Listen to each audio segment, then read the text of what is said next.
Hang on, bear with.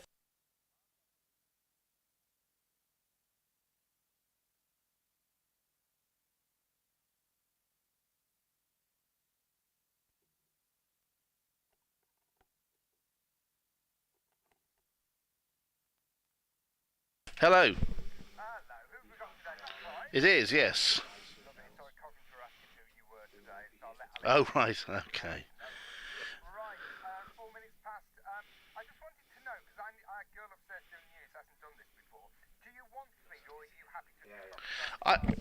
I, I don't mind. I'm happy to do it with silence. I don't know what the other reporters think on other days, but I'm happy with silence. So it's. Can I just double check? Because I've not done a Sunday before. So it's 4 minutes past 11, 4 past 12, and 4 past 1. Is that right? Splendid. All right. Cheers, mate. Ta-ra.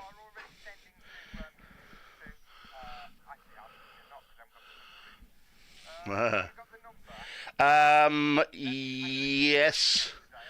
It's 4-3. It finishes 4-3. It's 0161 868 4374.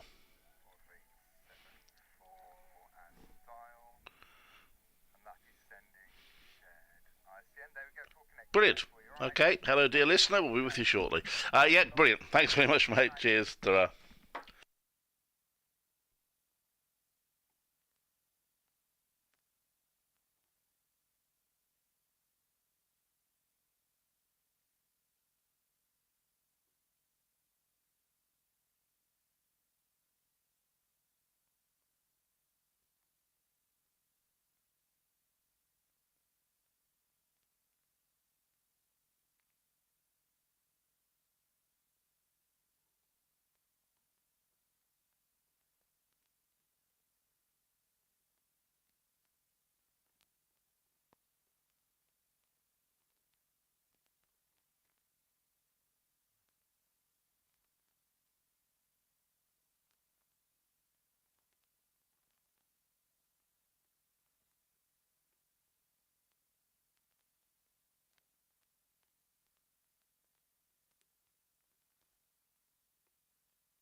That's a nice shot there by Smith. That could go for the first boundary of the morning, and it does, and that's a very pleasant way to get off the mark, punching it through the offside.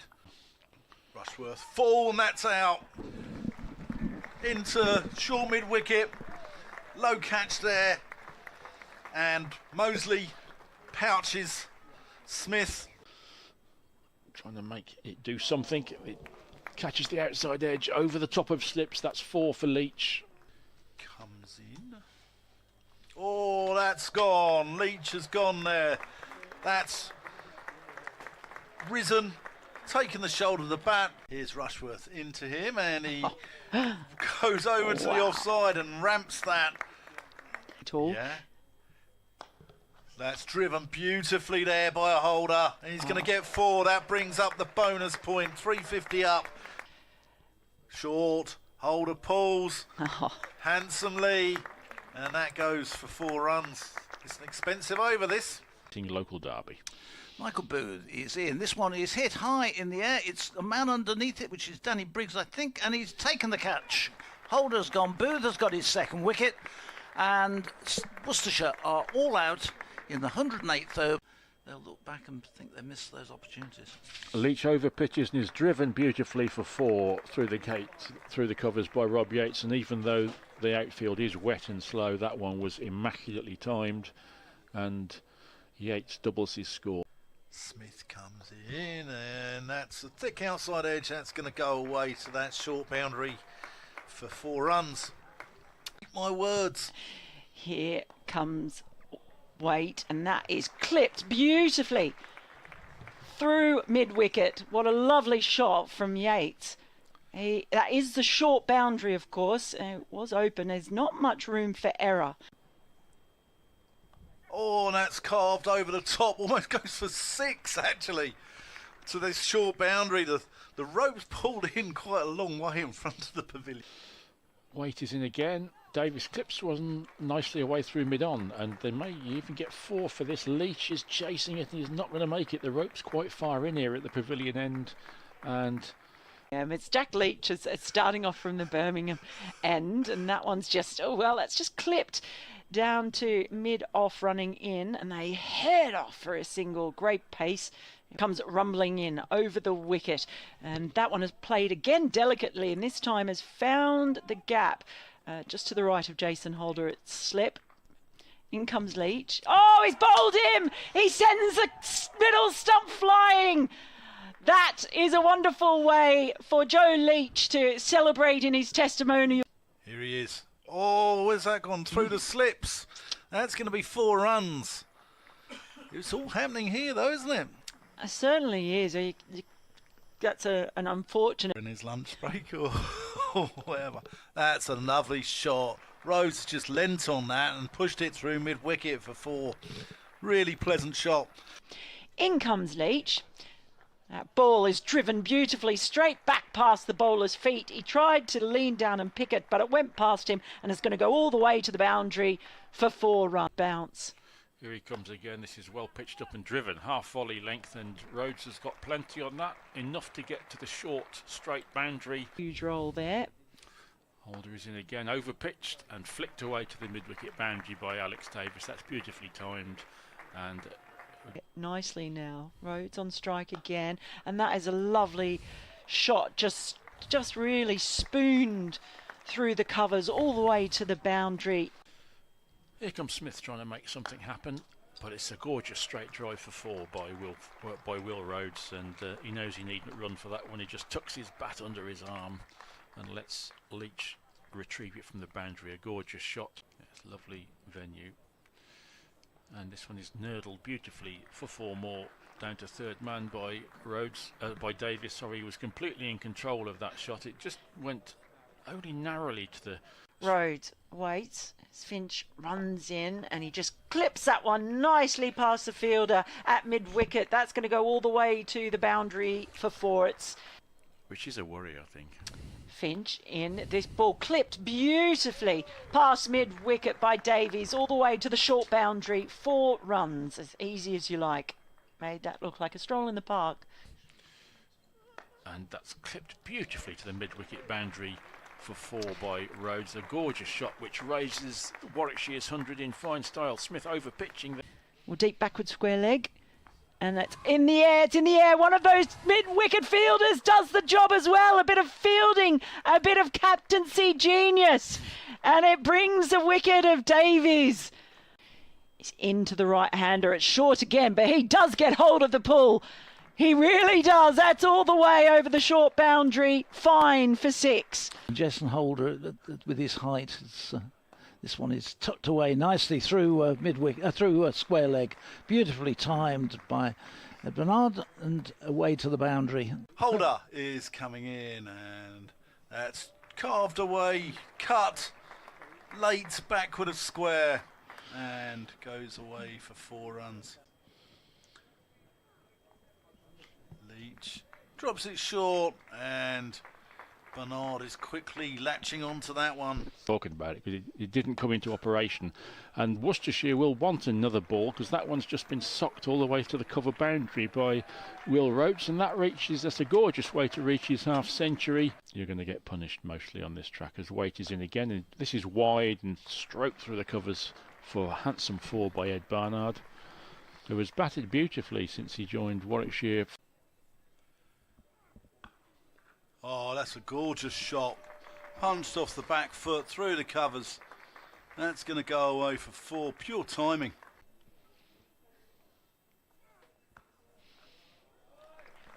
And more of the same. Yep. Here comes Finch. That's short and cut for 4. That's a poor delivery, and Ed Barnard slaps it away. Vaguely rang a bell.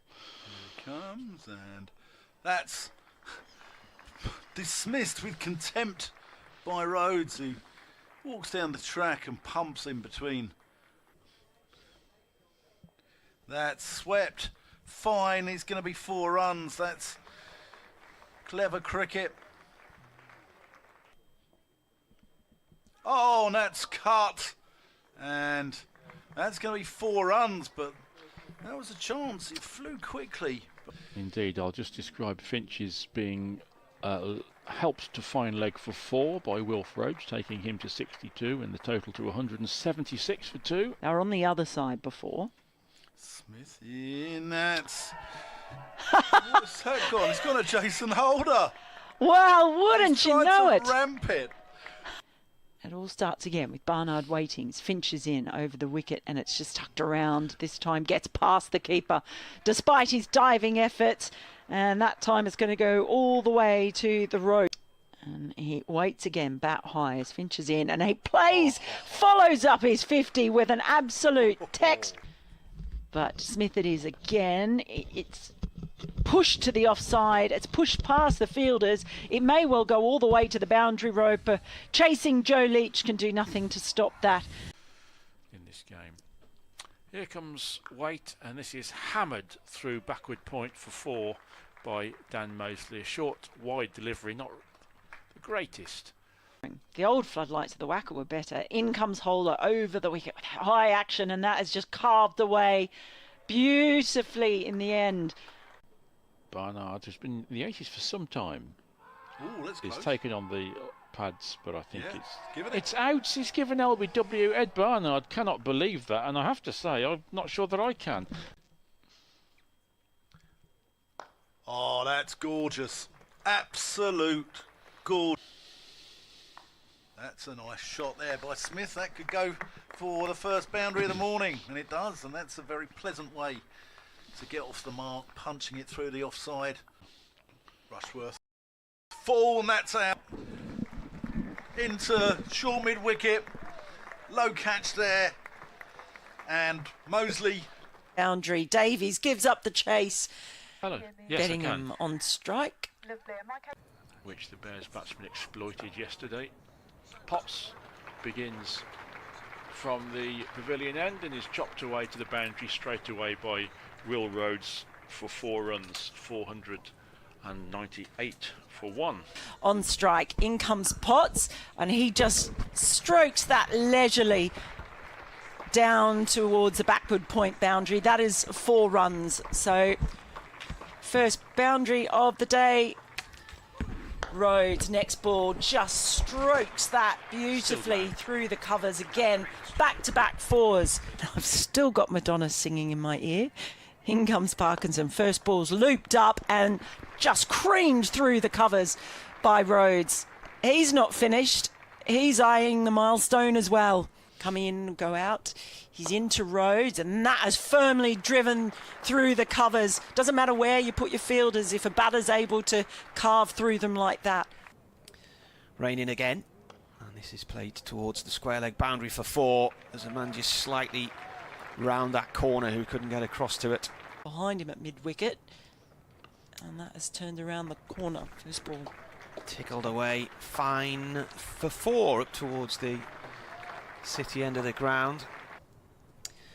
Raine bowls, Davies with a little cut shot, and that is away, whipped away to that tiny boundary for 4 behind point. Davies waits as Parkinson is in, and he just cuts that one beautifully. Great placement. He's beaten the fielder, he's beaten everyone. He's still found the boundary.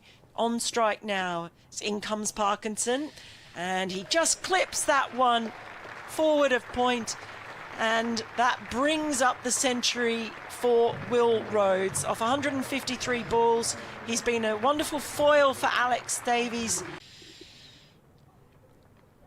Oh, and he's bowled him. Parkinson has bowled him. Alex Davies has gone. Here comes Parkinson, and he plays forward, and he's got another wicket, so there is the breakthrough. Parkinson, all of a sudden, he's just ripped out the off stump. Enjoyed watching him go about his trade. On strike now, he's down the track, and he's just sent that ball straight past the bowler, and 4 runs to get off the mark. To his name, and it's going to be none for 99, as that one nearly goes all the way for 6, but Rhodes pulls it mightily. Bowling didn't shine in the opening game last week. They're without Hassan Ali, who is not going to make his debut until next week. Reverse sweep, and it's wrong-footed and possibly wrong-sighted Ben Raine on the cover boundary there. I think he lost sight of that in the stand opposite.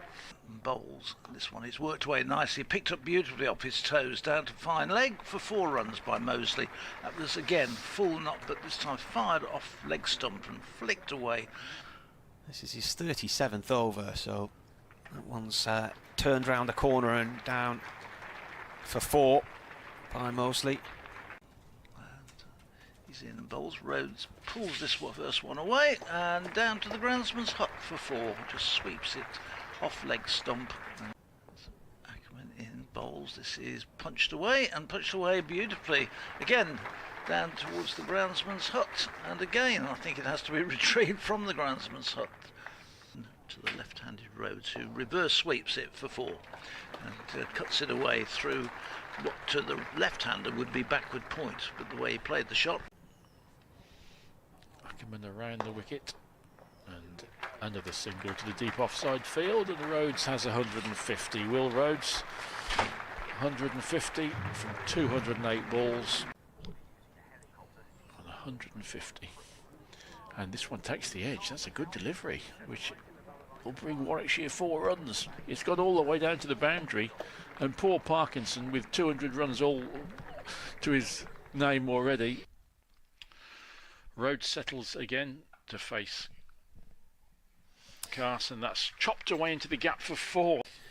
Rhodes on 163, looks to drive this, and he's got an edge, and it's gone flying past the keeper.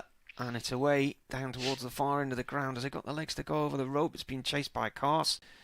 Now that, I don't know how that last delivery wasn't a wide, because it looked mean as if it had gone outside the line. But this is a slog. That's 6 straight over mid-on and into the tier of the stand just down to our left-hand side. In comes the bowler again, and it's a reverse sweep, and it's played behind the keeper down towards a long stop position, and that's gone for 4. They're nearly at 700 now. 692, and Mosley reaches 50. Mosley's made 50, and the one man who stands out on that scorecard, Ed Barnard, who's out for 1. Another sweep from Mosley. That's gone down the tunnel, and that is 4. Here's Ackerman in and bowls. The ball played out through the covers for 1 run. The comforting sound of seagulls Yeah, comes through. the common gull.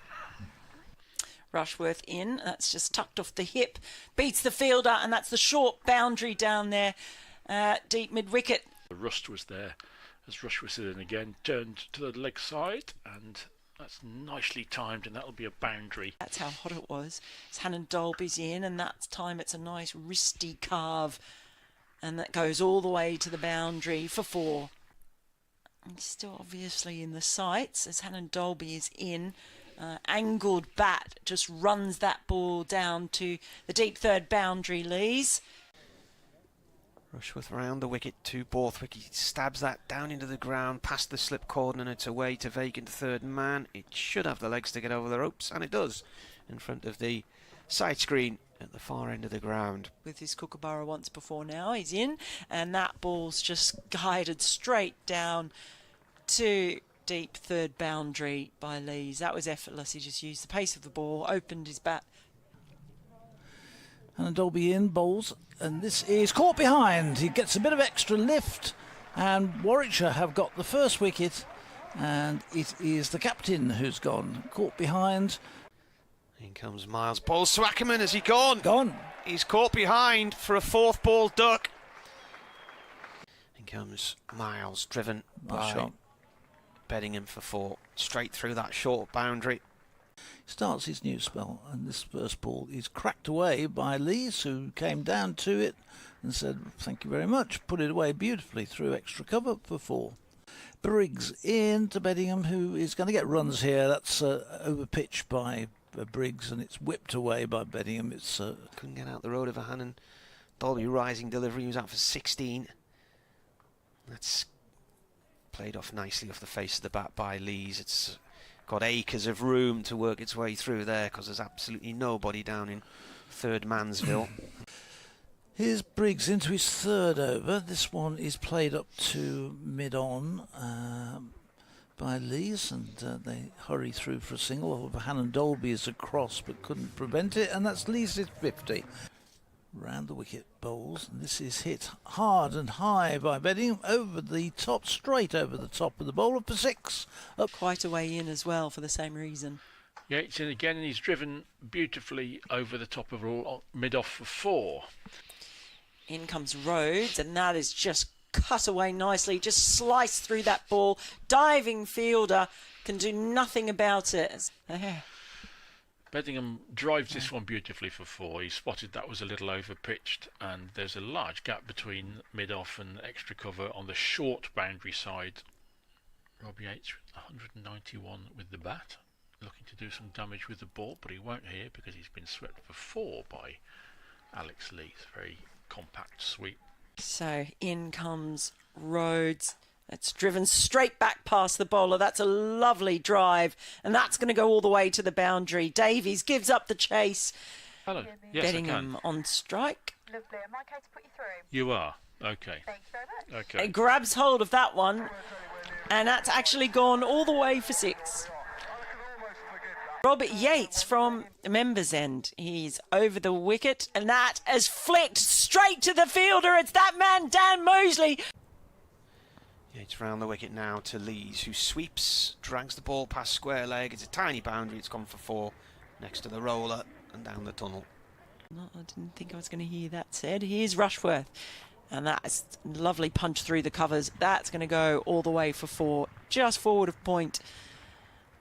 They've all come up right in his face as Miles is in, and just for a moment that was in the air as he punched it into cover.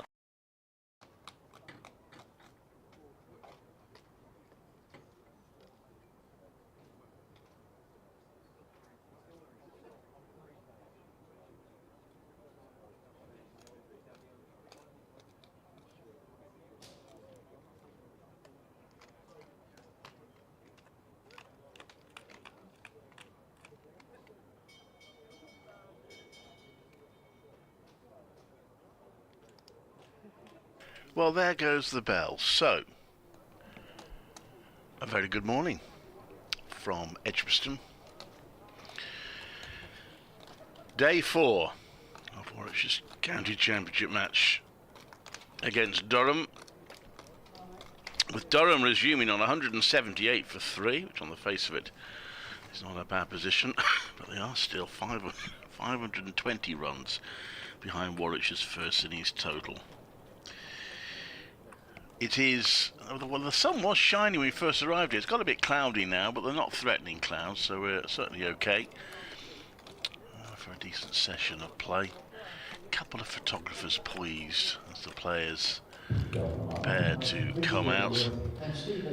Story of the game, what as our umpires emerge, Messrs Illingworth and O'Shaughnessy, both former Worcestershire players. Steve O'Shaughnessy not for very long. Most of his time at Lancashire. He did finish up at Worcestershire. Richard Illingworth, of course, spent pretty much all his career at Worcestershire. He did start at Yorkshire, but certainly made his name at Worcestershire. So Warwickshire, who were put in by Durham, put on 343 for the first wicket. They ended up declaring on 698 for 3 yesterday. 256 for Alex Davis, 191 for Rob Yates, and 178 not out for Will Rhodes, 55 not out for Dan Mosley. Couple of wickets for Callum Parkinson. Durham have lost 3. Scott Borthwick caught behind of Ollie Dalby for 16. Colin Ackerman caught Burgess bowled Miles for a duck, and David Benningham caught Mersey bowled Yates for 49. But Alex Lees is still there on 94, and Ollie Robinson on 19. And I would reckon Warwickshire will feel if they can bowl Durham out today, they'll still have a chance of winning this game. But that's clearly not going to be easy, given that 6 wickets have fallen across the first 2 days. They need 7 wickets today to bowl Durham out, and even then, bowling them out a second time on the final day won't be easy.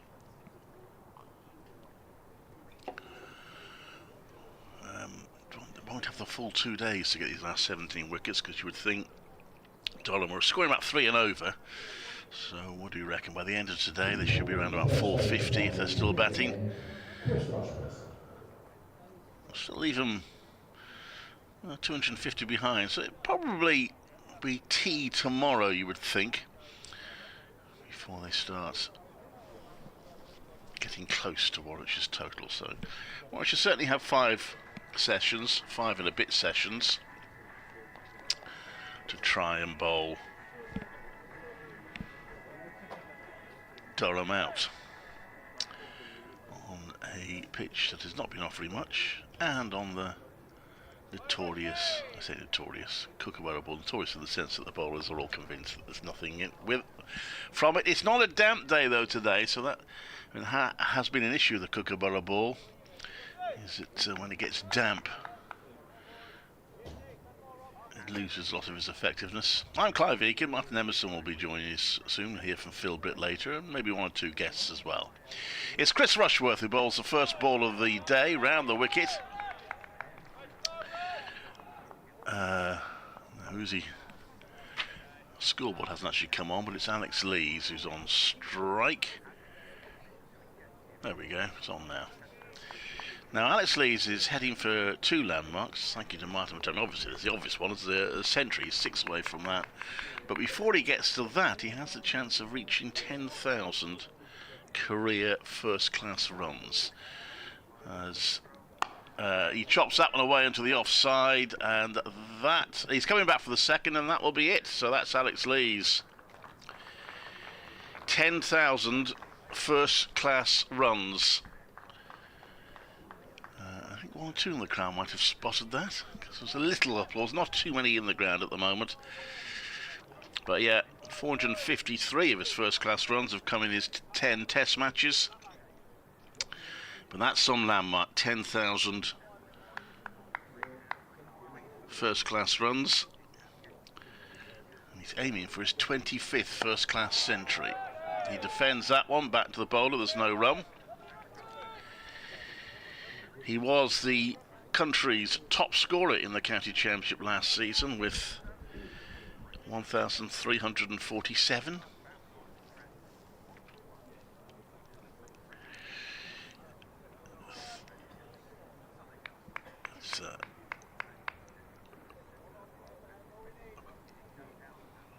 In comes, round the wicket comes Rushworth, and he's stretching for that one. Lees plays it out to the deep and gets a single.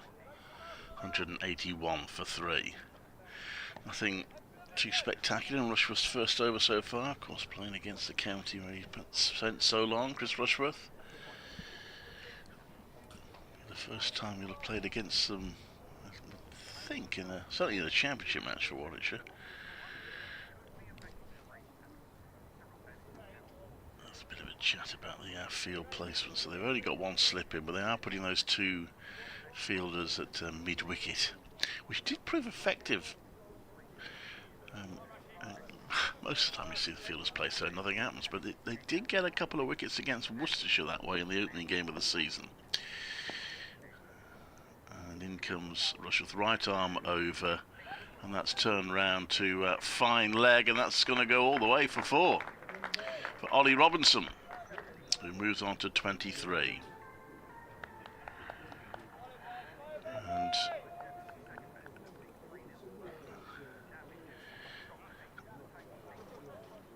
Robinson just scratching his arm.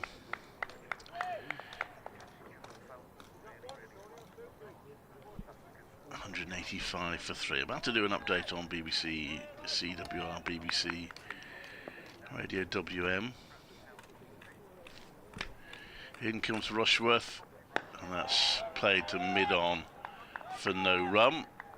End of the over, so ticked along nicely. 6 added in that first over. In fact, 7 added in that first over of the day. So a good start for Durham. Probably feel they can see off this morning session, then Warwickshire's bowlers might start feeling they're not going to be able to do this.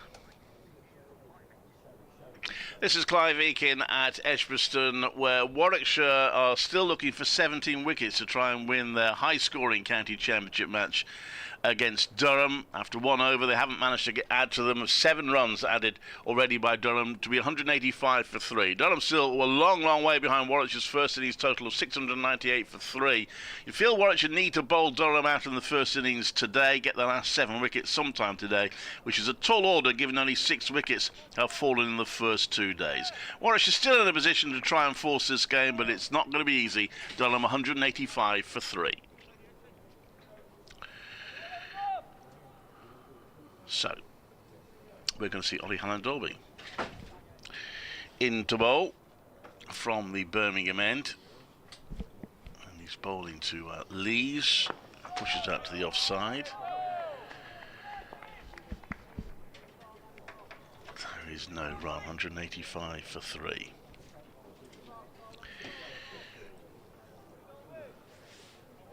From Yorkshire player, of course, Alex Lees.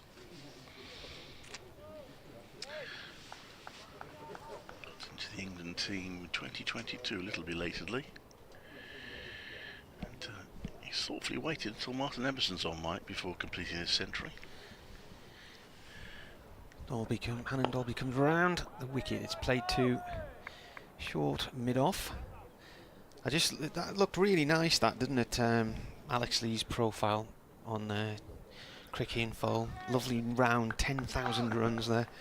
10,001 now, but that's a milestone there, isn't it? It is. Very much so. Hopefully he'll be reminding the England selectors of what he's capable of. The leading run scorer in the country last year. Got 5 centuries in the process as well in the championship. And Dolby in. Pitches that right in towards the bottom of middle stump. It's played safely away by Lees. It's a nice... Yeah, it'll help him, I guess. He's playing in the first division, like it or not. The feeling is it's a little bit more of a test in the first division, so if he can score runs this season, then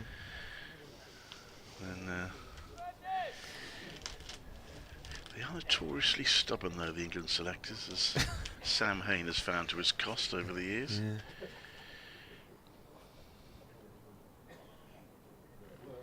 Oh, that comes in round the wicket. Lees pushes that 2-point no run there. Yeah, I'm thinking about it was 2014, 2015 when Chris Rushworth had a chat with the selectors and are you ready for your call-up? Yeah. And then they called up Mark Footed instead. And he never even played in the test match. I think Chris Rushworth got 100 runs, 100 wickets that year in all competitions. Something like 85 in the championship. 2 balls left of the over. Here's the first of them. That is played to short mid-off. Yeah, I think there's a perception that may be very, very unfair, but bowlers, pace bowlers, do suffer. And I remember Keith Barker had the same here, that perception that they might not be quite quick enough for Test cricket. They might not find it so easy to take wickets, and that was certainly the explanation for why Keith Barker was constantly overlooked, even though he was taking tons of championship wickets and bowling a different style from others. Yeah. Lees is on 97 as he faces this one and plays it back up towards the umpire. And that is the end of the over. Yeah, I mean, you know, those times where Graham Onions was left out of an Ashes tour and England got walloped abroad, and they were saying he wasn't the type of bowler they needed on those kind of tracks in Australia. I'm thinking, well, what kind of bowler do you need if you're going to go out there and get hammered 5-0? And if they're good enough here, they're good enough there. Well, Chris Rushworth will continue. He'll be looking forward to the next match, I'm sure. We're back to the Duke's ball. It's been hard work with the Kookaburra balls, no doubt about it. 1 or 2, it looks like we're going to do better than get one result. One positive result, which we did in the first round of matches. There are a couple of games that look to have moved on reasonably well. Results are still possible in this one, but it's going to take some doing. Rushworth bowls, and that's pushed into the onside. There's no run. Don't think realistically Durham can win, even if they bat brilliantly. They just won't have time, I wouldn't have thought. No. I mentioned yesterday when, because the second wicket partnership yesterday ended up on 219 for Warwickshire and equalled Ian Westwood and Kumar Sangakkara in Chesley Street. I think it was in 2007. And on that occasion, Durham won by 9 wickets. But as I mentioned that on air yesterday on Radio Newcastle, Rushworth into bowl, and that's a little uppish from Robinson, but it dies a long time before it reaches one of those mid-wicket fielders. Yeah, as I mentioned it in an update into our sports show yesterday afternoon on Radio Newcastle, it was pointed out to me that Durham would not likely to be winning this one by, no. by 9 wickets. The only way Durham could win it, and it's very unlikely, I suppose, but if Warwickshire found themselves bowling Durham out and setting themselves something stupid like 110 overs or something and make a right mess of going for it, very unlikely, but I think that's about the only scenario they can hope for. Rushworth comes into bowl, but no, Durham will be thinking, as that's played down the pitch for no run, let's get as many batting points as we can, get the draw, thank you very much. They basically have to be batting all day today. Yes, I think so. I think if their first innings is still intact at the end of the day, then they'll be pretty close to having not picked up a bowling point in this game. No, which is something that Warwickshire have. They've got 1. Yeah, I don't think there's any risk of picking up no points at all, Durham. It did make me think as Rushworth comes into bowl, right arm over. I can recall. That's played on the onside for no run. 2 occasions when Warwickshire came very close to ending up with nil points at the end of a game. One was, it's gone back a few years now, but it was at Cardiff against Glamorgan, and I think we had moved to 200 being the first batting point by then. And they picked up no bonus points in the game. Basically, they got bowled out for not very many. And then Glamorgan made a huge score.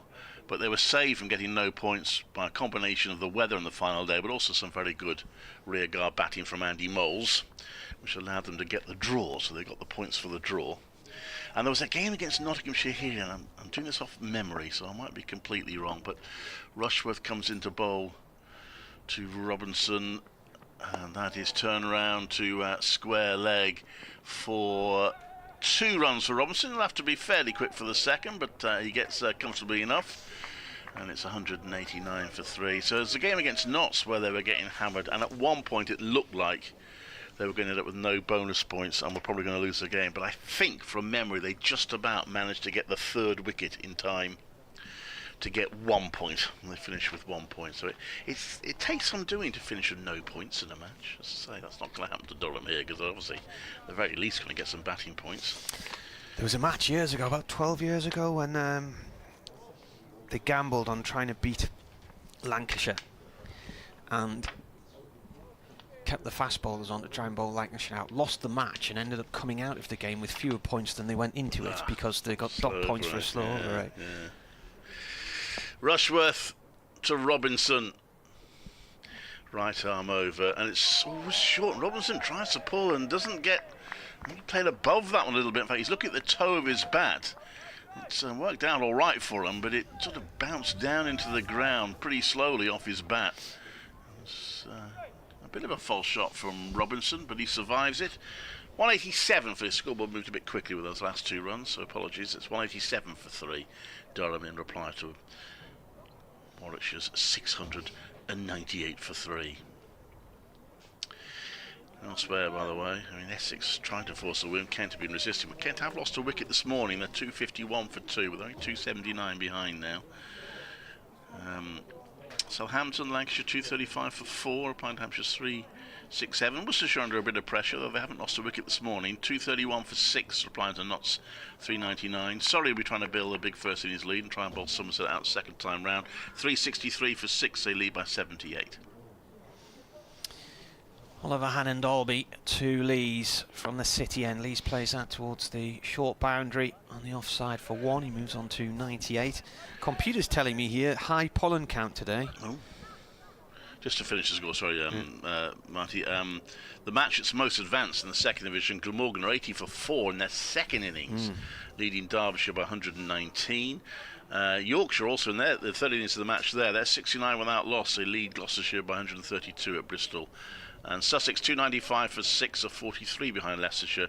Middlesex 129 for 1 are a mere 423 behind Northamptonshire at Northampton. Poor old Middlesex's bowlers. They've got 9 wickets in 2 innings for about 1,200 runs now. I think they did get a few in the second innings against Durham currently trail by 510 here. Yes, I know. This is a bit ridiculous, isn't it? They're just got to... I thought they've got to forget the scoreboard, haven't they, and just bat.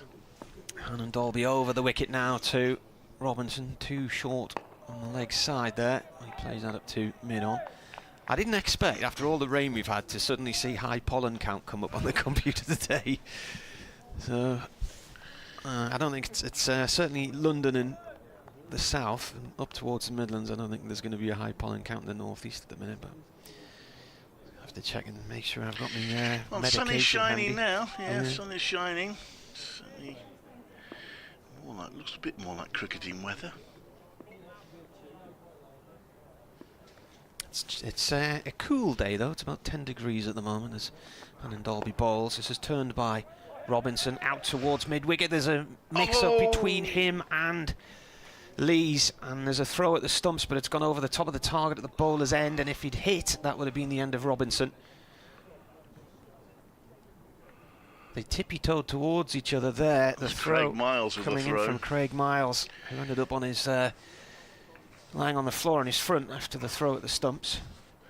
Well, we haven't had a run out in this match yet, but it's sometimes looked the most likely way, and Warwickshire took 1 or 2 risks in their innings, and that, as you say, would definitely have been out if it had hit.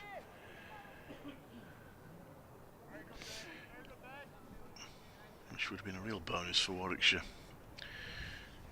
Robinson had given it up, he was just hoping the ball would miss, and his hopes were... Lees on 98, pushes it out towards the cover boundary, west side of the ground for 1. I was trying to get the right word there. What was it? The hopes were not dashed, let's put it that way.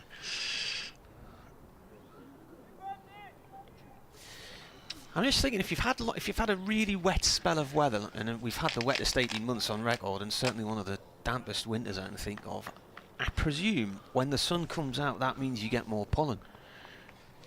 I suppose, I don't know, yeah, I don't know. Because it's all that water in the ground, everything's just going to burst into life, isn't it?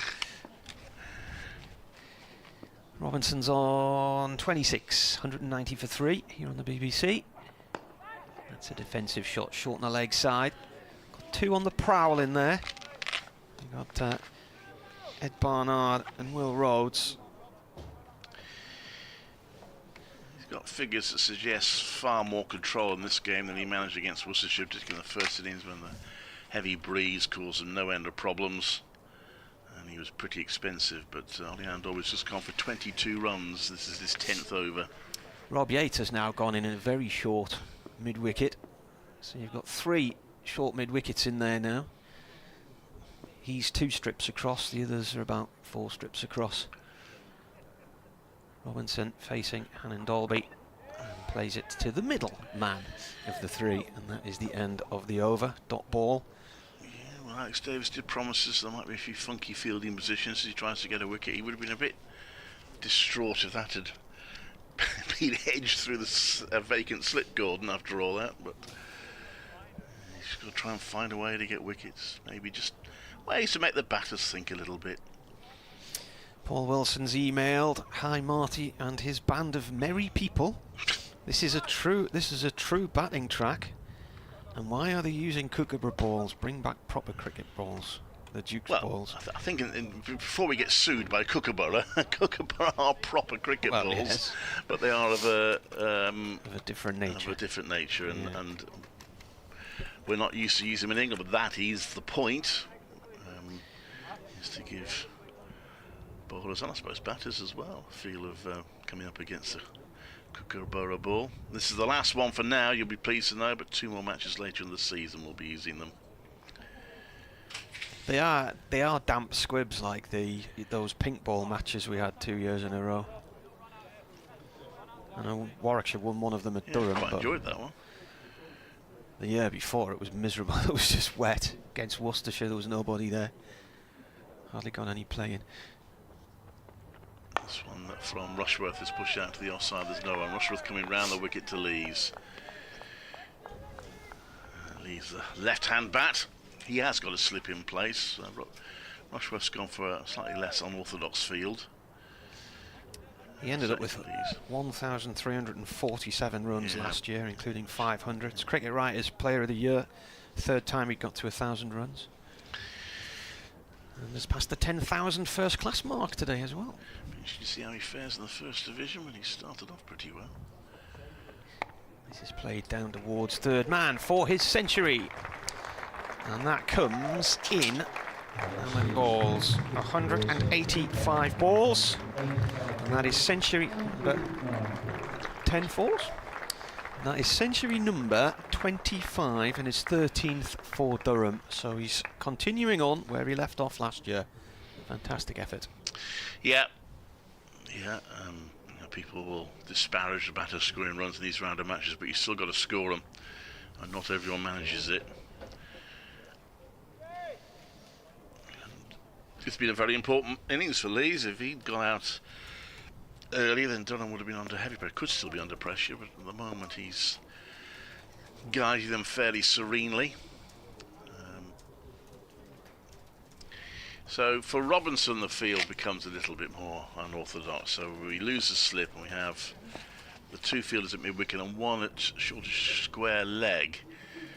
Rushworth bowls. He does play it in that area, but actually gets a much finer than that down towards fine leg, and that's going to go all the way for 4.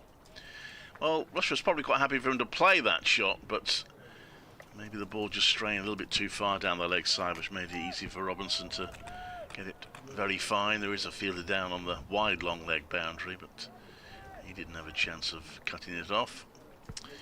And it's 195 for 3.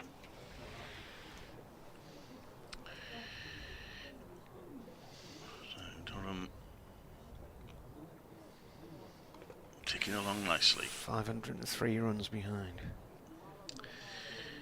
Yeah, that's something they probably won't be talking about. The important thing for them is they haven't lost a wicket this morning. They've scored a few runs.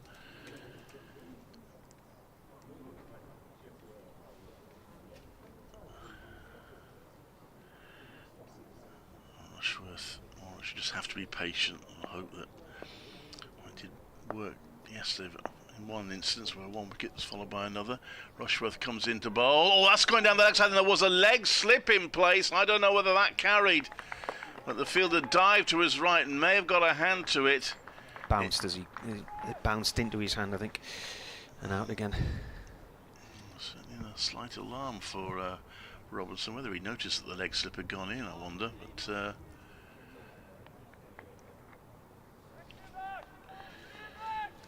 you see the replay here. I think he got his hand on it just as it was bouncing. Oh no, he's put it down. Warwickshire did drop some catches against Worcestershire.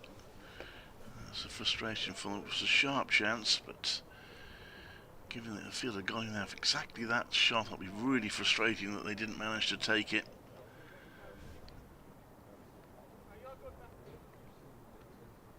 And at the end of that, it's 196 for 3. So it puts Leeds back on strike, so they go back to having an orthodox slip. And over the wicket comes Rushworth, and Lee's guys out into the covers straight to a fielder. There's no run. Who is it, leg slip then? Well, I'm not sure who it was. I would have hazarded a guess that it might have been Rob Yates. But also I didn't see at the time.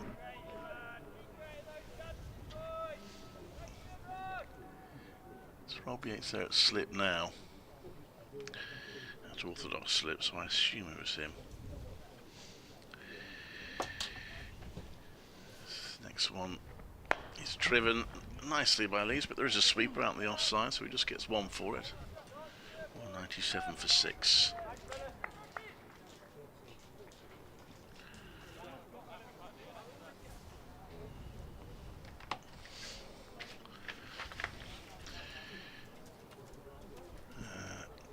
That's the end of the over. So 61 overs bowled, still no success for Warwickshire this morning.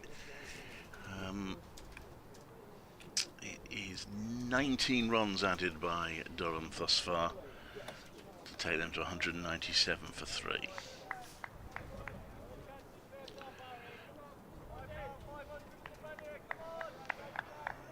Fielders reminded the bowlers they've got 500 runs to play with. That's the thing, Warwickshire can afford to be patient, frustrating though this might be.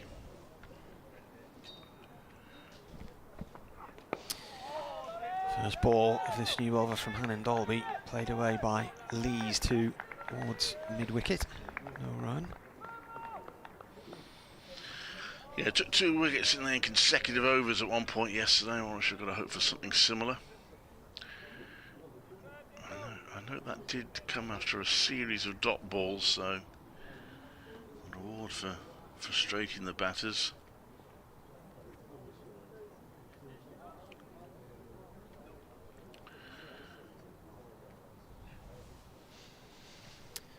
Around the wicket he comes to the left-handed Lees. Lees drives it back past the bowler, and it's a diving stop. He'll get a single.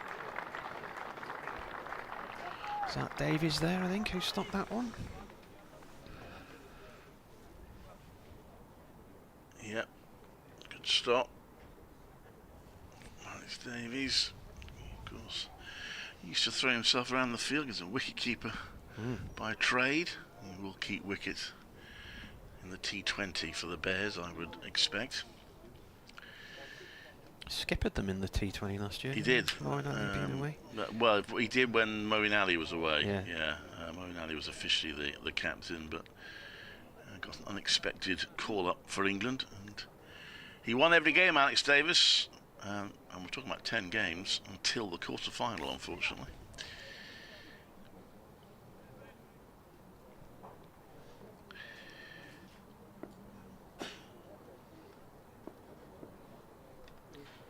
Over the wicket now. 3 close in on that leg side again for Robinson as Hannon Dolby bowls. Robinson plays it up to mid-on, no run.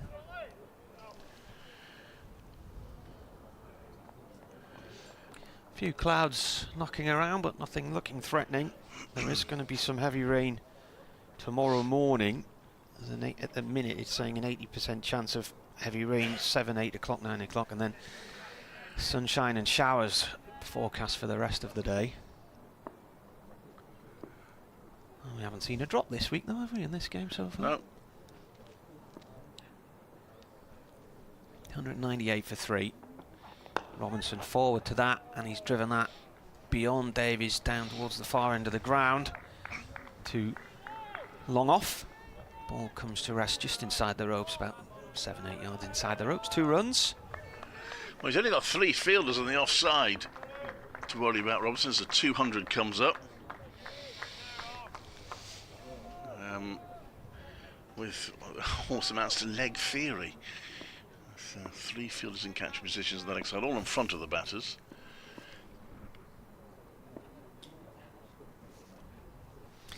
Next delivery, right arm over. It's played to Barnard at point, no run there.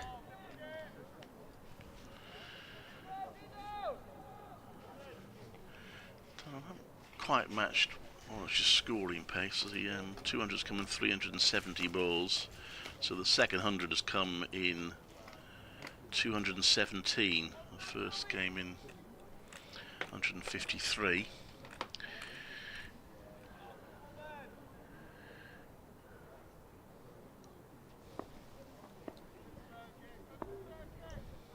One ball left of this 62nd over.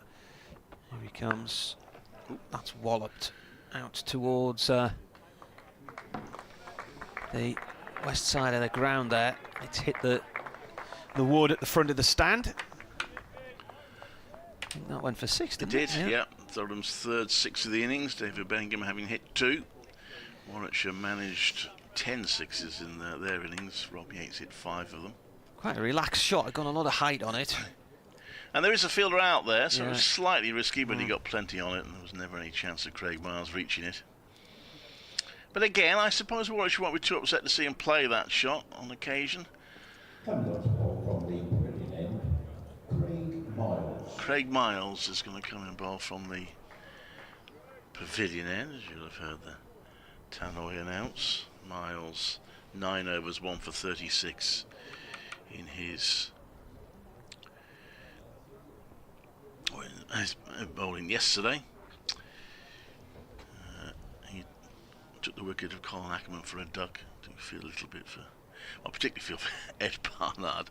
And the innings of 698 for 3. He contributed. I was trying to work out the percentage. I gave up in the end. And he contributed 1 run from that 698. Who knows? Maybe if Warwickshire win off the final ball, with Durham 1 run short of wiping out the deficit, that run might be the decisive one. But probably not. So Craig Miles, number 18 on his back, who had to toil away at Lords. Did get a couple of wickets in that game when both teams passed 600 in the first innings, but at least Glamorgan did manage to take some wickets on the way. As Miles comes into bowl. Oh, that's a possum edge, which just misses the stumps from Leeds and goes down to fine leg for 4. That's a false shot. Again, they played a couple of shots at shortish deliveries. They haven't bounced as much as they'd expect. I'm not sure necessarily choosing the right shot. They get away with that one. Took 2 for 86, which actually in the context of the match was pretty good figures for Craig Miles at Lords. Middlesex were bowled out for 655.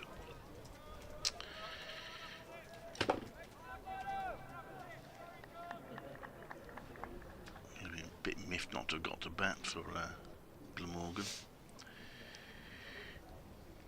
Comes into bowl now, and that's a little bit wide of off stumps. It's a much more comfortable shot for Lees. He carves that way into the offside for a single.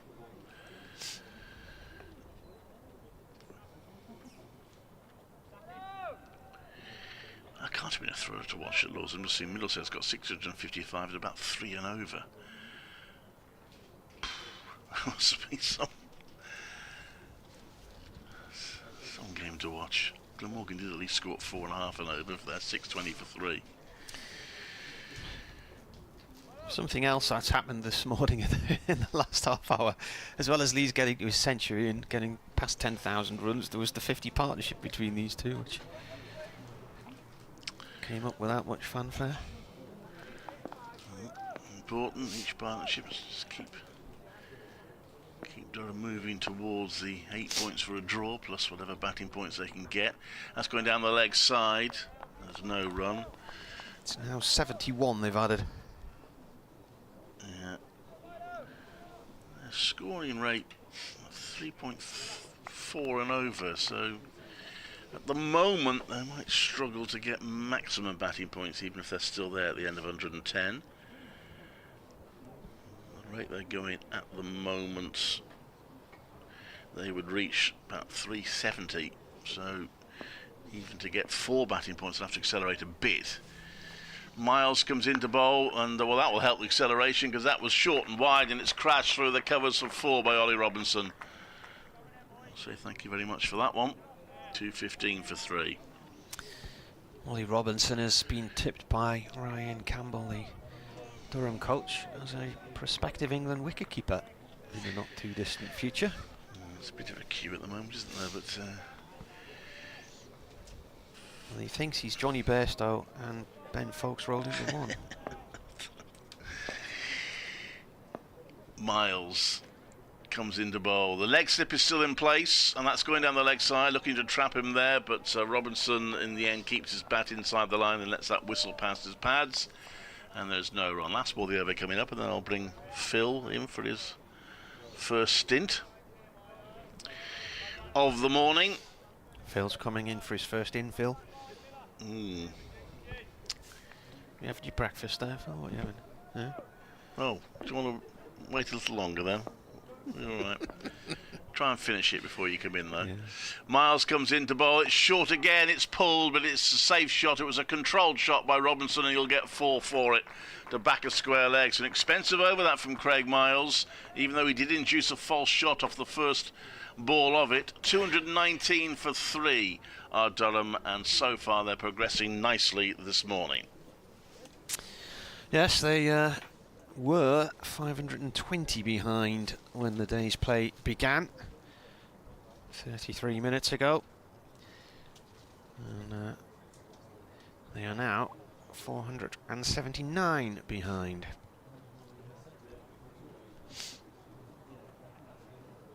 So no rain in the forecast today. It's coolish, 10 degrees, mixture of cloud and sunshine today. It was lovely and sunny when I got down here about 9:30, 9:45 this morning.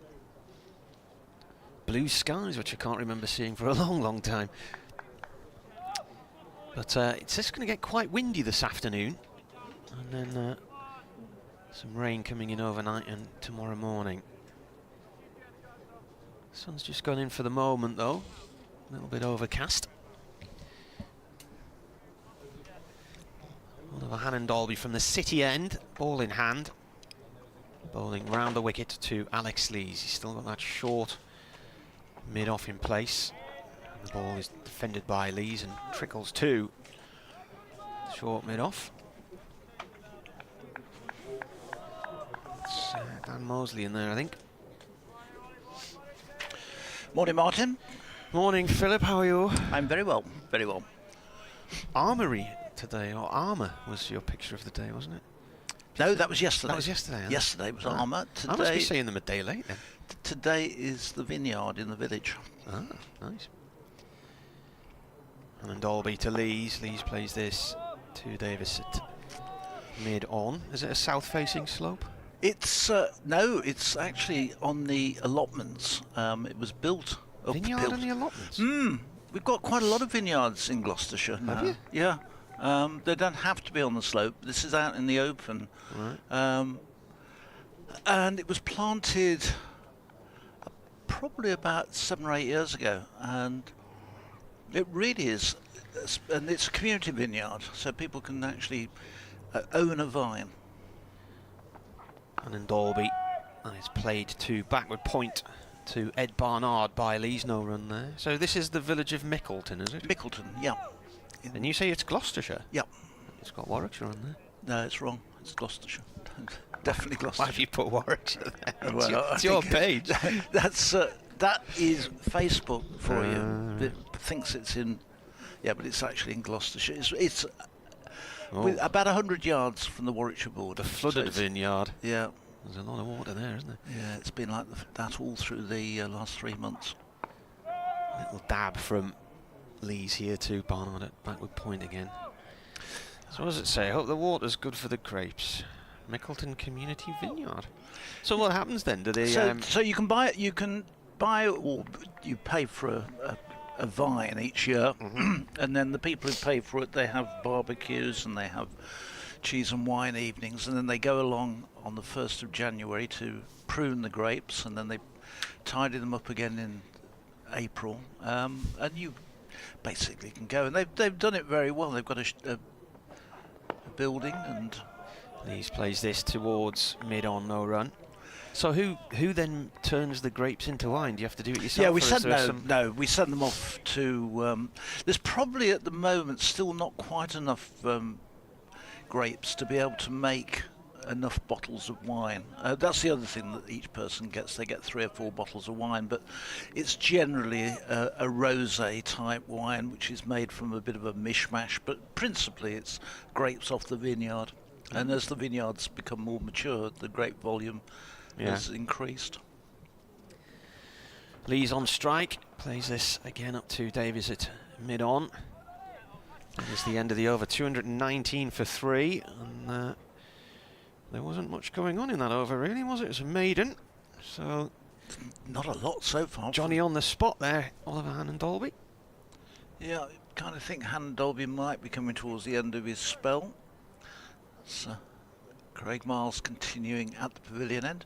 But it's a good idea, and it gets the people together, and they thoroughly enjoy it. And there's a great. They bought a big marquee which they hold the functions in, and then they rent the marquee out to raise some money for different clubs and societies during the summer.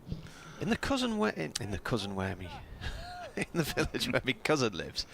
So she's just north of Banbury, near Edge Hill, and Crop Ready, that area. They do a similar thing. They also, there's lots of orchards in their village, so they do cider pressing each. Oh yes, that's very popular. So they're up near Radley or somewhere like that, are they? They are. Warmington is the area. Okay, they're in. yep, I know. Here's Craig Miles from the pavilion end as the sun comes back out, and this is down the leg side. Robinson looking to play it, but in the end just gets inside it and watches it harmlessly through to Burgess. Some big hills around there, because I've cycled around there, and you come out their village, it's quite a climb, and then cross over the M40 and you climb up into Crop Ready. I think that's about a 1 in 12. Yeah. Well, Nice. of course, they all round there is used for the Tour of Britain. Yeah. The ladies' cycle races go round there, and they come round through Mickleton as well. Yeah. There's Miles in and bowls, and this is turned through mid-wicket by Robinson. He'll get a couple of runs here as it's retrieved by Alex Davis, who seems to be everywhere this morning. He gets that ball back to Burgess, but they're back for 2. 221 for 3, 107 for Leeds. And Robinson moves into the board, goes into the Portage 49, so he's batting very sensibly and very well this morning. Dropped that leg slip when he was on 30. You think that carried, do you? It did, yeah. It did. I couldn't tell if it had it through the naked eye, but the slow motion replay, it went to hand and then down into the ground. I thought it had bounced into the hand. Yeah. Because it was difficult with the shadow of the ball. Yep. A tough chance, but it's the sort in the game like this where chances are at absolute premium that you really do need to take them. Where runs certainly around the country. We were saying yesterday, I think I totted up at lunchtime. What was it, 2,500 runs in Division 1 and 1,700 in Division 2. I'll try and if I get a chance, do a tot up again, see how many have been scored in this round. Here's Miles in, bowls again, leg side again. Robinson just steps inside it, watches it carefully through, and a tumbling stop from Burgess. Well, we've had 900 runs in this game and 6 wickets. From what we've seen so far, it's going to be a tough one to try and get a result out of on this wicket. Might be a late dash to the Weatherby Whaler on the way home tomorrow night.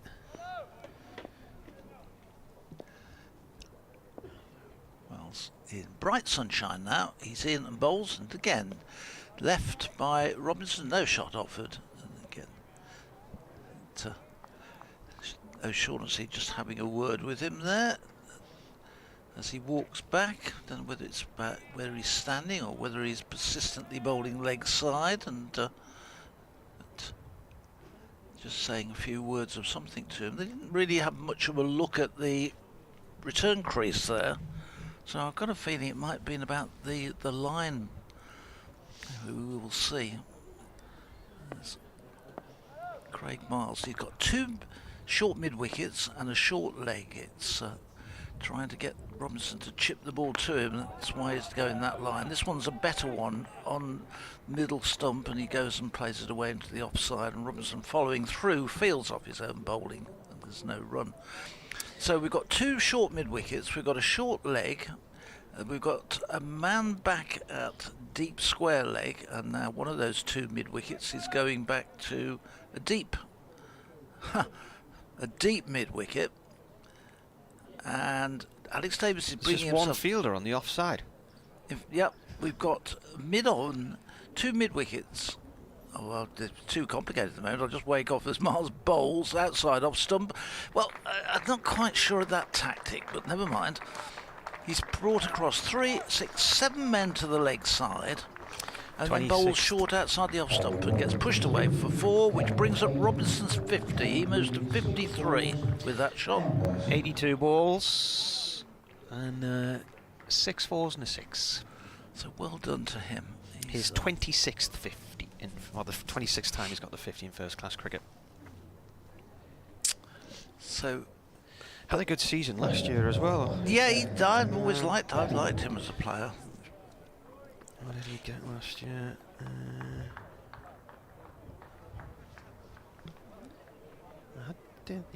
931 runs he got last year with 300s and 550s. His first full season with Durham. He came on loan from Kent the year before for the T20. Well, Matt Martin does a fantastic job on stats. He won't blow his own trumpet, but he really does. And for a long time, he used to copy a lot of people around with those stats before a game. Me being one of them, which I always read and found very useful, even though with work, most of the time it wasn't covering games I was involved Did with. you still read them? Yeah. But now you've taken me off the list. I haven't. I've just not sent any out this year. It's just there's too many things, all these additional things that I've been doing over the years. You've only got to push a button. I think your audience is all agog waiting for this information, Martin. Seems a pity you do all that and nobody else sees it.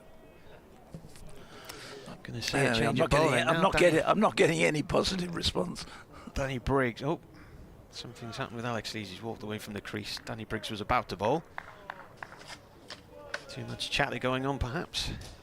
And a left arm spin then in his sunglasses from the city end. Left arm over.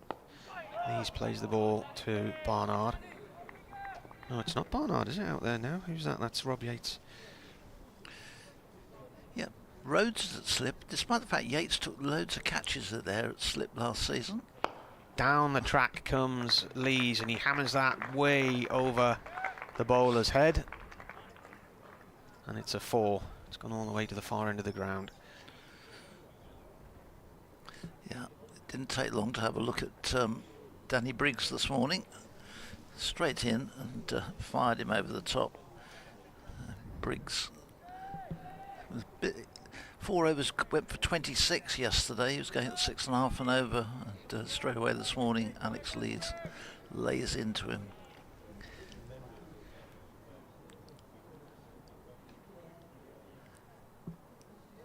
$229 for 3 in reply to Warwickshire's 698 rather. Next ball bowled, played back by Lees to Briggs. Lees currently on 111 then, 229 for 3 the score. 86.5 overs remaining today. Durham are 65.5 overs into their first innings. So Lees just pushes this and runs, plays up to Davis at mid on, 1 run. Steve Nevin is emailed. He says, great to have you all on the airwaves once again after last week's disappointment. 6 AM on Seaburn Beach this morning. What a glorious start to the day. A bit of a nip in the air. But it didn't deter the usual swimmers, he says. Pottering around the garden now with a day of cricket to listen to. Be a bit fresh first thing in the morning, but beautiful up there, I would have thought. Round the wicket he comes to Robinson. That's played into the covers, no run. He said, I think I will nominate the decision to bowl first for Total Sports Monday night sequence of Hoyt in the River. So, this is played out into the covers as well. Baffling, he says. He's asking, was there an explanation for it? Scott Borthwick said on day one that he thought there was still quite a bit of moisture around and there was possibly a bit of juice in the pitch and it might do something, but it turned out not to be that way. Was he looking at this pitch though? Because it's been dry. Looking at the way it played against Worcester last week, it would have been an indication of what it was like, because it and there's very little rain, and it obviously been covered all the way through. So, kind of said then that this pitch was not helping anybody. Wouldn't want to be a bowler on this, would you? Really, No. in this match? No, absolutely not. Hiding to nothing.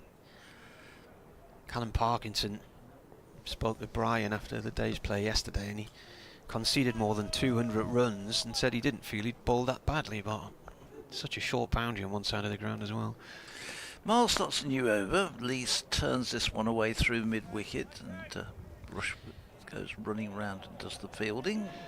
Just restricts them to a single. Andrew Hutchinson says good morning. Good morning, Andrew. Morning, Andrew. Durham.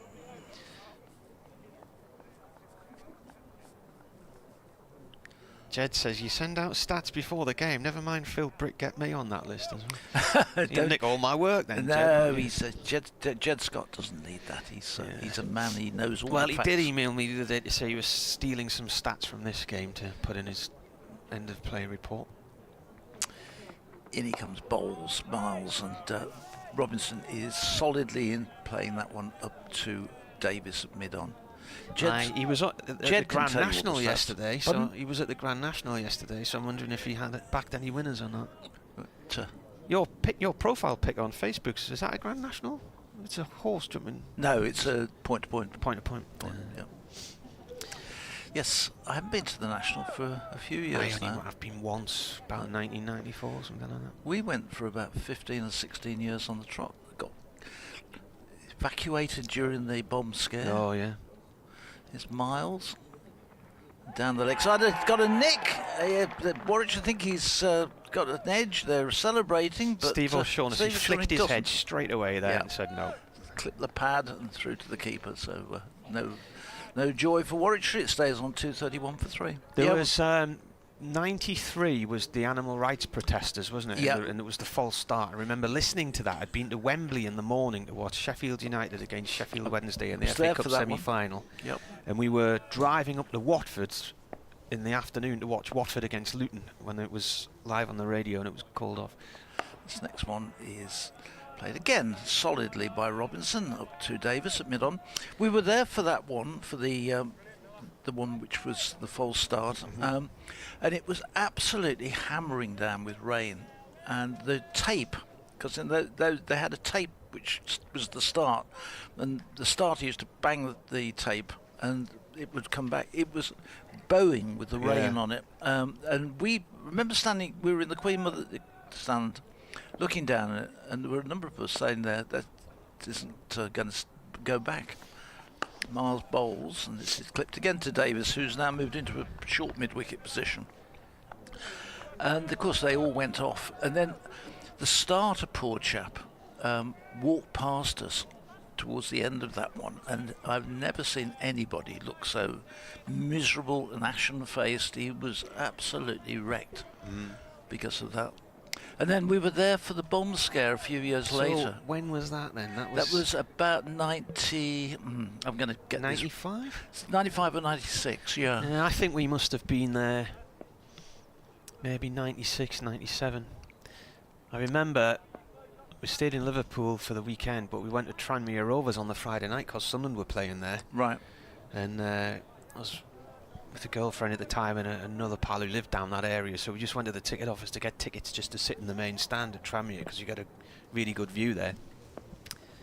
And Break off as Miles in bowls, and this is edged by Robinson down to third man. Don't say that very often these days. The man down there saving the boundary gets just a single. 232 for 3, 54 to Robinson, and Alex Lee's on 113. Yeah, so I went in the ticket office and the guy said it's home fans only, and so my mate Guy got out his driving licence and said, well, I live down here, and he said, you might, but she's on BBC One every Wednesday night and she's a Sunderland fan. And at the time, Premier Passions was airing. It was like a 6-part documentary about Sunderland being in the Premier League. So actually it might have been 98 when we were there then, because they got up into the Premier League and came straight back down again under Peter Reid, and then they got back up in 99. So it was possibly, would have been March 98 maybe then we were there. 1997 was the bomb scare. Right. Yeah. That's a full toss from Briggs, and that is walloped by Robinson down towards the far end of the ground for 6. You really can't bowl full tosses with a boundary that short. No. At that pace of Danny Briggs, you've got to be using the surface. That really was a poor delivery from Danny Briggs. I think when they were making the documentary Premier Passions, we didn't expect it to go on national television. Just thought it would be a local thing. Briggs bowls again. Oh, that's a false shot. He's going to get caught here. There's 2 under it, and he's out. And that is a big wicket to fall. Robinson's gone for 60. Is it Barnard who's taking the catch? Who's out there? Might be Will Rhodes. Can't see who's in the middle of the huddle now, but it was a false shot from Robinson. He's got a leading edge. He's skied it up, and he's being caught. There were 2 players positioning themselves under the ball. Well, Davis was going for it, wasn't he? And he heard the call and stopped, and it was Barnard who took the catch. So he ran in, and in the end, it was a fairly comfortable catch for him. But that obviously it was a secret plan there. Danny Briggs has got, which we didn't spot. The full toss, and here's 6, and then the next one he'll tempt you again to just really miss-hit the shot. That's a pity, because the partnership was on 99. Graham Clark, the new man, he had a revival to his career last year when Ryan Campbell took a liking to him, what he saw in the nets during the winter, and gave him an opportunity, and he got into the first team and got a century early in the season at Bristol. Said he didn't think he'd be playing first-class cricket anymore, and was planning for a career in coaching. He's now got a new contract during the winter as well on the back of what he did last year. How old is he then? Without me looking it up. Oh, sorry, if you don't know. Sorry, I've got it written here. Be on your stats, won't it? Of course it will, yes. 31. Lovely. See, there you are, Jed, that's it. Martin's got, you need to get a copy of these. 238 for 4. So Danny Briggs strikes, and complete miscue. He was looking to put it, in fairness, in virtually the same place as he'd put the previous ball, but got a leading edge. Briggs round the wicket to Clark. Clark digs out what turns out to be a Yorker there. He jammed that on his front foot. Briggs' 2nd wicket of the season. Got just the 1 against Worcestershire. Next ball bowled, defended by Clark. Goes short on the leg side to Rob Yates.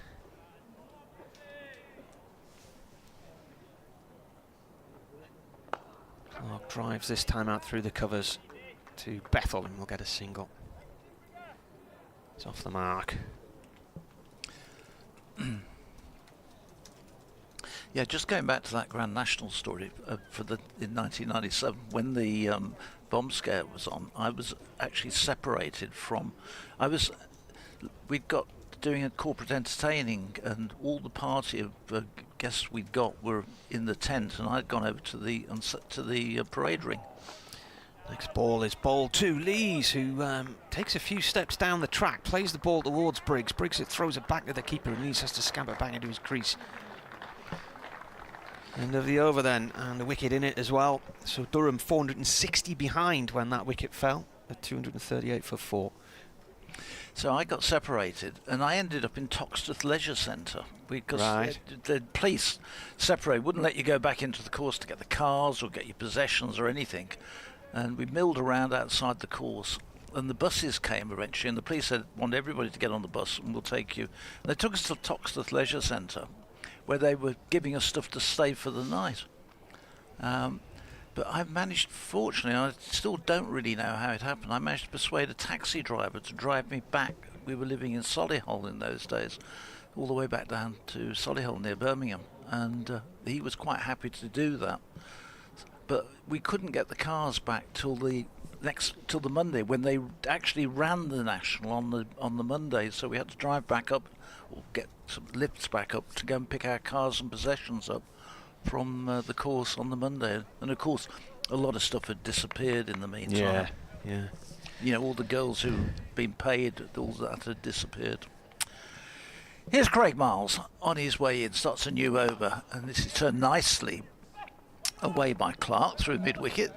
Davis scampers across and gets to it, slides to it on the edge of the squares. Didn't cause any damage, I think, to that wicket, but he's safe enough. 240 for 4, and Clark moves to 2. Just 10 runs away from the first batting point.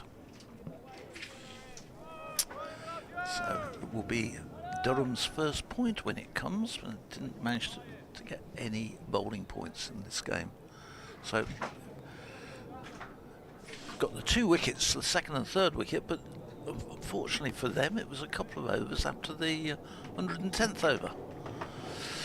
Miles is ready, a slip waits as Lees is clipping this away nicely down to deep backward square leg, but they come back for a single, shy at the non-striker's end, but Lees was perfectly safe and home, and one more to the total, 241 for 4.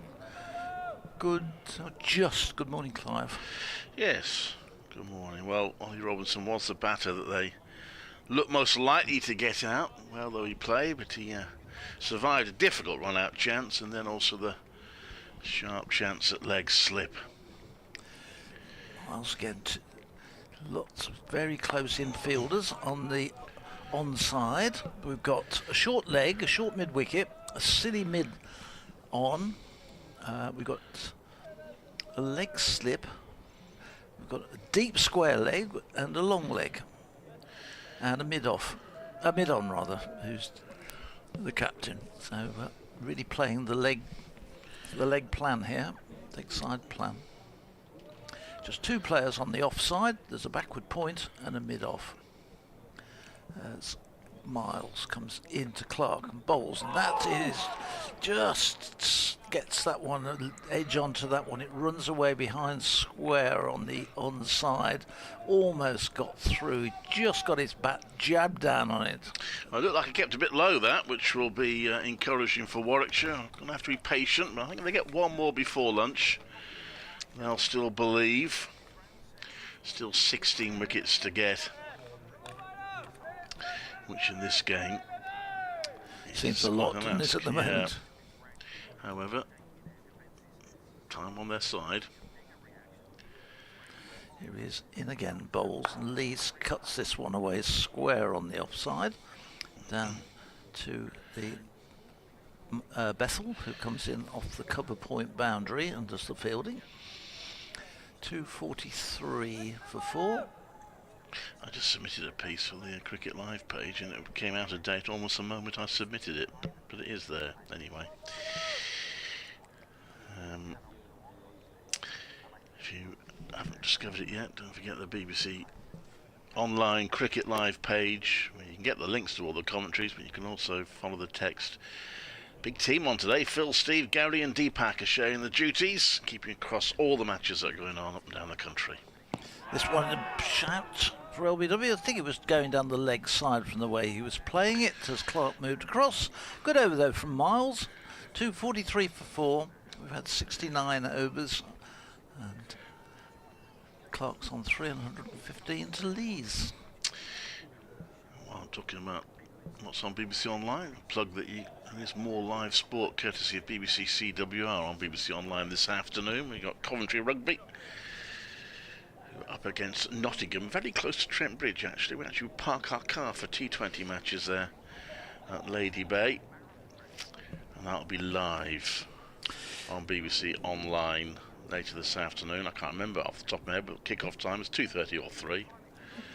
Is that close to where they play some of their second I think team they do games? play some of the second. Reading is somewhere near there, yeah. Anyway, here comes Briggs. That's guided onto the leg side by Lees, who has did pretty much untroubled. He got played over one short delivery and got a bottom edge, but other than that this morning, he's looked pretty solid. And having scored loads of runs in the second division last season, he's starting well in the first division, and will be making his point, no doubt, if he can do it in the first division as well. He's played 10 test matches, so he's known to the selectors. Briggs round the wicket to Clark, clips it off his toes to back of square leg, and that's going to go for the short boundary. Oh, it's a very good stop down there from Craig Miles. Did brilliantly to stop that. I mean, if we had the third umpire, we would be looking at it, because his legs and limbs and all sorts went over the ropes at some point, but he'll feel that he had touched the ball in before then. And Briggs in again. Oh, that's a long hop, or not even long hop, it didn't hop, it was a full toss, a highish full toss, and it's dispatched for 4 by Graham Clark. But he got a wicket out the ball after he bowled his last full toss, which went for 6. It was a deliberate ploy. Yeah. 250 up for Durham. I'll tick him off. They do avoid the follow-on in the first innings, and they'll pretty much be there. It's a long way to go before they do that.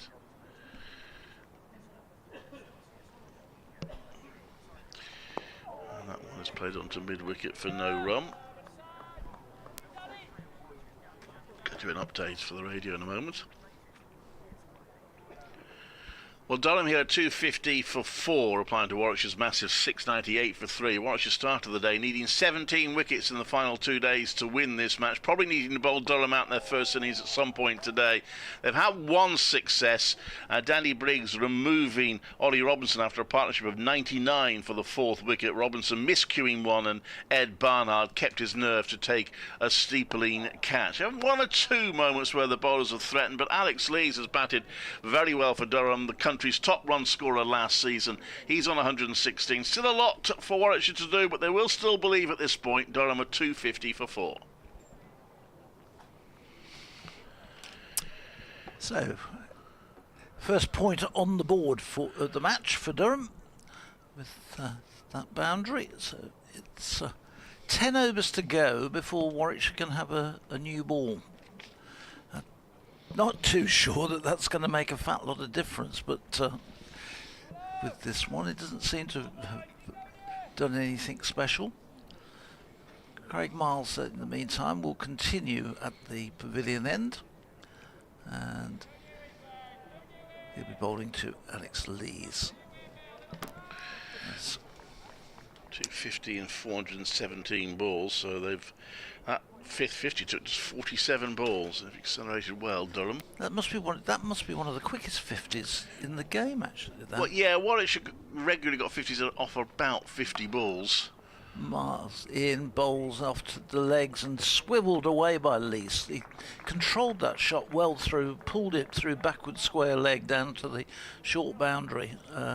There's a man down there, but really, unless you've got you can run 100 metres in 9 seconds, you're not going to get anywhere near it. It's such the ball travelers, and by the time you picked it up and got moving round, it's past you and crossing the ropes. And we saw that during the Warwickshire innings, and this is happening again this time.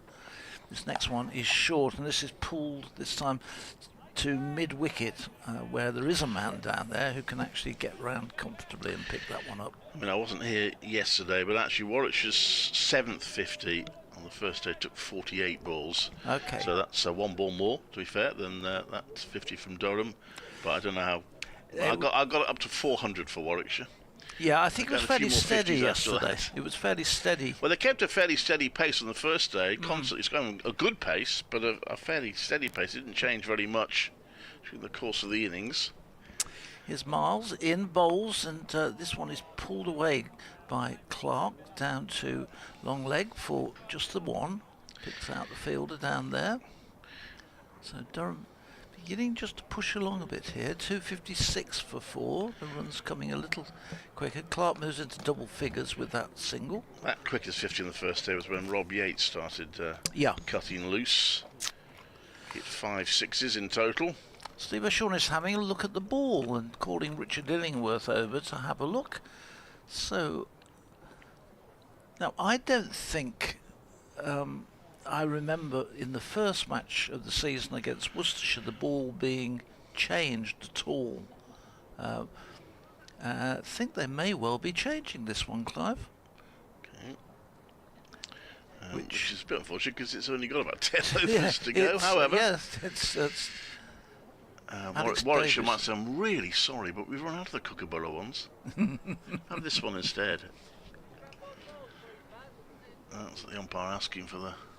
Yeah, he's not going to to. bring on some balls. I wonder what they've done. Whether they've had to use some in, perhaps in the warm-up games. They've got some balls there which they've been able to put into a box. Yeah, because they did play a couple of games last season with the Kookaburra, didn't they? So there might be one or Yeah, two. there may be some there. And Anyway, he's got his box of cricket balls, and he's looking for one that will have to be a fairly old one. Richard Illingworth is there as well. He looks well wrapped up, Richard Illingworth. He's feeling the chill. it's fine when the sun's out, but otherwise it's quite chilly out there this morning. Well, they've chosen one. Steve O'Shaughnessy is struggling to shut the case. It's a very natty little box they've got the balls in. It's like a little metal suitcase. Steve O'Shaughnessy said, I'm not walking off with it, yet someone's going to come fetch it. And the substitute fielder there will take the box of balls off. And we'll get back underway. So elsewhere, not a huge amount happening in terms of wickets. Kent lost 2 today, so Essex are still trying to force a win in that game. 287 for 4. But they're 243 behind, so less than 100 away from avoiding the follow-on. That's at Chelmsford. Lancashire 281 for 4, trail Hampshire by 86 runs. Worcestershire still in trouble, but 281 for 8, trailing Notts by 118 runs.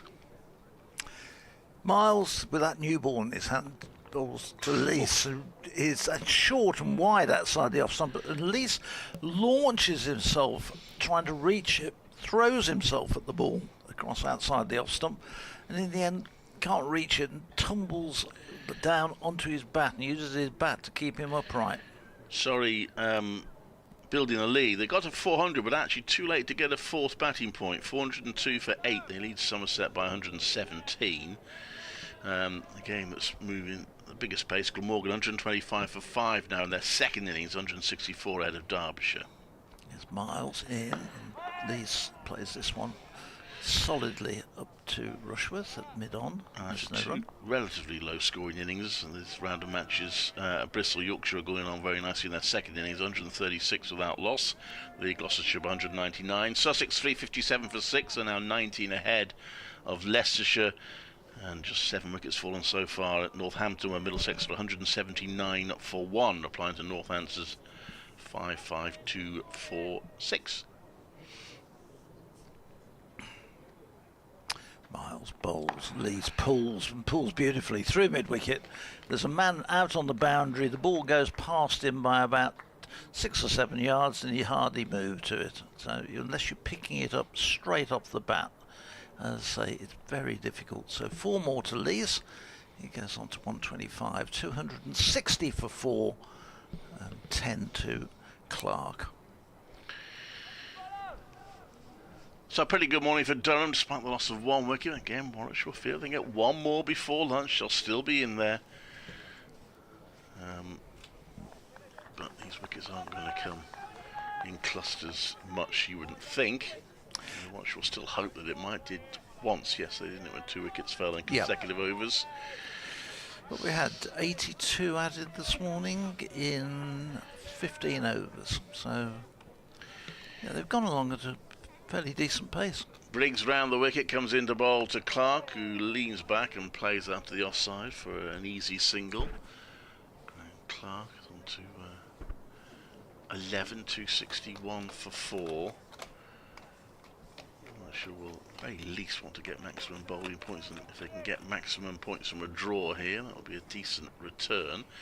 Umpire's just having a word with Alex Davis there, the Warwickshire captain. What's he worrying about, I wonder? Is anything worth having a word with him? I think maybe the way the ball, that was, he wasn't happy the way the ball was thrown in there. Well, oh no, it's not a 71 over ball, is it? It's the equivalent of. So you wouldn't have thought that would have made a fat lot of difference. Well, anyway, whatever it was. He's in part of the finish. Oh, that's an inside edge from Lees. Rare false shot from him. A bit of turn maybe for Danny Briggs. Turning into Alex Lees. It squirts out to backward point and there is no run. And he's in again. Quicker ball pitched up, which is played into the ground back to Briggs, who fields off his own bowling. He's well wrapped up anyway. He's got like a muffler around his neck. This next one is guided onto the leg side by Lees, but straight to Dan Mosley at mid-wicket. It's not. Yeah, looking at him, you'd think he was out there in the middle of December. In comes, basically floats that one up, and it's dispatched by Lees onto the offside and beats the dive of the fielder and goes to the short boundary for 4. And, beautifully played that one, because it threaded it between the 2 fielders and away to the boundary.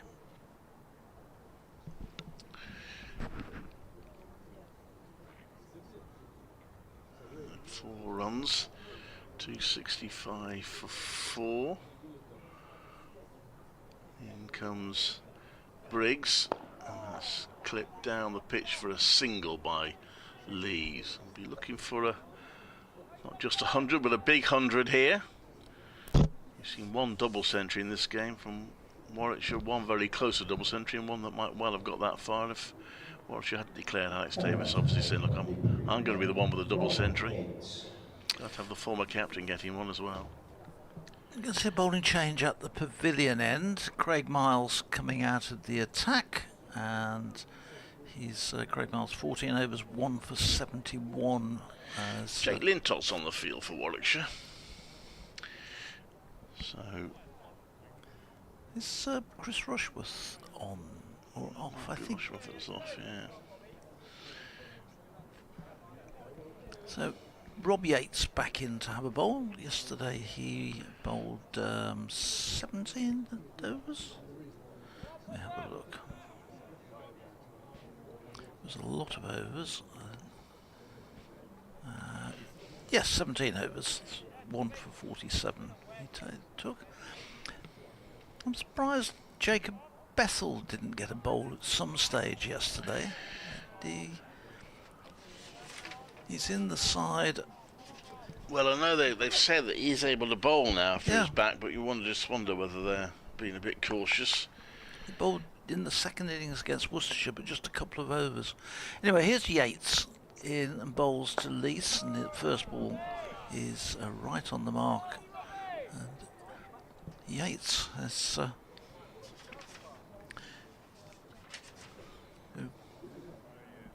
didn't bowl too much against Worcestershire, had a couple of overs, that was all, but certainly been used extensively with Danny Briggs at the other end, so the bowling spinners in tandem.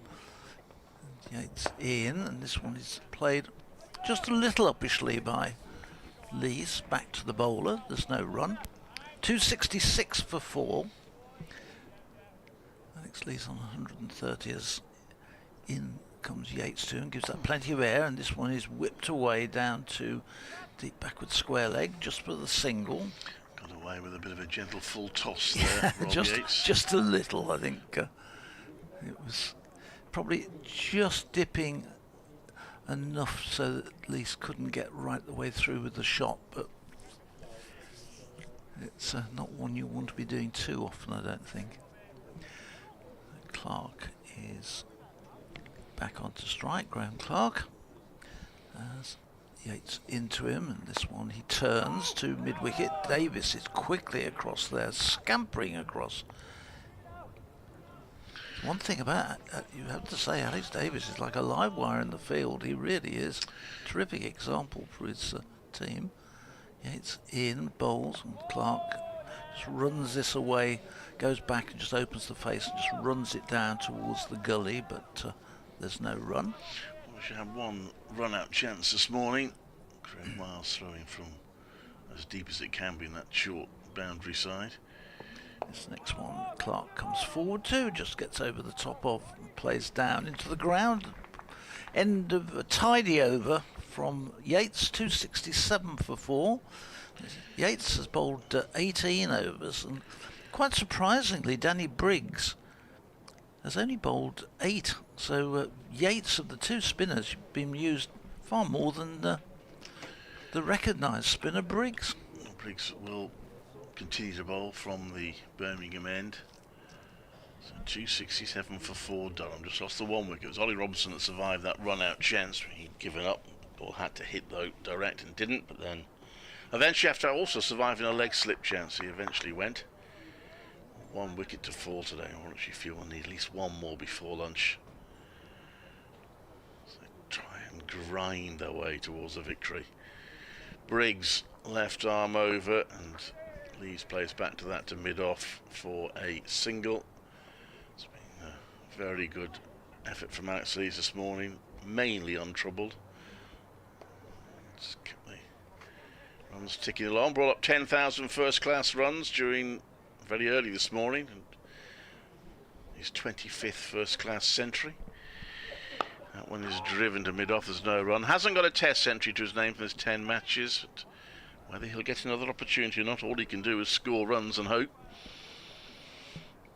It must still figure very high on the selectors. That's a forward defensive by Clark into the offside. Fielded by Mosley, there's no run.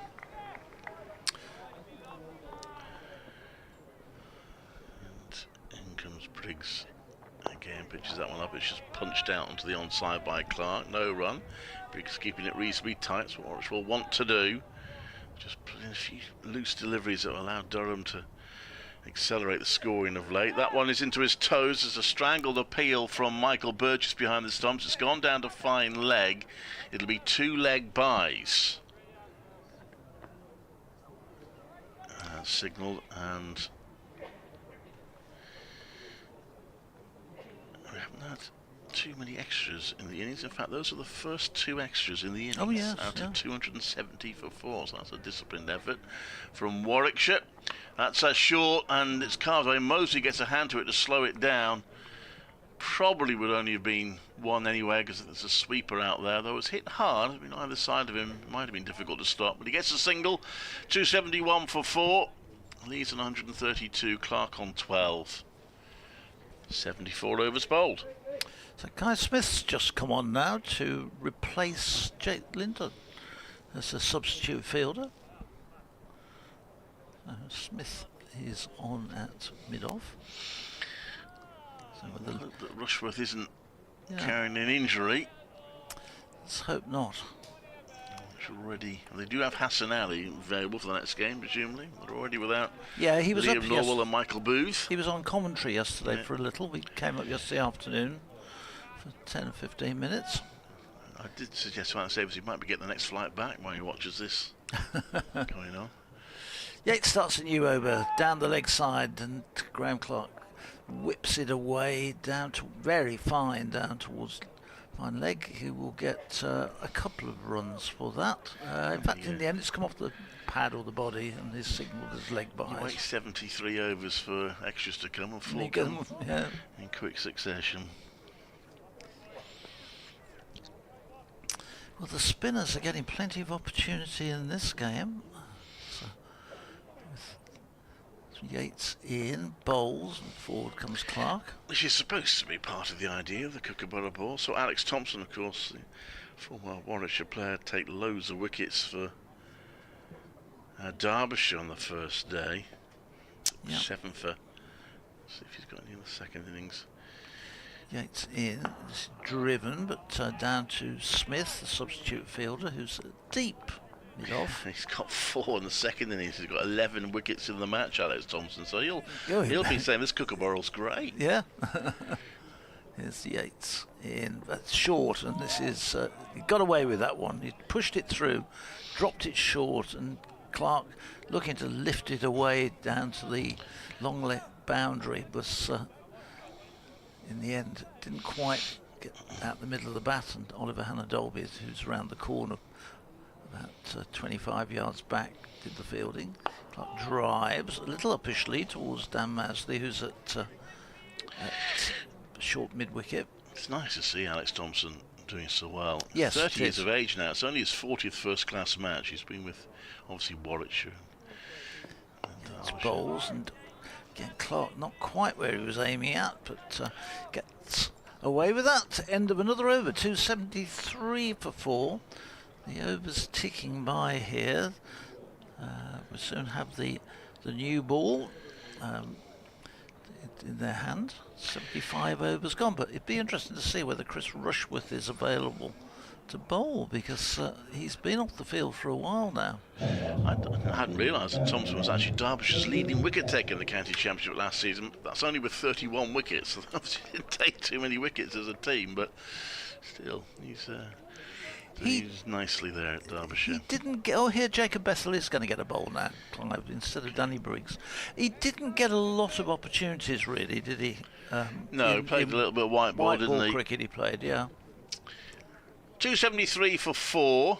A really nice guy, I have to say. When you spoke with him, very friendly, very open about his game, and really enjoying the opportunity of getting first-class cricket, as you say, quite relatively late in his career. So Bethel then, wearing sunglasses.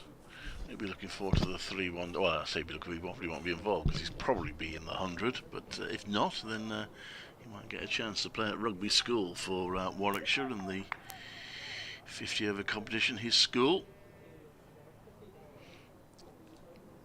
And he's going to come into bowl to Lees.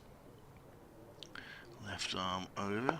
Lees drives it, looks for a gap, and forces the mid-off fielder to scamper around a fair bit, so allows him to get yet another single, Alex Lees. I'm sure Alex Lees will be thinking what an opportunity this is to make a really big score. Yeah. Start the season and didn't score any runs at all in the first match of the season, which was a great disappointment to him, but not really to blame, given that Durham didn't get on the field at all during that match. It was a band without a ball being bowled. We had 2 matches in the first round of games, a band without a ball being bowled, which is double the number we had in the whole of last season. Only 1 match was abandoned last season. Happily, none of the second round of matches has been. So Bethel will come round the wicket now to Clark, but a fielder at a shortish mid-off position.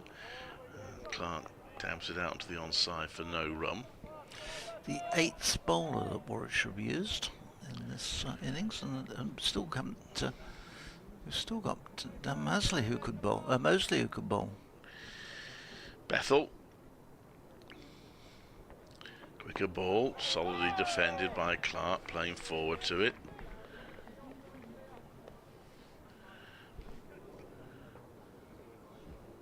Durham will be thinking, let's get to lunch. Just 1 wicket loss to the morning session. It'll be another big step towards ensuring they get the draw. Bethel is in. It's a forward defensive. I wonder how much they'll be thinking about how many bonus points. Probably not very much, I would imagine. They are going to have to press the accelerator a bit if they're to get maximum batting points. And even to get 4 batting points, they'll have to speed up a little bit. Mm. May not be at the forefront of their minds at the moment. Bethel bowls. They want those 8 points for a draw, so that's pushed out the offside. It is back to 8 points for a draw this season. So don't want to make sure they get those first and It foremost. was only 1 year that they went to 5, wasn't it? Yeah, but I mean, the 8 was. I read that. Oh, they've gone back to what they were always. Well, it was only 8 after the COVID season, wasn't it? It was the first season they actually introduced 8. Bethel comes into bowl, and that's played to backward point. There's no run. It's always been. Well, there'd been none when I first started. There's been 3 and 4 and 5, but first time. What is it? I don't know.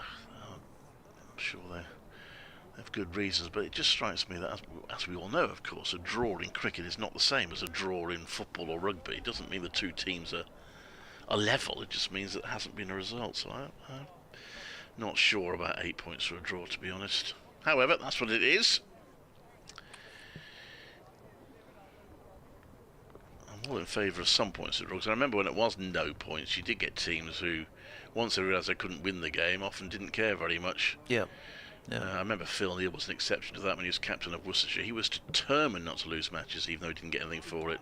But that wasn't the case for all teams. Here's Yates as we approach the point where they'll be able to have a new ball. His first ball to Lease is driven, and Yates is into the ground, and Yates gets across in front of Clark to get the ball. There's no run. I like about 4 or 5 points for a draw myself, but then I'm not in charge, surprisingly. This next one is steered out to Craig Miles, out at extra cover. There's no run. Mosley is in at short extra cover. Then we've got 4 other players out. This one is driven down to Barnard, who comes in from a deepish mid-off.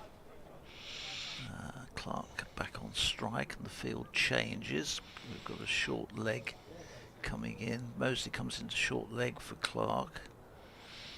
There's a slip, backward point, short mid-wicket, deepish mid-on and mid-off, short long leg, and a deep mid-cover point, and a man out on the deep mid-wicket boundary. There's Yates in, and this is turned round the corner, but straight to short long leg, and there's no run.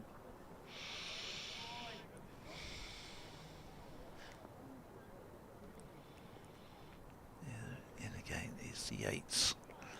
Drops this one a bit short, but Clark not able to take advantage of that, punches it away to mid-wicket where Miles runs across and does the fielding and prevents the single.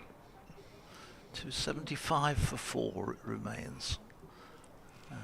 Yates, who's got the 1 wicket so far, is in, bowls, and this one again is turned into the ground, and another tidy over from Rob Yates. So his 19th over of the innings, sorry, his 20th over of the innings. He has 1 for 49, so he's been very economic, Rob Yates, and a very tight line he's bowled. Keaton Jennings has scored a century for Lancashire, largely against spins. That will enhance his reputation and his international prospects. How long since so much spin has been bowled in the county championship before the middle of April? Exactly. But again, that was sort of part of the point. Yeah, but yeah, no, it is unusual. So a slip in place and a shortish mid-on for Jacob Bethel. Might have 2 more overs to bowl if they take the new ball straight away. That's punched out to the onside. It's fielded there. No run. well, still no sign of Chris Rushworth. No, that's a bit of a concern. Whether he's had a pull or something. Don't want another fast bowler injured. Bethel gives that on plenty of air, and it's just dug out there by Lees for a single.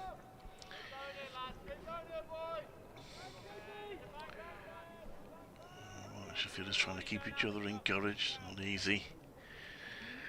Didn't manage to bowl Worcestershire out in the first game of the season. So we've got a long way to go to bowl Durham out here. I'm sure that's wrong. They did bowl them out, didn't they? In the end? Yeah, that was carved away to a backward point by Clark, and that is going to be 3. That's a third. Quickly is Hannon Dolby does the fielding and he's replacing. Oh, he's picking up his sunglasses. He dropped his sunglasses and replacing the divot as Yeah, well. quite a long divot there. Very soft out there on that, down towards, well, I say in front of the holly stand. It's about 30 yards in front of the holly stand, that boundary. Clark to 15, 279 for 4. Lees drives that past a diving Bethel to mid-off for a single. That was not a run, it was a walk. And he moves on to 136, 280 for 4. I think Martin should be coming in to replace me in a second or two.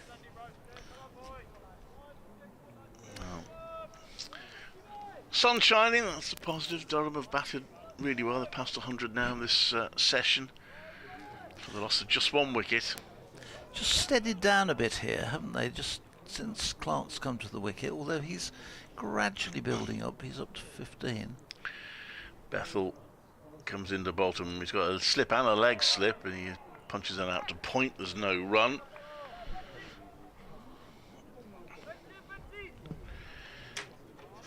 Last ball of the over coming up there, almost inviting him to take a single on the onside. Fielder's gone back to the mid-wicket boundary. Rather have Clark on strike than Lees. And Clark plays that back to the bowler, and there is no run. 280 for 4. 78 overs bowled. Got just under half an hour till lunch.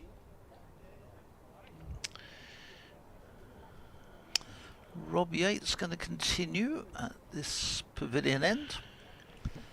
Still bright sunshine, although there's lots of cloud around. We've been blessed with some sunshine this morning, which has been nice. Still, most of the spectators are sat there in their coats, though. I think it's pleasant without being too warm on those seats over at the Birmingham end.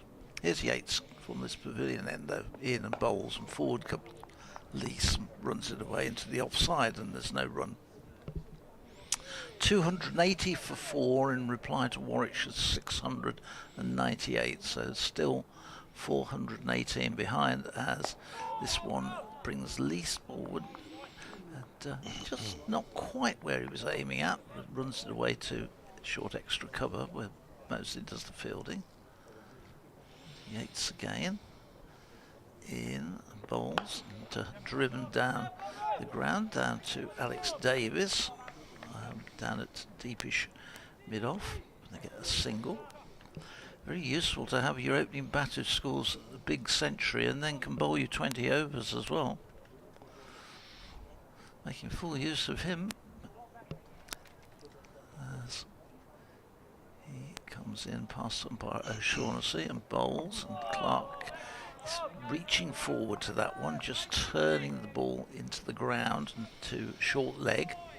And Mosley does the fielding. Yates 3 strides in and again, exactly the same delivery and same shot, straight to the same fielder. So it stays on 281 for 4. Davis gives himself an extra few yards at mid-on. As this one again is turned, but behind square, and Mosley scrambles across, does the fielding to make sure they don't get the single. End of another nice tidy over from Rob Yates. Durham 281 for 4.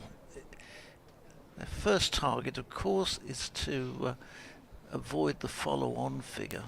And they've still got, what was that? Do my maths, 548? Yeah, 549, I suppose. 449, yeah. If they do that, then that's, I mean, that's the first target. Yeah. That's done and dusted if they manage that. In fact, even if they're getting close to it, they'll probably be okay. Yeah. However, Jacob Bethel might be his last over because it's the 80th over, so they may change the ball after this. As Ollie Iron Dalby's doing some limbering up, which adds to the theory that they may well take the new ball.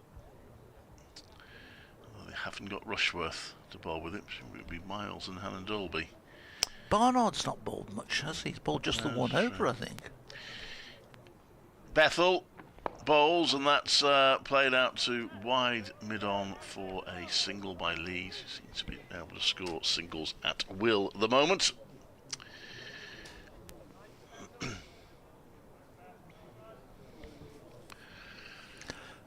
Oh, a little fielding change here for Bethel. Mosley is coming into leg slip. It's for Clark. Well, leg slip in a few times today. So slip in as well. Bethel bowls and Clark pushes it onto the adjacent pitch to his left and leg side. No run.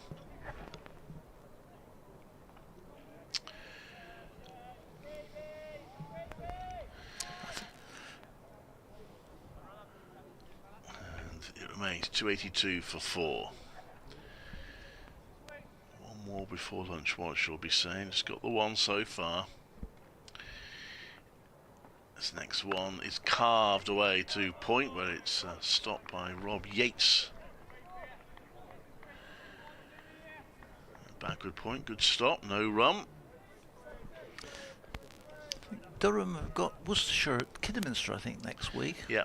And Warwickshire down at Southampton against Hampshire. That one is played down to a backward point for no run.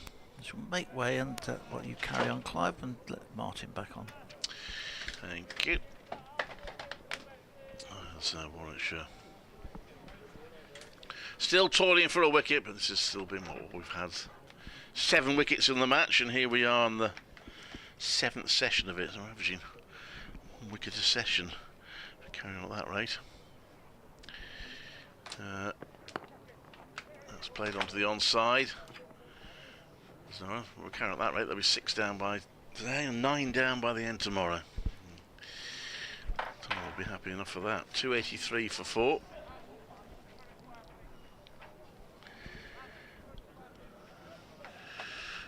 But we'll see if the new ball does anything.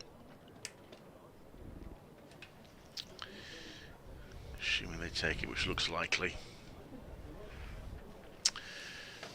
Last ball potentially with this particular ball, which didn't use for very long because it got replaced after about 71 overs the previous one. That one's punched out to mid-wicket for a single by Lees. 285. Or has that gone already? 284 for 4. Durham. Martin Emerson back with us. Bet you wish you could have been just down the road yesterday in West Bromwich. You've pointed to the direction of Coventry's defeat to Birmingham. Well, yeah, I Sunderland kind are of over wish that I was way. here. I wish I was here. You probably wish you were at West Bromwich, but there we are. There's about 2,000 Sunderland fans there yesterday. Yeah, well, 2,300 Coventry fans at Birmingham. Ends up the- disappointed. Birmingham played well though. What's the distance between the two grounds? It's about 15 miles, is it, or something? Between Birmingham and West Bromwich. Yeah. No, Birmingham and Coventry. Something like that. Here's the first ball of the next over. I don't think they swapped balls there, did they? I was watching the umpires. No, well, Yates still bowling. They Yeah. probably want to give Yates another over. But Hannon Dolby is definitely doing some limbering up, so it will be imminent, I'm sure, unless he's decided to bowl a bit of spin.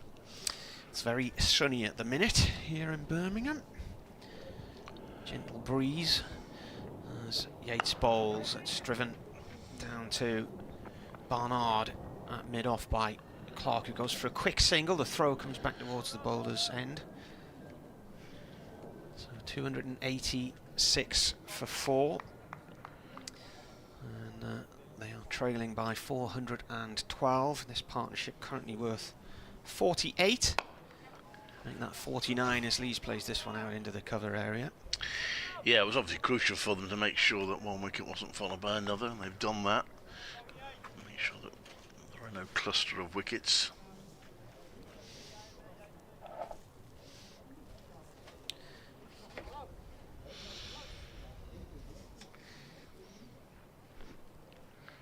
Comes Yates again. It's a bit wide of off stump, an inside edge under the pad there as Clark stretched forward to play it. He's on 17, Lee's on 141. 20 minutes to lunch, day 3, here in the second city.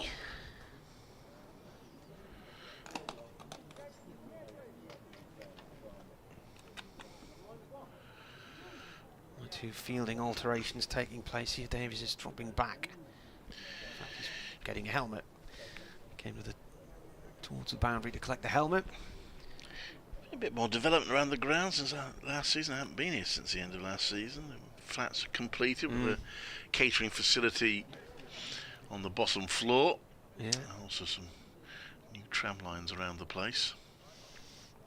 Yeah, I think the new tram cycle goes up the paths, 5 ways, doesn't yeah, it? There's, yeah. goes up and stops outside Morrison's, just on the beginning of the Hagley Road. Right, they've brought a short leg in. They've got a leg slip in. They've got a first slip in. This is Yates, right arm over to Clark. Clark drives at that and plays it across towards mid-on, where it is fielded by who? That's Jake Lintott, yeah, he's Jake substitute Lintott, fielder I was for gonna Chris say. Rushworth, which is a worry for Warwickshire. Still no sign of Rushworth. May have He added bowled first to- thing this morning, he did. didn't he? He did bowl this morning, but with the new ball due, we still haven't seen him on the field, so that will be yet another concern. He's on strike. Yates coming round the wicket to bowl to him from the pavilion end, and he thumps that hard straight underneath the legs of the fielder at silly point and away for 4. Well, Rob Yates will be very relieved he managed to jump out of the way of that one. Or Dan Mosey is rather, I should say. Managed to jump out of the way of that one. It was very well struck. 3 fielders round the bat. They might be standing a little bit further away next time. Well, 292 for 4. Are we going to see the new ball now? Ollie Hallandolby is jogging towards the city centre, but I trust he'll stop when he gets to the end of the pitch on the opposite side to us. And Rob Yates is just putting the helmet a long way behind the wicketkeeper. So Ollie Hallandolby will take the new ball. The umpire Richard Illingworth is signalling to the scorers. His black gloves. A bit like almost like a snooker referee, half expecting him to polish the ball and place it. 292 for 4. And let's see if this new ball can lead to success. Hasn't much in this match, it should be said. I mean, Warwickshire managed to get 343 before the first wicket fell in the first innings. And it took Warwickshire 13 overs to get, or 14th over to get a wicket in the second innings of the match.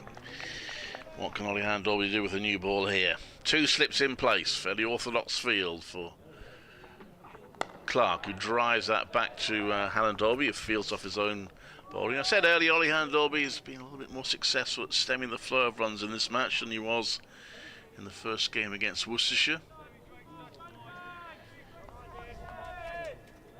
I think he took just a little bit of tap towards the end of his spell this morning, so he's now on 31 runs conceded. This is his 13th over, which in the context of the game is not a bad effort. Leans forward, runs in, it's pitched up. Clark didn't play it on the leg side, but ends up driving it to mid-off for no run.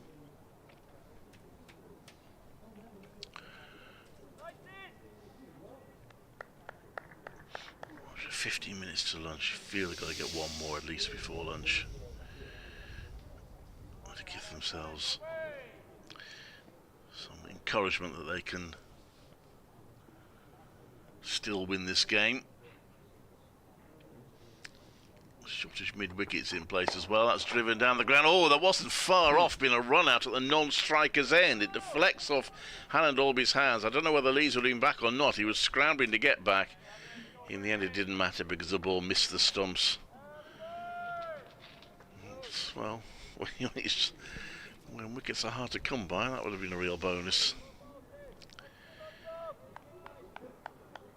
No damage done as far as Alex Lees and Durham are concerned. He might just stay a little bit deeper in his pitch, in his crease this time. And Dolby, right arm over, it's left as it drifts away. Comfortable lead for Graham Clark.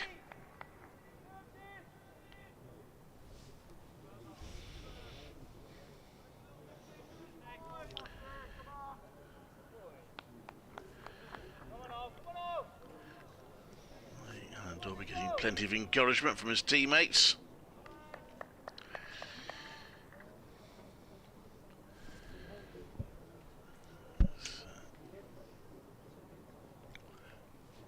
Sun's shining nicely now as he comes in to bowl. Right arm over Clark. What is that onto the leg side? I don't know whether he got a bat on that, but he's going to get 4 runs onto the total. It's going to be 4 leg byes. Just drifting down the leg side, comes off his pads, goes very fine. 4 more onto the total. 296 for 4. Durham closing in on a second batting point.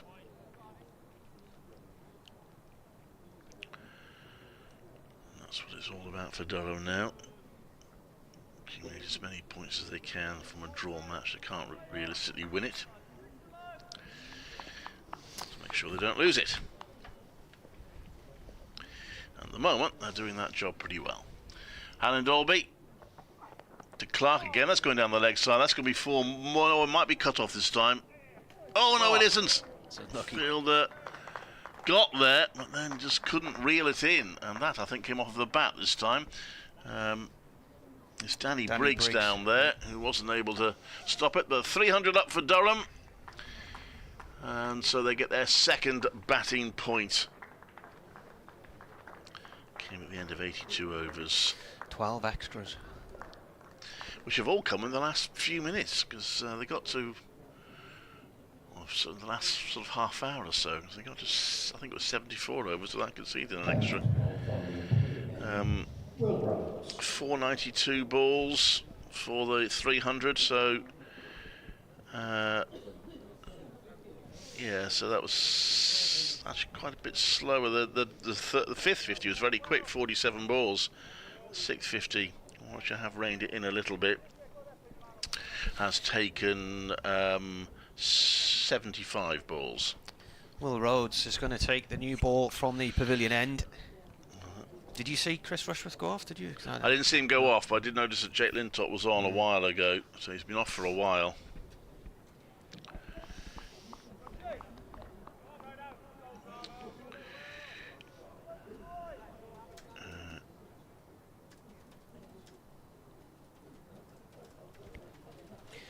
Here comes Rhodes, right arm round, bowling to Lees. That's played up to mid-on, no run there.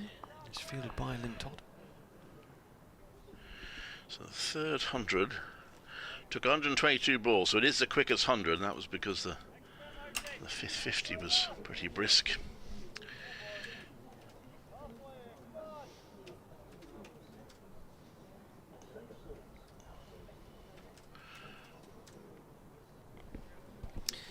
Next delivery round the wicket, a play and a miss there from Lees, wide of off stump.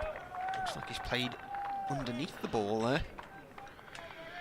Interesting to see how much Alex Davis uses Will Rhodes this season, because he was always a little bit reluctant at times. He was always being urged by bowling coaches and teammates to bowl himself a bit more when he was captain. But the decision's not in his hands now. Here comes the bowler, defended by Lees. It rolls back towards the bowler's end.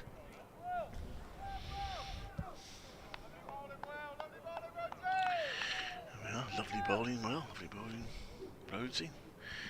Lintop, the lad who's had quite a career in T20, and he's yes, it is. He's a teacher. He was a teacher in Somerset, and he got drafted into the T20. So it was very successful. So much so that he got into the 100 and into one or two of the franchises as well. Next ball is played into the short cover area, and snaffled by Dan Mosley. And it is quite a story because he'd sort of done the rounds of the second 11s for a few years without actually making a breakthrough. He's played the occasional championship match for Warwickshire, and he also played in the one-day cup last season because he didn't manage to get himself into the 100. But he has given up his teaching job now, as I understand it. He was head of cricket. In comes the bowler. Oh, he's bowled him! Lees has gone, he's lost his off stump, and he is out for 146. Durham 300 for 4, trailed by 298. There was a bit of a false shot earlier, the second delivery of the over, when he played around it. That one has just crashed into the off stump, and it stands a bit skew-whiff now. Well, I wonder where that came from. There was one earlier when Craig Miles was bowling from this end that seemed to keep a bit low. I just wonder whether that was the issue there. Great applause for Alex. He's been a terrific innings, but quite a bit of a surprise, really, that he's gone out that way. He's just played right around it. It's stayed a bit low, possibly maybe a bit of inside edge, but he's just played around it, so he's out for 146. 240 balls, 145. In fact, I know it's very difficult to read that scoreboard, both of you have binoculars to do it. But yeah, terrific start to the season for Atlas Leeds. Remember, of course, this is effectively Durham's first game of the season because their first was washed out completely. 15 fours in that from Alex Lees. He just looked to be really comfortable this morning. He just, I want a single, I'll go and get one, and just kept ticking along. And Warwickshire really weren't exactly trying to get him off strike, but they were sort of letting him get the single and then trying to bowl at the others because he was looking so solid. But he's gone now. 398 was the deficit. I think I said 298. 398 is the deficit. Yeah. Well, I've still got a bit of work to do. They've done well this morning, but I certainly don't want to lose another one before lunch. Put the pressure on a little bit.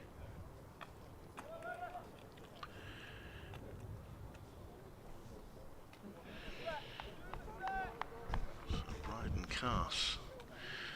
Don't know whether the England scouts are still here. They were here apparently on the first day. It wasn't his best bowling day, to be fair. Who was here? Some England I don't know who it was, but apparently there were some England scouts here on day one. Cass on strike then as Rhodes bowls. It nips in hard. The bowler doesn't appeal. There's a bit of a noise from the slip cord, but a good over there. And the new ball for the first time in this game has actually got a wicket. Had a completion of innings at the Oval. Surrey all out for 428. Which does give them a decent lead, so they can put a bit of pressure on Somerset now. 143 run lead. The slowest century of the season so far, scored by, guess who? Where at? That's the Oval. Who's playing there? It's Dom Sibley. Somerset are playing there. Yeah, Dom Sibley scored 100. Slowest century so far this season. Hannah Dolby comes in to bowl the Clark, who drives out to the offside. There's no run. Anyway, all out 428. I think they only got 3 batting points there. Might even have been 2. Let me just see if I can check that. No, they got 3 batting points. Sorry, but they give themselves a chance to win, not least because they got a wicket already. Somerset a none for 1 in the second over. Somerset will have high hopes of winning that. Helen Dolby into Clark. 2 slips in place. Clark, excuse me, pushes out to the offside for no run. Yeah, so 100 for Dom Sibley, half centuries for Jamie Smith and Ben Folkes. 5 wickets for Casey Aldridge for Somerset. He's not a player I've come across. 23-year-old England under-19s. Fast medium bowler. Taking 5 wickets in the Surrey innings. Helen Dolby. Oh, that's a swing and a miss there by Clark. Goodness. Well, maybe the new ball is doing a bit. Clark driving at that. Miss came close to getting an edge. 2 slips in place, ready for it.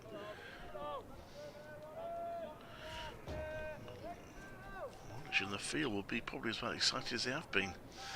at the moment. One wicket and a couple of other false shots here. Do you know what? I think that's the first wicket that's actually fallen when I've been on air. Well, I didn't come down any wickets on the first day. I didn't yesterday. Hannah Dolby comes into bowl. And that's played back to him. There's no run. Had a day like that at Canterbury a few years ago. Didn't do a single wicket all day. I'm not sure I did a single wicket the whole match. It wasn't the most entertaining of games. I mean, unless you just enjoy runs being scored. Haven't been down there since 2017. Don't think Durham go there this year. That's Hannah Dolby, that's clipped to mid wicket, and it's a single.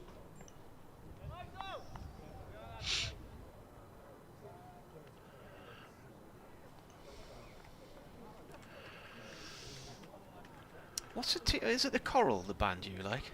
Is it the Coral? Oh, I do like the Coral, yeah. Yeah, I think we're seeing them in the summer. They're playing in a festival we're going to, and I saw the lineup. I thought of you. From Hoylake, little peninsula. Been to the open golf at Hoylake. So yeah, Tiger Woods won. In comes Hannah Dolby to bowl to Cass, who punches out to the offside. Oh, they thought about a quick single. They are going to take the single eventually. They had a bit of a debate about it. In the end, it was very comfortable. So I'm quite sure what happened there between the just having a chat now. Maybe revising their plans for calling. 302 for 5.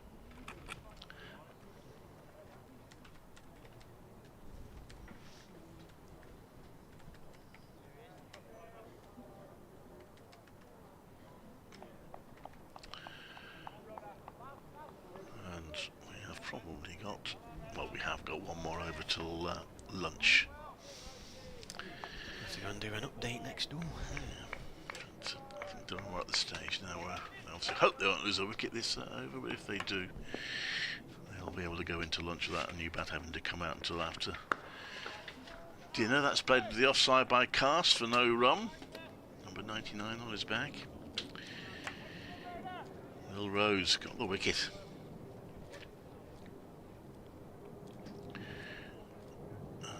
Two slips in place as a fielder at mid-wicket. 3 on the offside, saving 1, 2 on the onside. As a fielder down the long leg boundary, not quite all the way back. No sweeper on the big expanse on the leg side. Rhodes comes into bowl. It's a forward defensive by Castle. He plays and misses. This is a really good spell from Will Rhodes. Just given Warwickshire a little bit of hope here. Wanted at least 2 this morning's session. Well, they've got 2. Still have an awful long way to go. Saying at the start of the day they probably need to bowl Durham out today in the first innings to have any real chance. That is looking possible now.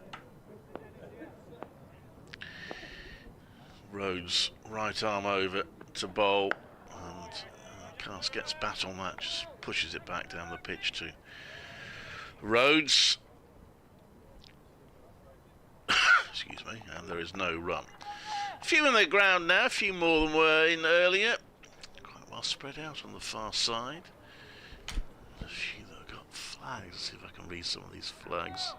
St George's flags. Oh, there's one there. That's Southampton emblem. That's played to square leg. It's beaten the dive of the fielder. They're going to get 2 runs. Might even get 3. They will get 3. Carter's a bit slow on the take up there, and he gets a little bit of a glare from Graham Clark, but he gets it comfortably.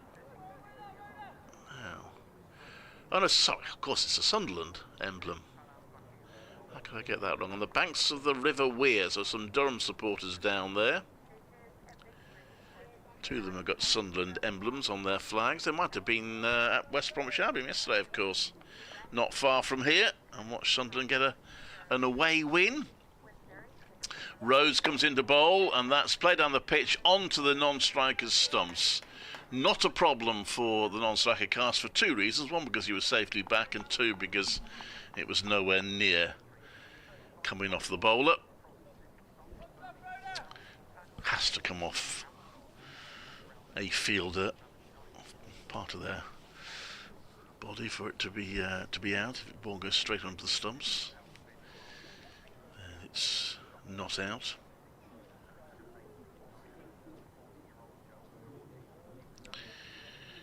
And next one is a play and a miss, for defensive by Clark. And applause for Will Rhodes. That will be the end of the session. It's been a decent enough session for Durham, but it's one where they finish it still with a bit to do. 127 they've added for the loss of 2 wickets. And they are 300 That concludes the morning session. for 5 for 5. Will now. And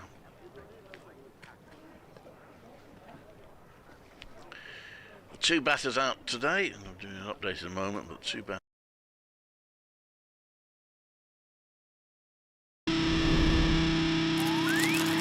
If you want it, you gotta dig deep. I'm on top of the mountain, but it's real steep. Been through the valley, now I'm at the peak. Yeah, a higher learning every time I speak. And when kings collide, they expect to fight. But I know the truth, yeah, we the light. Don't believe the hype, nothing's overnight. Views from the top like a satellite. Yeah, I don't care what the nays say. I live without them for my name's sake. I do what I want and not what they say. Now I'm in a position for a big payday.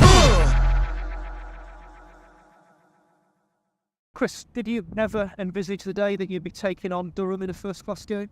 Absolutely not, never. Durham, it was part of my life since I was 9-year-old. I played under 11s there, grew all the way through the age groups, joined the academy, and then obviously played professionally for 13 years. So it's a strange feel, I'm not going to lie, but when the fixtures came out in December, it was the first one I looked for. Like you say, there's a few guys who I've sort of spent a lot of time with. Majority of the squad I've played some form of cricket with, whether it's for a long period or shorter periods. People like Scott I've known for a long time, since we were both kids. So I'm hoping I've got a little bit of inside knowledge and a bit of an extra, I guess, push. But now I'm looking forward to it. And tell us a bit about your relationship, friendship with Ben Stokes. Obviously, you saw him come up through the ranks there at Durham and spend a little bit of time at your place. Yeah, now we spent the summer living together. We were both quite young at the time, which was interesting. We both kind of broke into the first team around a similar time. So it's obviously careers have gone, I guess, slightly different in terms of he's, captain of England now, his career he's had. I'm hoping he doesn't play this game, but you never know who turns up. But now, look, like I say, I'm just really excited, and hopefully we get the weather to get the game on and have a good match. Absolutely. And just give us a bit again about your move down to Warwickshire, Chris. You've spoken before about how you couldn't really have hoped that it had gone much better. A few wickets again on first day of the season. You still feeling with yourself? Yeah, I love it down here. Like I say, it's not something I imagined a few years ago leaving the club. But like I said a few weeks ago, Warwickshire's like a new home for me down here now. I love the place, love the people. I love playing at Edgbaston. So I'm now fully a Warwickshire player. And things are going to get a little bit more crazy as of this week when Hassan Ali returns. Yeah, can't wait. Apparently he turns up sometime tomorrow, so hopefully we're on the field at some point and we get the U-Bears call from the dressing room. I'm sure he'll put a smile on everyone's face when he turns up.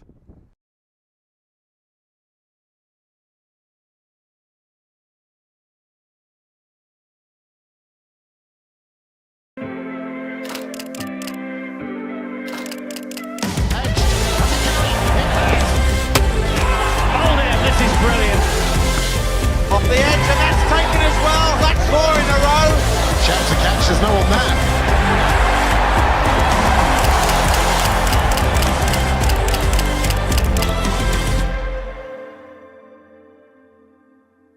I know how hard it could be fasting whilst playing cricket, but I myself done it in Abu Dhabi in the 30-degree heat where it was tough, but it's not quite like that here. But I think that's why this Ramadan league is important and so crucial. Yeah, I think like coaches and players was a massive part. I think with me fasting there, like in general, I think all the players were keen on how I was doing it. Asked a lot of questions, which was nice as they were getting involved and stuff. So that was brilliant. And even like in training, when I've like batted or bowled, fielded, they were just asking if I needed 5 or 10 minutes, I could go just chill, just sit in the shade a bit. So in terms of that, like I couldn't really ask for more, like the support and everything that Warwickshire had given me. We started the game, and then there was a couple of minutes they had given us a break where people who fasted could just drink some water, get some food in, get some dates in, just to give that time where the fast broke, just to fuel us a bit. So to take time out of the game, to give everyone a couple of minutes, it was unbelievable. I think even like religiously, when you speak about fasting, is not a thing where fasting should like cause a barrier. Fasting's there as a challenge for people to get disciplined in that month, to focus on yourself a bit, to be privileged in a way, because when you look at like different countries that have facilities like water and food, and to have that, not to take it for granted. I think like Ramadan League over here, it's unbelievable. Like the time that the indoor centres open, the time that Warwickshire's given to this tournament late in this day, from I'd say 9 o'clock to 12, 1 o'clock in the morning. It's unbelievable to give these lads that love cricket an opportunity to play the sport that they love, and to play for a long amount of time in this month.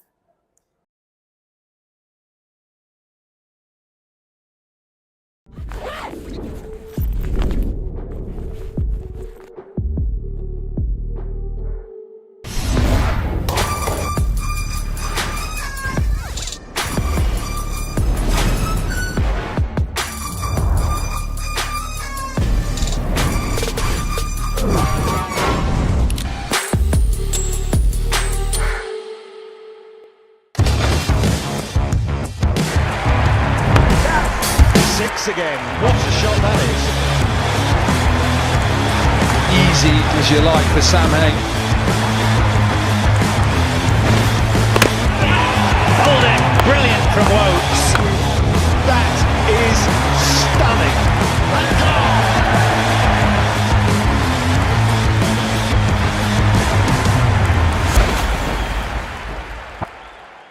Welcome to David Eats With. Coming in here, looking at all the memorabilia and the uplift it's had, it looks fantastic. It's a great facility for you members to come and enjoy during the summer and have a wonderful time and watch Warwickshire win. I recall my time starting in Warwickshire. I was the age of 14 when I walked through the gates here at Edgbaston. Over the years, it's been fantastic. I've been here a long time now and been associated with the club with a lot of success. And 1980 was the first success that Warwickshire had that I enjoyed. As part of the squad, I was on the Lord's ground staff, but still playing a lot of second team cricket for Warwickshire. And the two guys here, David Brown and Bob Willis, lifted the John Player League, which was absolutely fantastic. And it gave us all the lift that future's going to look good. So just going forward from the 1980s, 1980, I joined the staff in 1981. And our first success really winning a trophy was in 1989. And I recall the semi-final here at Edgbaston. It was a packed house against Worcestershire. And it's the first time I appreciated how magnificent this stadium is to play in when its capacity is full. The best thing about it was about 2,000 Worcestershire fans, and the rest were ours. A great atmosphere, and when we walked out, it was fantastic. And even better was that we beat them by 100 runs. You couldn't have asked for any more. But then we went on and we won the 1989 NatWest final against Mike Getting's Middlesex, which again, I was lucky enough to be there at the end, and Neil Smith hit a magnificent six at the end in the last over, and we got over the line and won that game. 1994, we come to that magnificent year where we won 3 trophies, runners-up in the last one. And then 1993 was the NatWest final, which I suppose everybody remembers me for. The 100 at Lords, chasing 320 to win. And we did, Dermot, myself, put a big partnership on. And to be honest, there's members, every time I walk into the ground, still remember me for that day. But at the end of the day, it was a great day for Warwickshire and for all the members, because at half-time we were 4-0 down, at full-time we won 5-4. I've played and viewed cricket from many grounds over my years watching cricket, playing cricket. There isn't a ground better than Edgbaston to view your cricket from. You can go to any part of this lovely ground and you get a great view. Please count yourself lucky that you're associated with this fantastic club, fantastic ground where your viewing facility is better than any other in the country.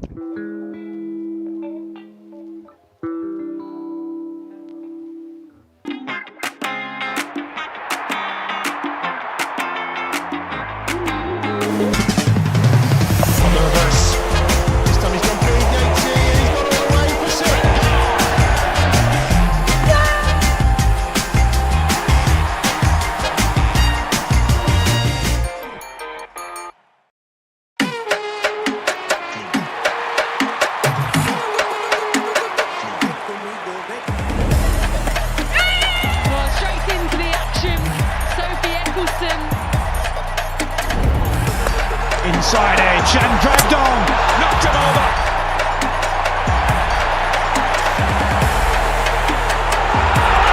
It's got Edgbaston. More drama here at Edgbaston. Oh yes, oh yes, it's just snuck through. Runs the boundary, he's going to find. My word, what a thump down the ground.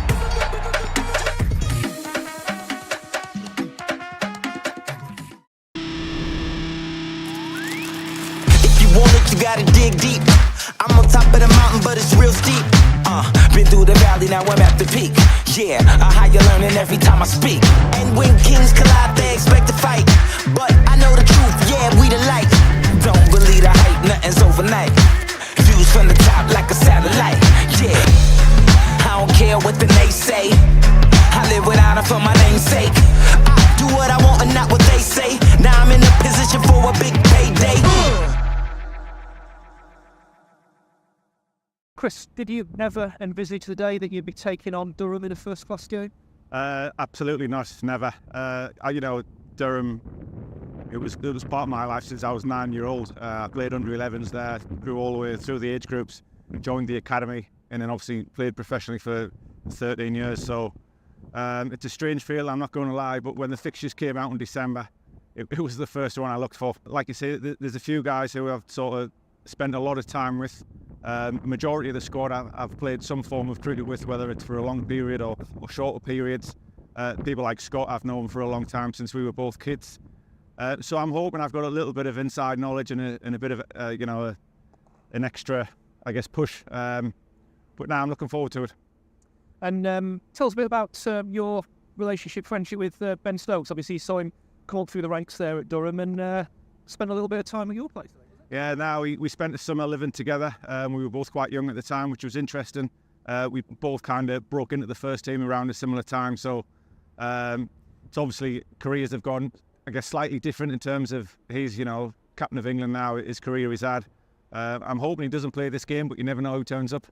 But now, look, like I say, I'm just really excited and hopefully we get the weather to get the game on and have a good match. Absolutely. And just give us a bit again about your move down to Warwickshire, Chris. You've spoken before about how you couldn't really have hoped that it had gone much better. A few wickets again on first day of the season. You still feeling really yourself? Yeah, I love it down here. Like I say, it's not something I imagined a few years ago leaving the club. But like I said a few weeks ago, Warwickshire's like a new home for me down here now. I love the place, love the people. I love playing at Edgbaston. So I'm now fully a Warwickshire player. And things are going to get a little bit more crazy as of this week when Hassan Ali returns. Yeah, can't wait. Apparently he turns up sometime tomorrow, so hopefully we're on the field at some point and we get the U-Bears call from the dressing room. I'm sure he'll put a smile on everyone's face when he turns up.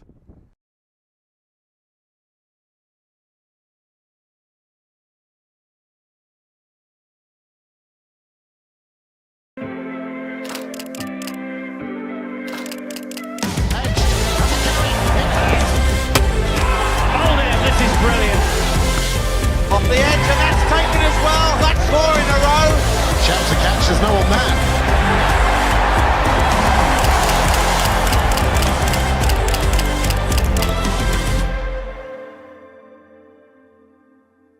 I know how hard it could be fasting whilst playing cricket, but I myself done it in Abu Dhabi in the 30-degree heat where it was tough, but it's not quite like that here. But I think that's why this Ramadan league is important and so crucial.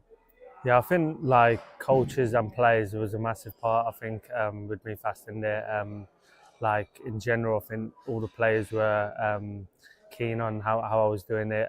Asked a lot of questions, which was nice as they were getting involved and stuff. So that was brilliant. And even like in training, when I've like batted or bowled, fielded, they were just asking if I needed 5 or 10 minutes, I could go just chill, just sit in the shade a bit. So in terms of that, like I couldn't really ask for more, like the support and everything that Warwickshire had given me. We started the game and then there was a couple minutes they had given us a break where people who fasted could just have drinks and water, get some food in, get some dates in, just to give that time where the fast broke, just to fuel us a bit. So to take time out of the game to give everyone a couple minutes, it was unbelievable.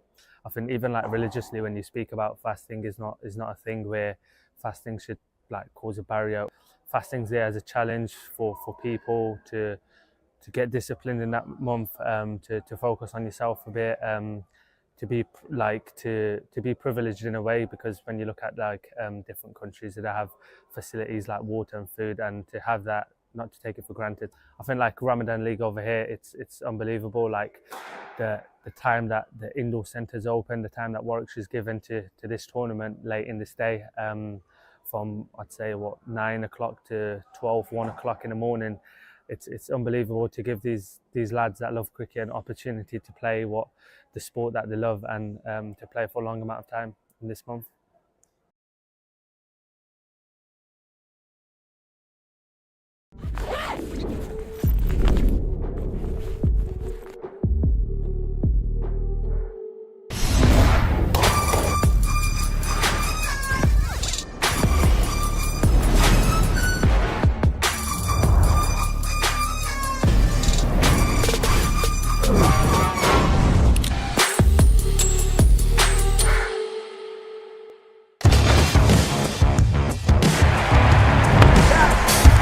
Again, what a shot that is.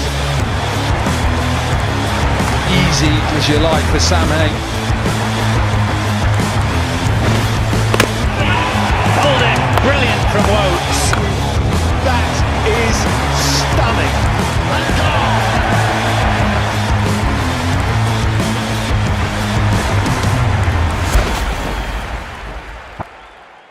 Welcome to David Eats With. Coming in here, looking at all the memorabilia and the uplift it's had, it looks fantastic. It's a great facility for you members to come and enjoy during the summer and have a wonderful time and watch Warwickshire win.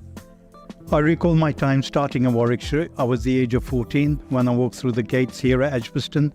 Over the years, it's been fantastic. I've been here a long time now and been associated with the club with a lot of success. And 1980 was the first success that Warwickshire had that I enjoyed. As part of the squad, I was on the Lord's ground staff, but still playing a lot of second team cricket for Warwickshire. And the two guys here, David Brown and Bob Willis, lifted the John Player League, which was absolutely fantastic. And it gave us all the lift that future's going to look good. So just going forward from the 1980s, 1980, I joined the staff in 1981. And our first success really winning a trophy was in 1989. And I recall the semi-final here at Edgbaston. It was a packed house against Worcestershire. And it's the first time I appreciated how magnificent this stadium is to play in when its capacity is full. The best thing about it was about 2,000 Worcestershire fans and the rest were ours. A great atmosphere. And when we walked out, it was fantastic. And even better was that we beat them by 100 runs. You couldn't have asked for any more. But then we went on and we won the 1989 NatWest final against Mike Getting's Middlesex, which again, I was lucky enough to be there at the end, and Neil Smith hit a magnificent 6 at the end in the last over, and we got over the line and won that game. 1994, we come to that magnificent year where we won 3 trophies, runners-up in the last one. And then 1993 was the NatWest final, which I suppose everybody remembers me for. The 100 at Lord's, chasing 320 to win, and we did. Dermot, myself, put a big partnership on. And to be honest, there's members every time I walk into the ground still remember me for that day. But at the end of the day, it was a great day for Warwickshire and for all the members, because at half-time we were 4-0 down, at full-time we won 5-4. I've played and viewed cricket from many grounds over my years watching cricket, playing cricket. There isn't a ground better than Edgbaston to view your cricket from. You can go to any part of this lovely ground and you get a great view. Please count yourself lucky that you're associated with this fantastic club, fantastic ground where your viewing facility is better than any other in the country.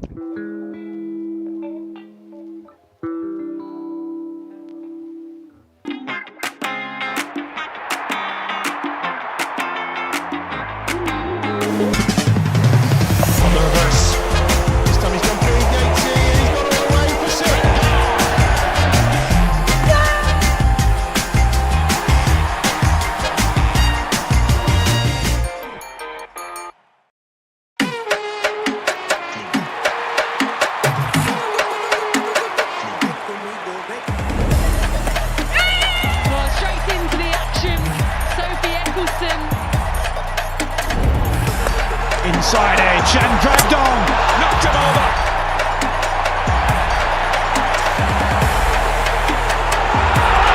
It's got him, Basto. More drama here in Edgbaston. Oh yes, oh yes, it's just snuck through. Runs the boundary, he's going to find. My word, what a thump down the ground.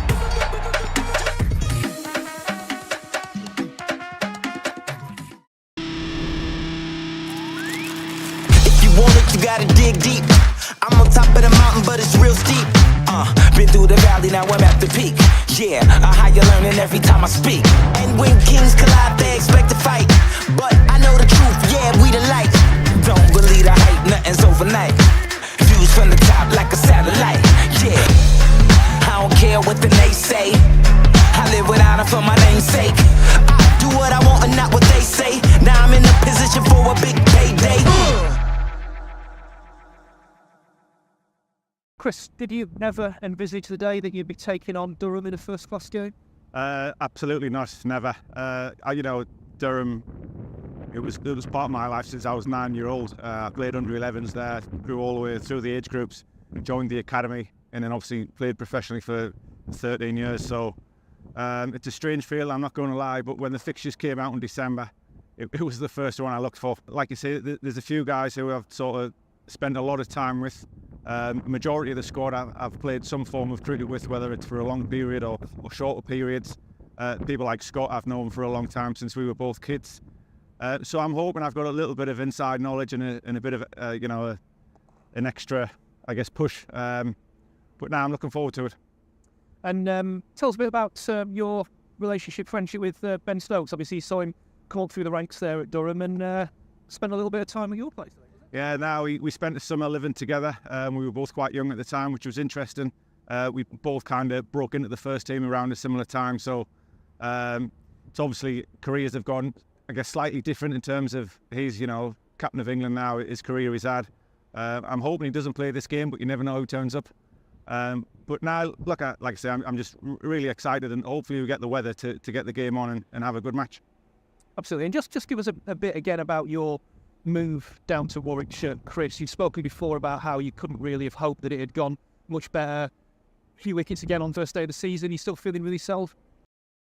Yeah, I love it down here. Like I say, it's not something I imagined a few years ago leaving the club. But like I said a few weeks ago, Warwickshire's like a new home for me down here now. I love the place, love the people.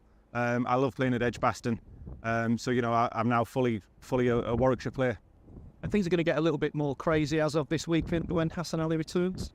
Yeah, can't wait. Apparently he turns up sometime tomorrow, so hopefully we're on the field at some point and we get the U-Bears call from the dressing room. I'm sure he'll put a smile on everyone's face when he turns up.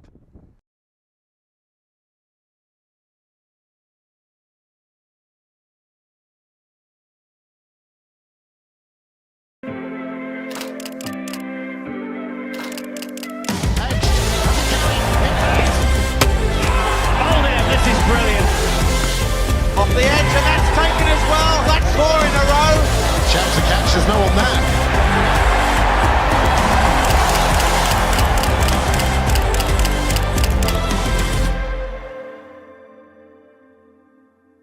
I know how hard it could be fasting whilst playing cricket, but I myself done it in Abu Dhabi in the 30-degree heat where it was tough, but it's not quite like that here. But I think that's why this Ramadan league is important and so crucial.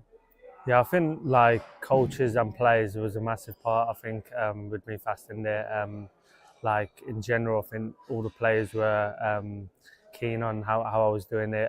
Asked a lot of questions, which was nice as they were getting involved and stuff. So that was brilliant. And even like in training, when I've like batted or bowled, fielded, they were just asking if I needed 5 or 10 minutes, I could go just chill, just sit in the shade a bit. So in terms of that, like I couldn't really ask for more, like the support and everything that Warwickshire had given me. We started the game and then there was a couple minutes they had given us a break where people who fasted could just have drinks and water, get some food in, get some dates in, just to give that time where the fast broke, just to fuel us a bit. So to take time out of the game to give everyone a couple minutes, it was unbelievable. I think even like religiously, when you speak about fasting, is not a thing where fasting should like cause a barrier.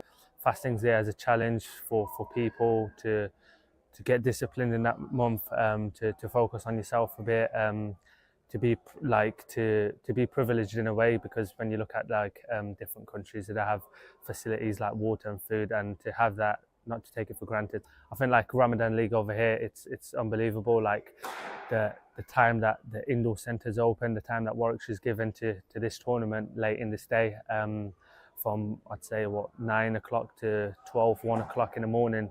It's unbelievable to give these lads that love cricket an opportunity to play the sport that they love, and to play for a long amount of time in this month.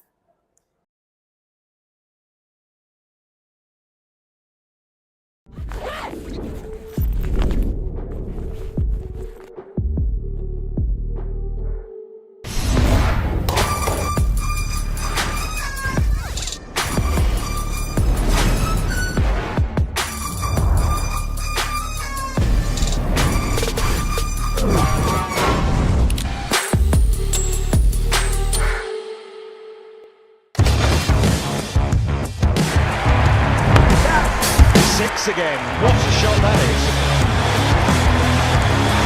Easy as you like for Sam Heng. Hold it, brilliant from Wokes. That is stunning.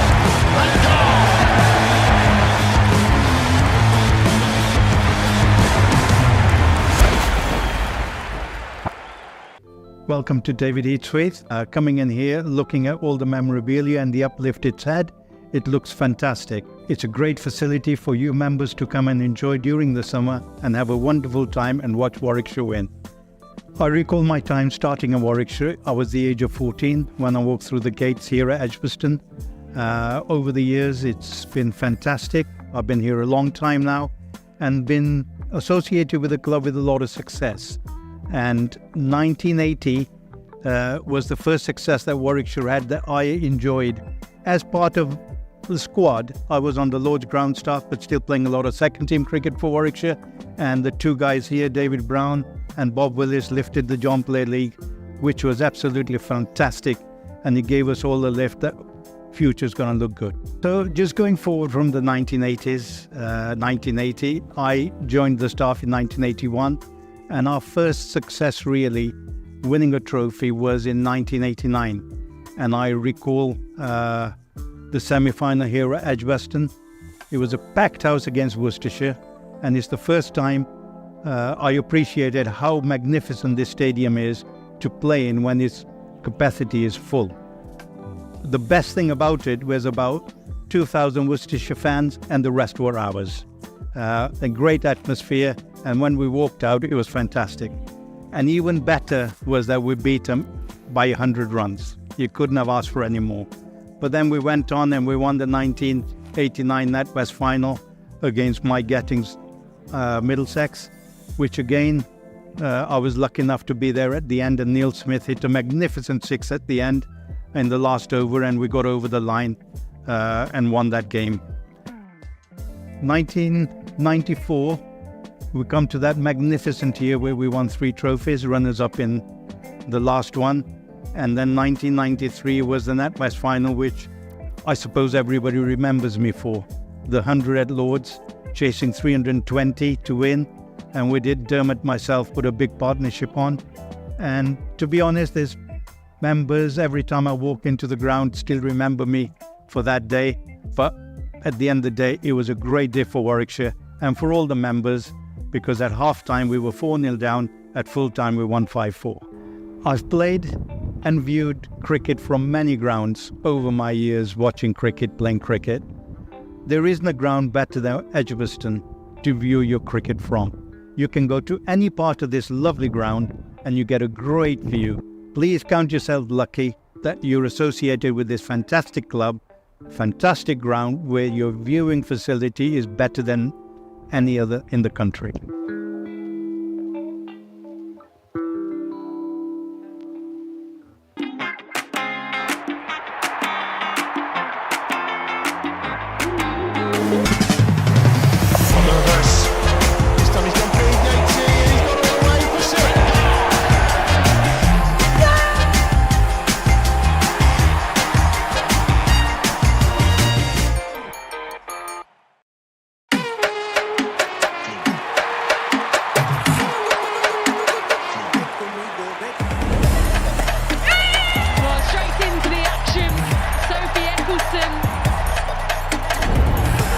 Inside edge and dragged on, knocked him over.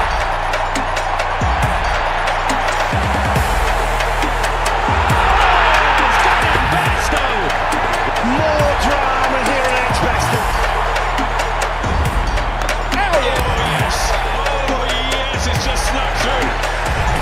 Runs the boundary, he's gone fine. My word, what a thump down the ground.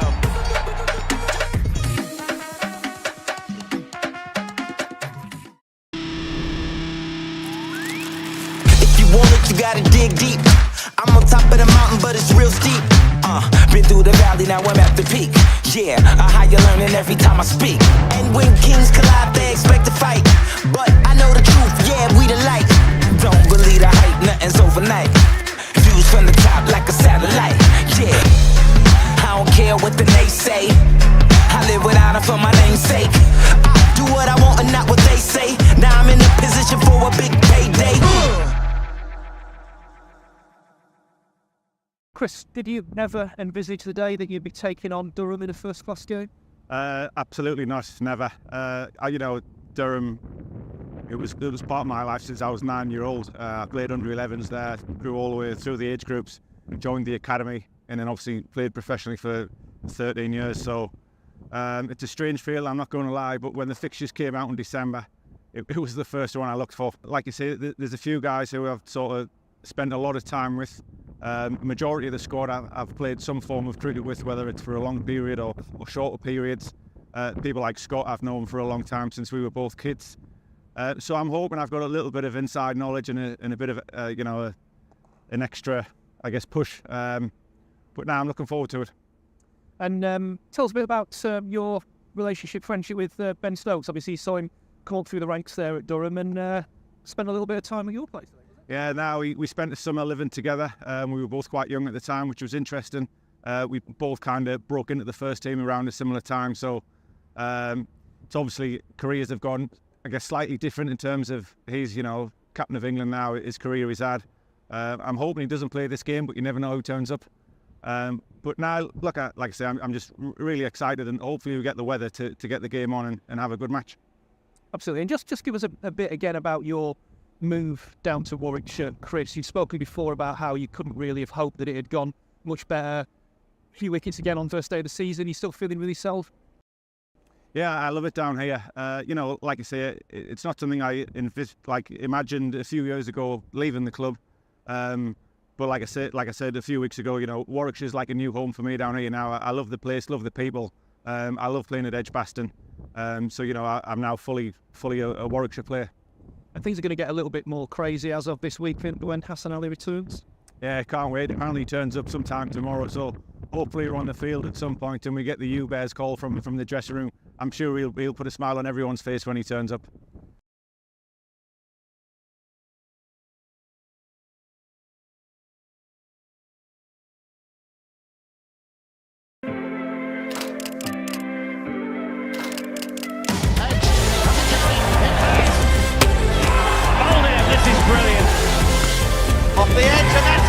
as well. That's 4 in a row. Chance to catch, there's no on that.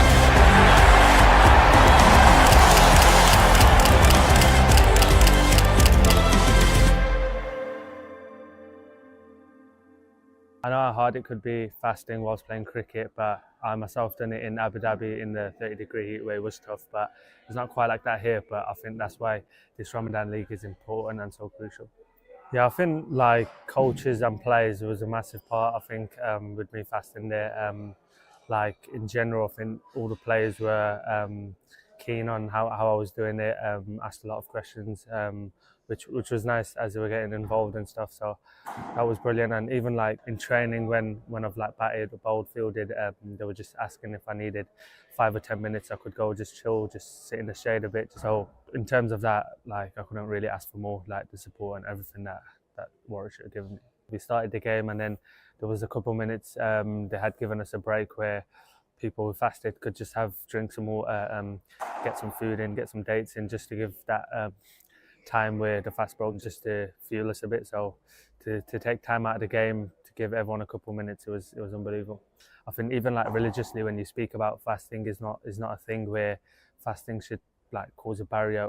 Fasting's there as a challenge for people to get disciplined in that month, to focus on yourself a bit, to be privileged in a way, because when you look at like different countries that have facilities like water and food, and to have that, not to take it for granted. I think like Ramadan League over here, it's unbelievable. Like the time that the indoor centres open, the time that Warwickshire's given to this tournament late in this day, from I'd say 9 o'clock to 1 o'clock in the morning.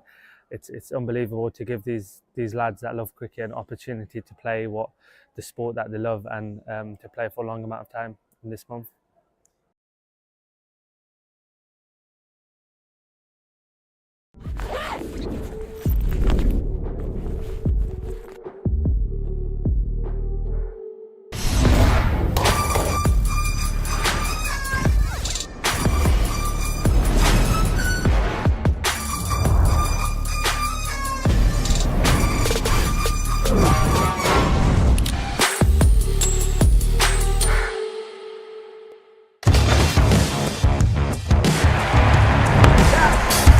Again, what a shot that is. Easy as you like for Sam Hain. Holding, brilliant from Wokes. That is stunning.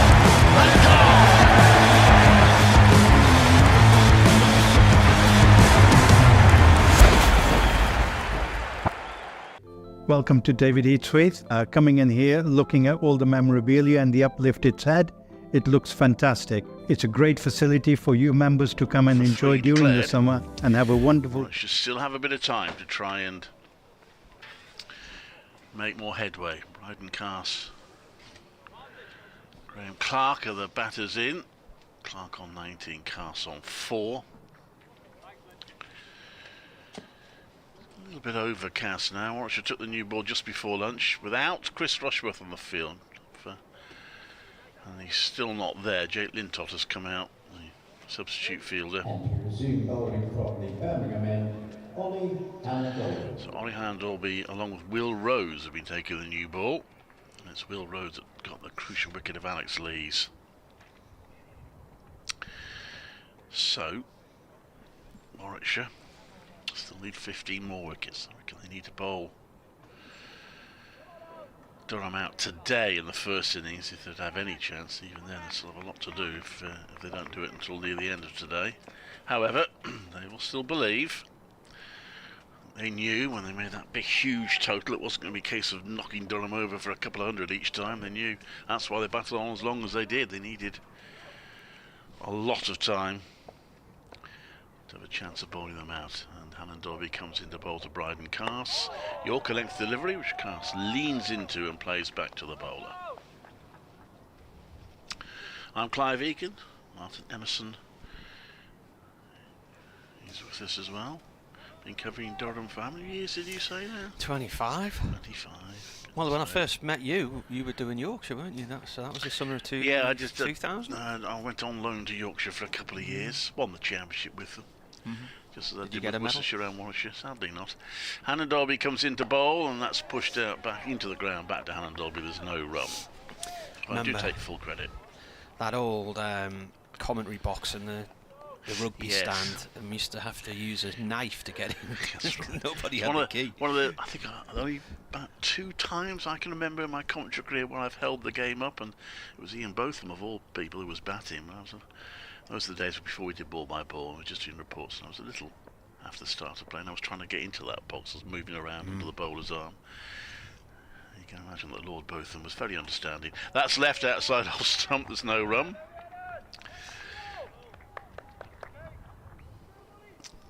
Yes, it's a little bit better than out there. The facilities.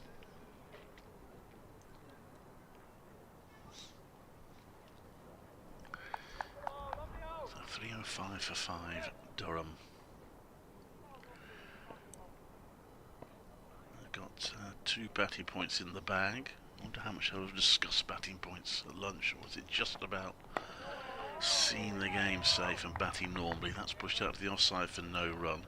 Scoring at 3.57 and over. So what have we got? We got 66, is it? 66 overs left after this one. I did a calculation at lunchtime. We'd had 1,003 runs in the game in 8 wickets. Okay.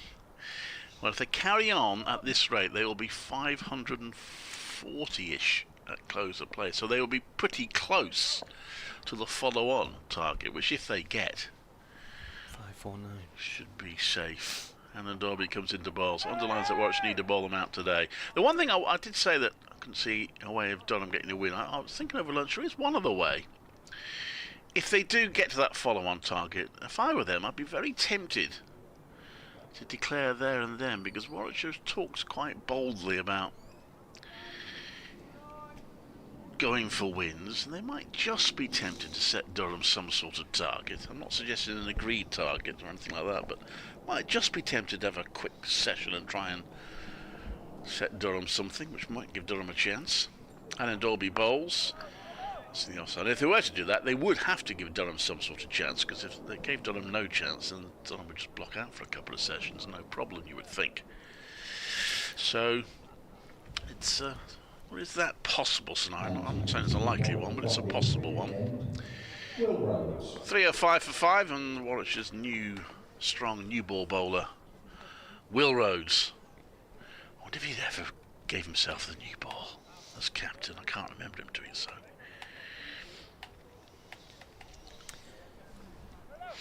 Not sure he'd been so presumptuous. Unless Alistair Cook was batting, because he always got Alistair Cook out. Only 2 wickets have fallen today. Robinson for 60 after a partnership for the 4th wicket for 99 with Alex Lees. And then Alex Lees fell to Rhodes just before lunch, the 2nd over of the new ball. When he was on 146, bowled off stump. Graham Clark on strike on 19 as Rhodes bowls from the pavilion end. That's through to the keeper. Paul Wilson's emailed, "Hi Marty and the gang, greetings from a sun-kissed and warmish Costerdale Hartlepool. Just to clear something up, I prefer the Duke's balls over the Kookaburra balls." He says, "You seem to be getting my emails late for some strange reason." Yeah, the one I read out earlier today came yesterday. It only arrived this morning. So, should be with you until the end of play, because I have no band to go and watch tonight. Rhodes bowls. Clark with a leading edge along the floor to point. We were having a discussion earlier about the Grand National, and I was talking about the year I'd been there. I thought it was about 1998, and it tied in with Premier Passions being on the TV, and I was going out with a girl at the time who was on that. So I've looked up Premier Passions, and that aired on BBC One in the February and March of 1998. And Phil Britt had mentioned he'd been there the year when there was the bomb scare and the whole course was evacuated. Rhodes bowls, and that's gone through to the keeper. That was out the back of the hand. That took a bit of the pace off the ball there. Well, of course they couldn't get to their cars, could they, Yeah. the patrons? So they wanted to try, and the hotels made There was a documentary at the time about the Adelphi Hotel in I Liverpool. remember it, yeah. Blimey, they exploited it Yeah. to full advantage. Didn't they put a load of mattresses They out in the did. ballroom? or Charged something? people 25 quid, and that was a few years ago. Yeah. I was just checking to see where Hartlepool done football-wise this season. Mid-table in the National League. Yeah, they've had a bit of an improvement since Kevin Phillips came in as manager. Rhodes bowls. Just pushed off towards square leg. The Rington's tea man who comes to our house every fortnight is a Hartlepool United fan, and he's had some pretty miserable times in recent years. And I think they were a few months ago. Can things get any lower than they'd reached? But they've improved on the amusement. Anyway, Jed's emailed. He says the Monday National after the bomb scare was in 1997. Lord Galeen, a Shropshire-trained horse, won. There's Rhodes bowls. Clark plays this to square leg. It's a dot ball. Now there's an interesting link in story to this. He said, I was working on the Shropshire Star at the time, and I only remember the horse because our racing editor, can you imagine the Shropshire Star having a racing editor, was telling us it was going to win and that we should back it anti-post at anything between 80 to 1 and 40 to 1 back in the October of the previous year. It eventually went off at only 8 to 1 in the end. So the year I was there, Earth Summit won in 1998. Rhodes bowls. This is played by Clark up to Davis, end of the over, so maiden there. So Lord Galeen won in 97, Rough Quest 96. Trying to think what year it was when Red Marauder won from Sunderland.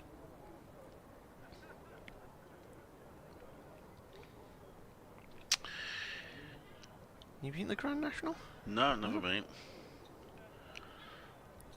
305 for 5.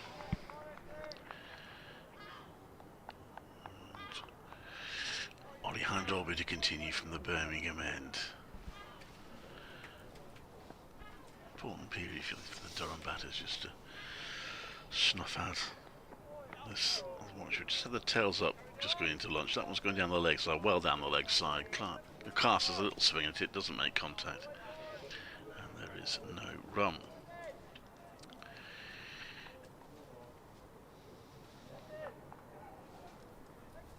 Where are Warwickshire next week?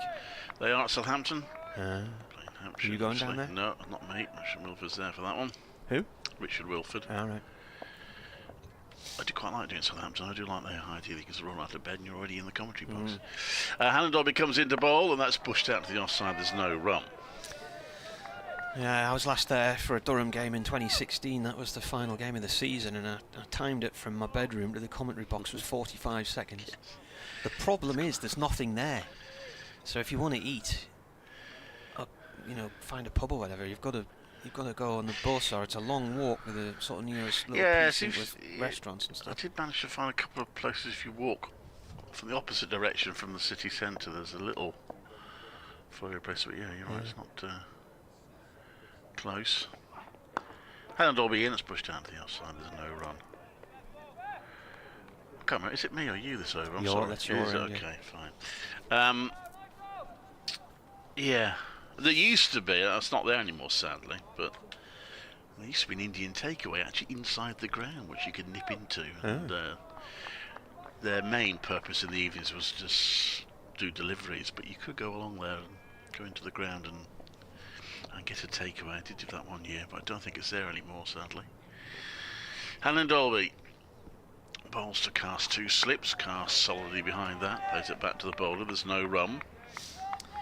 I mean, it's quite a way out of Southampton, isn't it? I remember Kevin James dropped me off one night at Eastleigh at the airport, because there's a train station there, so I could get the train into Southampton to meet a friend, and it's a good hour messing around, getting over to the airport, and then I think the nearest train station by foot was something like a 45-minute walk away. Yeah. Hannon Dolby bowls forward again, forward defensive by Casters, no run. 305 for 5.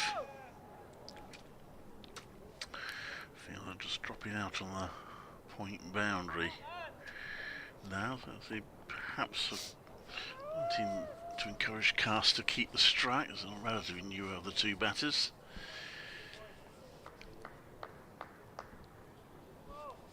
I would hazard a guess that you could probably get up the motorway quicker from Portsmouth than from the centre of Southampton.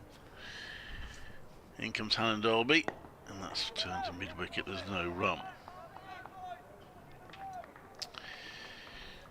305 for 5.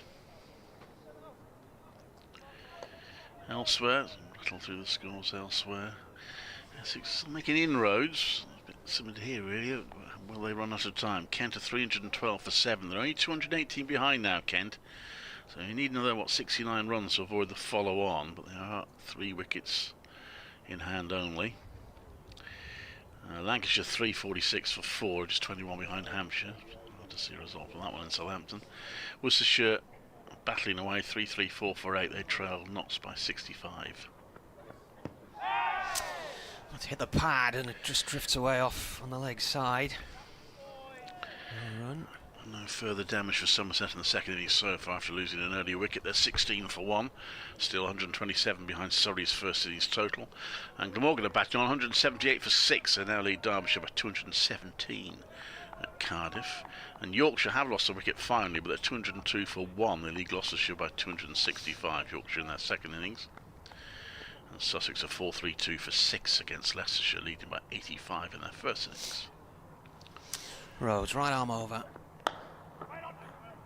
Played away to Davis at mid-on by Clark. And to wrap it up, it's again hard to see a result really at Northampton when Middlesex are 222 for 2. There's a Benno score if ever there was one. Replying to Northampton's 552 for 6.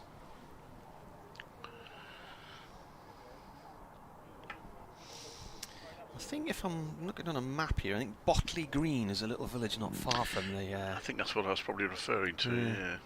In comes the bowler. That's a shortish ball, wideish and slowish, and it's been missed by Clark. It's gone through to the keeper. In fact, I think a friend of our family lives in Burley Green. Burley Green. The Botley Park Hotel at Burley Green. I think there's some... Yeah, I think I went for a curry there one night, actually. It's probably about a 10-minute drive from the ground. Yeah, something like that, yeah. I think I walked it there. Took a while. It looks like it would have done. Rhodes in, right on the money that ball, and it's defended by Clark.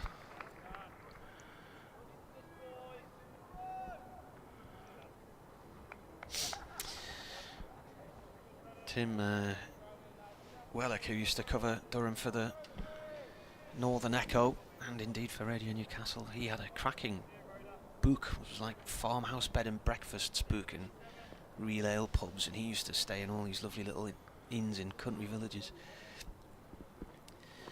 Rhodes, that's whipped away by Clark out through deep mid wicket. There's nobody there, and that's gone for 4 towards the front of the Holly stand, which today has 1, 2, 3, 4, 5 people in it, I think. 6 people, including the man who always sits in that central seat right in the back row. So this is what the new ball after 81 overs, isn't there? We're now in the 89th over. I think already a little zip it had of the first few overs might have gone.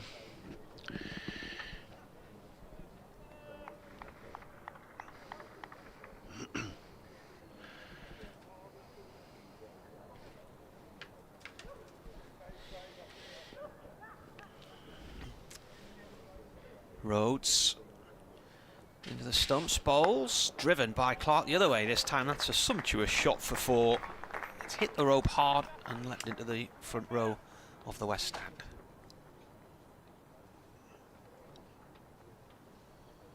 Yes, news on Chris Rushworth has just reached me, and he's got a calf niggle as the official line, which is obviously they're using the word niggle, which might suggest it isn't too bad, but it'll be a concern nonetheless. And Scott Boland hasn't featured in the game since the first afternoon. Heel Durham entry fast for him, bowler, isn't it? Yeah. Yeah, it'll be interesting to see whether he features in the second innings, if there is one. Might not be one, of course. Probably won't be one, actually, for Warwickshire. If there is, it probably won't have a great deal of meaning to it. So, probably no need for him to bowl. Alan Dalby to continue from the Birmingham end. 3-13 for 5. 2 slips in place. Comes into bowl, and it's just pushed out to the onside by Cast for no runs. These two have settled things down a bit after lunch. Well, it's a deficit now, 385. at 313.45 here on the BBC. Have you done all your bullies today? Do you have one? Yes, I think I have done them all. Yes, don't think I have any more. There's an extra fielder going into the mid-wicket position. The slip has gone out though. And Dolby bowls. That's driven nicely by Carson. Very well stopped, and it could lead to a run out. Carson ran well because there was a direct hit, but he got there in time. And a good job from his point of view that he did sprint right from the word go, because that was very well fielded by Craig Miles.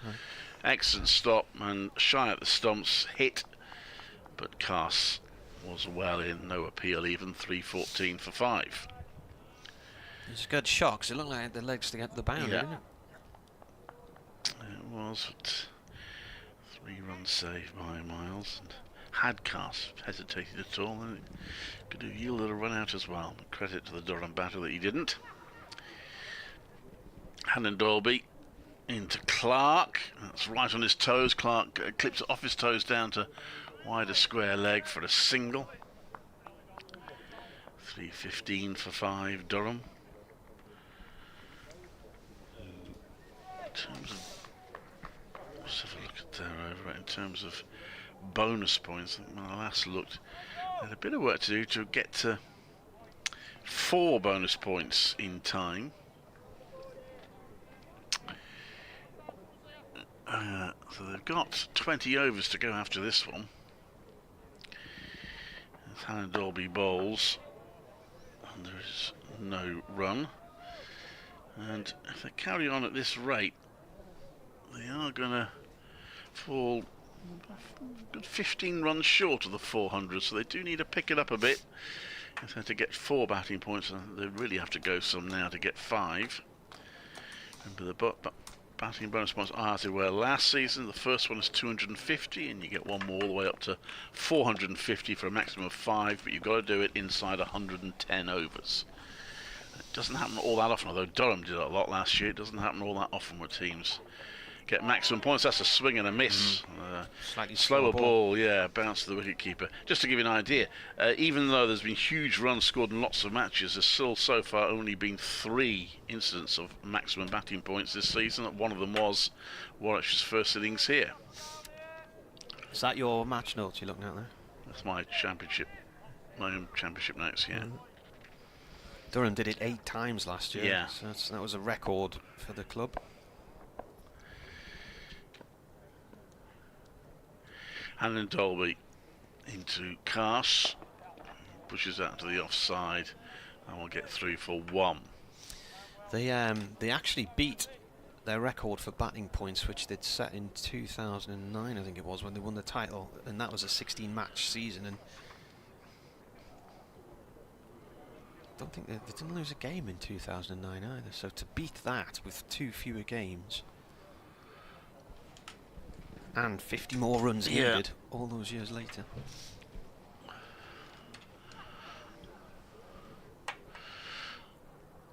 There was a time when you got maximum batting points for 350 in 120 overs not that long ago. I suppose that's how cricket's changed.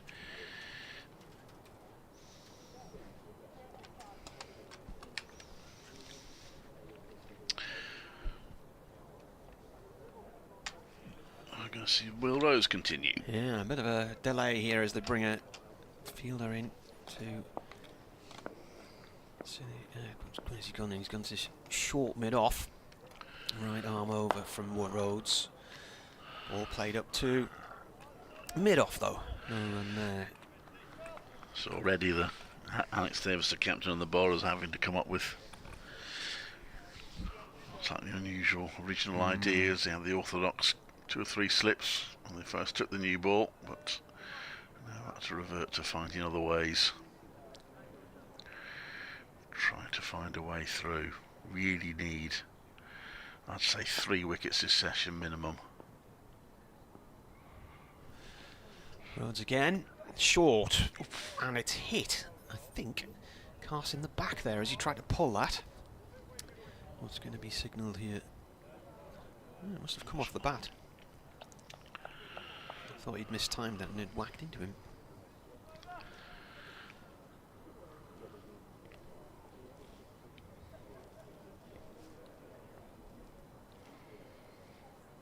Clark on strike on 28, 317 for 5.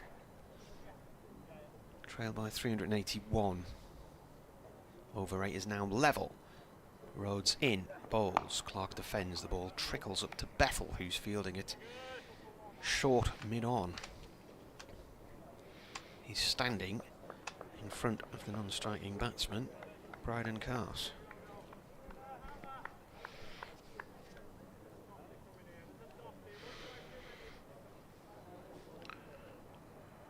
Someone's counting well on the BBC live cricket page. I didn't pick up, they observed that Durham played out 22 consecutive dot balls after lunch. It's left alone wide of the off stump. 22 dot balls. Well, these two, I would expect talked at lunch, they need to just steady things a bit. Plenty of time for them to play more expensive shots later, but it was crucial he didn't give Warwickshire an early wicket or two straight after lunch. The Shortish mid-off has now gone to Shortish mid-on. He's standing, Jacob Bethel standing with his left foot just inches away from the pitch. Rhodes plays it towards Bethel, but also in there's Mosley first. Mosley's fielding on the matting, which is covering the track they used last week, is it? Yeah. Yeah. So that's 2 across on the leg side for Clark, that matting. And Bethel, his left foot is about a foot from the strip. Rhodes in, and Clark plays that safely into the offside, short, and it's a dot ball.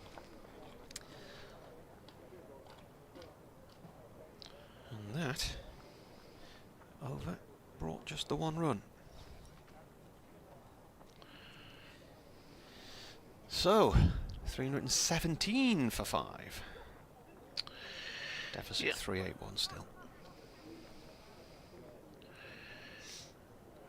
It's a bit of attritional stuff from Durham, but important for them.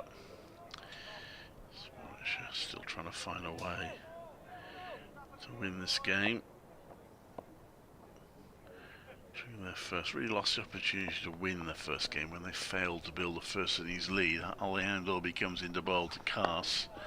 That's pushed him in off, there's no run. At the end of the second day, they looked to have a really good chance of having a decent first innings lead that might have put Worcestershire under pressure, but then they collapsed and ended up with a first innings deficit. And that pretty much ended any hopes they might have had of winning that game.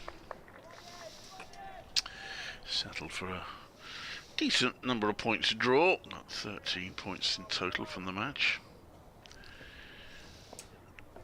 In comes Hannon Dolby, and that's defended solidly. And there is no run.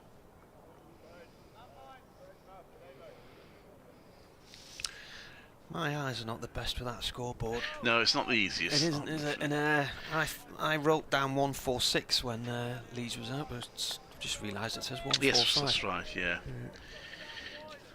I did tell you that at the time. Did you? Just never listened to me, Marty, that's the problem. What are you saying?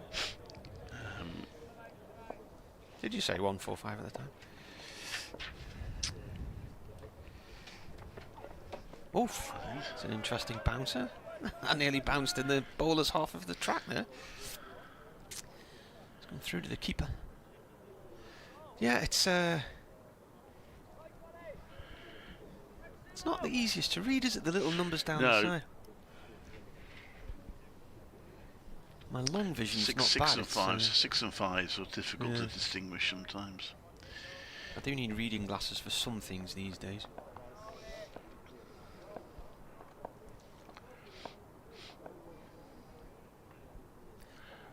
Hannon Dolby in, and that's played a backward point by Cass for no run. 17 for 5 remains the score for Durham. So we had over 1,000, or you said earlier, didn't you? Yeah, it was 1,003 runs at lunch. Yeah, for 8 wickets. Yes. Since then we've had 12 more runs, so that's 1,015. In comes Alan Dolby. It's defended by Cass to mid-on. There's no run. Do you know what? I was slightly surprised when Warwickshire declared when they did. I thought they might just go on and just really grind Durham in it. Because when they did declare, there is a situation that Durham will get ahead if they're still batting on the final day. And I would have thought Warwickshire would have gone on long enough to make sure that Durham didn't get ahead until just before the very end. Alan Dolby into bowl, that's left, there's no run. Well, we were wondering yesterday why they were batting on after lunch, and then it was suggested maybe they are going to try and break the 810 for 4 record, but they got to Mosley's half century and then came off that over at the end of that over. So I mean, I don't think they would have ever had the record in mind. I think that would have bothered them, but I think what the discussed a bit towards the end of the second day is it's really just to tire, given that it's not a pitch where it's going to be easy to take wickets, just to really tire and frustrate the opposition for as long as you can and wear them down. Yeah. And just eat up time in the game, because even yesterday afternoon the chances of a side being bowled out twice here look very slim.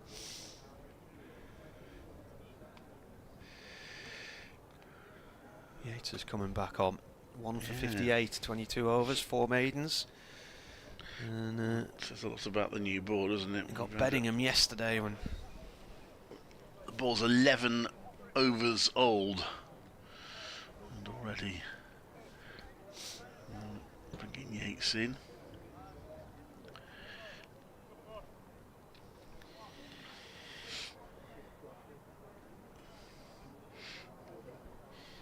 Yates then has a leg slip, a short leg. There's a first slip. There's nobody at point, so there's quite a lot of space there for Clark to try and get the ball through. The first one is swept down into the ground. It bounces over leg slip and it goes down towards fine leg. 2 runs. Is that Lintott fielding? Is he left arm? Yes, I think so. He's just hurt his shoulder as he's throwing the ball back in. So you don't want your 12th man injured. Fielding. It's again to Clark. They're appealing for LBW. Clark's played and missed that, and the ball's whacked him in the pad and looped up into the air. Alex Davis has actually just signalled he wants someone to replace Jake Lintott as substitute fielder. I think that might have done too much, you know. That might have been adjudged to be going down leg side. Well, she liked it, didn't they?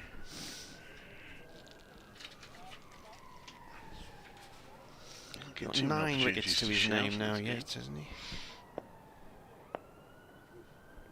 Comes in and bowls again. Carse uses his feet to snuff that one out. That was more of a quicker delivery than a flatter delivery. Bowling the right arm off spin.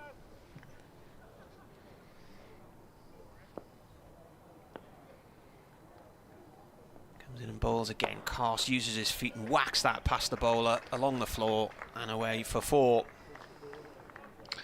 Yeah, this low pitch, well punished by Cass. Positive into meeting the ball, hitting it crisply away. I think he might have turned that into a full toss there, a low full toss, but he stumped it hard.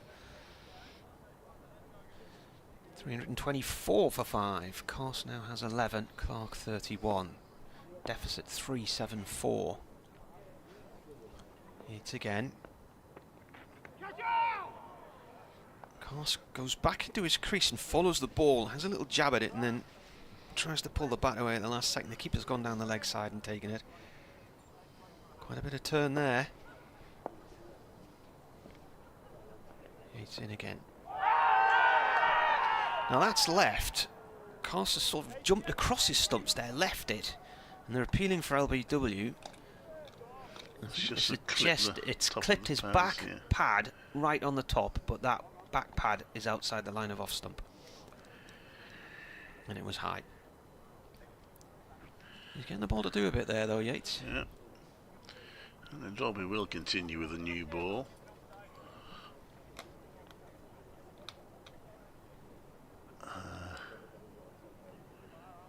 Well, Jake Lintott, Alex Davis is talking. I think Alex Davis wants Jake Lintott to go off, and he's now reluctantly, I think, agreed and signalled to the change rooms. I think we'll see Kai Smith back on to substitute the substitute fielder.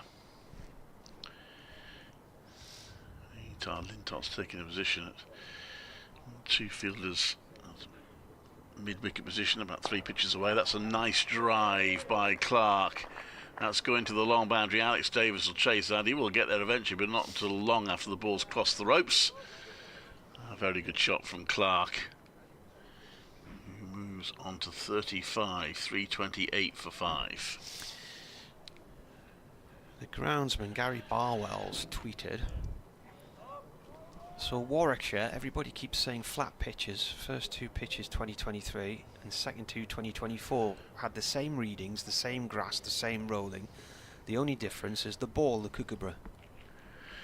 People don't realise how a ball changes a pitch. In comes Shannon Dolby.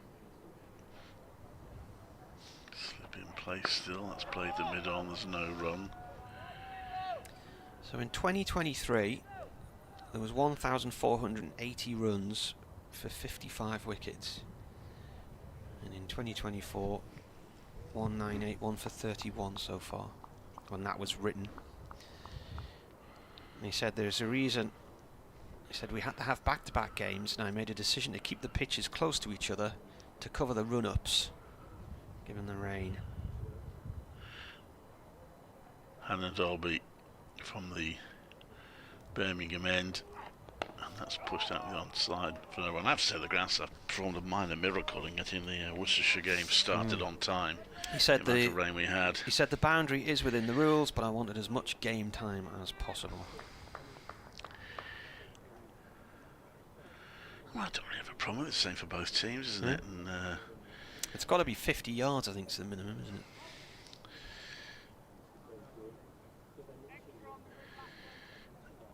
Slip is coming out.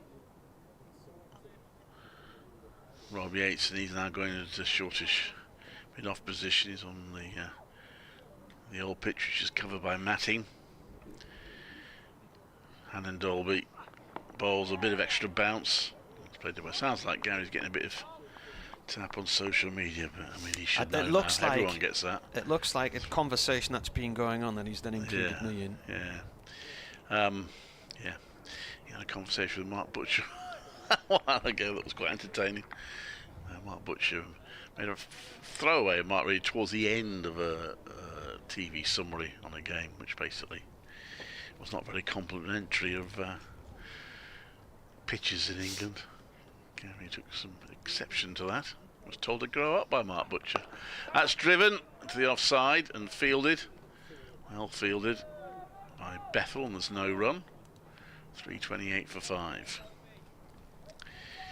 Has there, I'm not aware of any changes to the streaming this year. David Moore's asking if County Cricket Radio broadcasts are now geo-blocked in Australia. Shouldn't be. Because when I book the streams, you just click for worldwide use. Sometimes if you don't click that, it defaults to... Yeah, it's a slightly different click to get to it now, isn't it? If you go to the Cricket Live page, you have to go on to watch and listen, which fooled me first time. Hannon Dolby to Clark, who plays that back to the bowler for no run. End of the over, 328 for 5. 35 to Clark, 11 to Cass.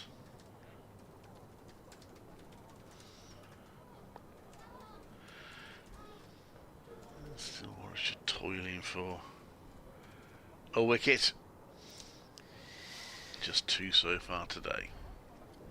I'll send him a message to tell him, because the page looks different now. They're using a new software system this round of matches and trying it out for the first time. The page has a slightly different layout.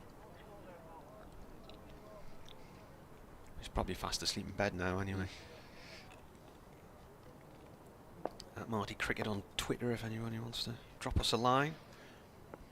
Yates bowls to Carse, who looks to sweep. It's whacked him off the front leg and drifts down towards Gully. They're appealing for LBW, but again Steve O'Shaughnessy says no. A leg bye is signalled. Well, Yates keeps asking a couple of vociferous appeals now.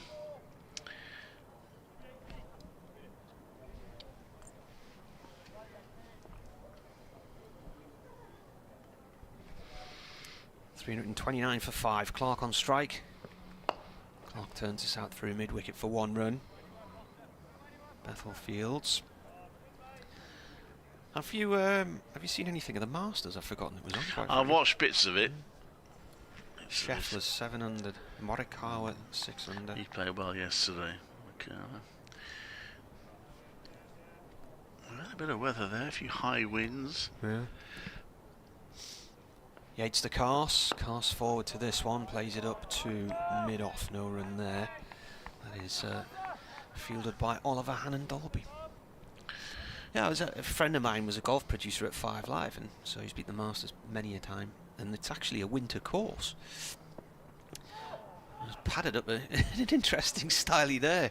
Bryden Carse stepped across and stiff-legged the ball away with his back foot. I think the Masters more or less signals the end of the playing year there.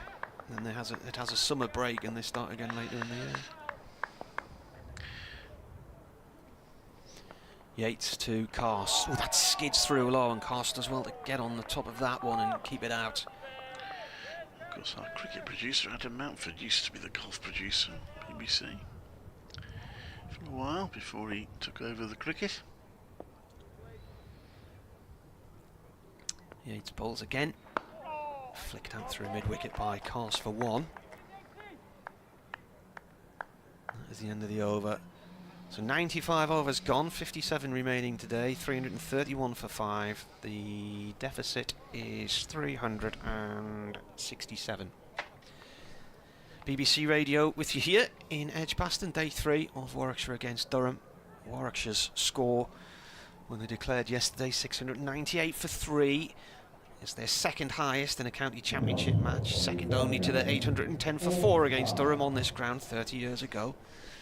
So you had Yates getting 191 on day 1, Davis 256 on day 2, and Rhodes 178 not out. And then from a Durham point of view, 145 for Alex Lees, 60 for Ollie Robinson, 49 for David Benningham.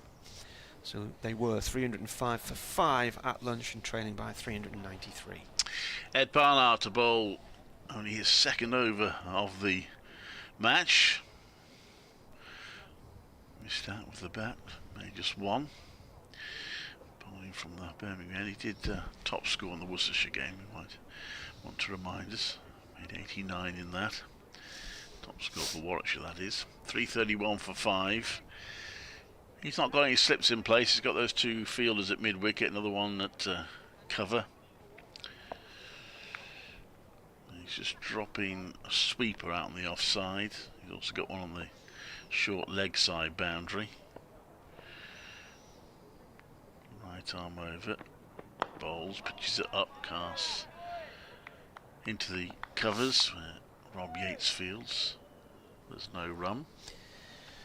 Formerly with Worcestershire, Ed Barnard.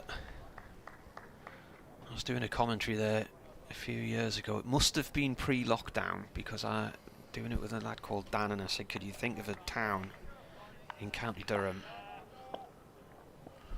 which is similar to his name? Barnard bowls. That's played to the offside. There's no run. And he didn't have a clue, and he eventually went for Barnardsville. And I said, well, it's a town called Barnard Castle anyway. It must have been 2019 because 2020 a certain Dominic Cummings drove to Barnard Castle and put it on the map, didn't he? It has been on the map for many centuries. Yes, I did know of it before then. So next time I saw Dan, I said, I bet you know where Barnard Castle is now. In comes Barnard. Oh, he's come down the pitch and he's hoiked that in the air and hold out. Bryden Castle's fallen into the trap. A short delivery from Barnard. Well, Clark at the other end's looking at it as if to say, what did you do there? I mean, I was almost head height by the time he played it, topped edged it, and he goes, that's a bonus for Warwickshire, gets them the second bowling point, so it's literally a bonus. It's 3:31 for 6. Dance was caught by Danny Briggs. Yeah, Danny Briggs taking the catch, took it well. In the circumstances, not the shot to play. No, it was a puzzling one. I mean, taken by surprise, I think, by Barnard just banging it in short. Might have been a premeditated intention to come down the pitch. Would have been better, I'm sure, if he had his time again, from just to duck under it. Incoming batter, Ben Raine. Ben Raine comes out next. Warwickshire field still in this. Still 14 wickets to get, so it's a long way to go, but they can get, I think, 2 more before tea at least. I'll still have hopes of putting some real pressure on Durham.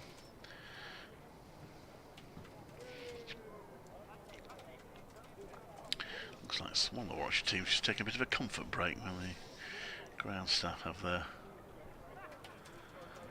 Oh, 2 of them have. 3 of them have! All emerging from where the ground... Oh, 4! Also, drank a bit of water and orange juice at lunch.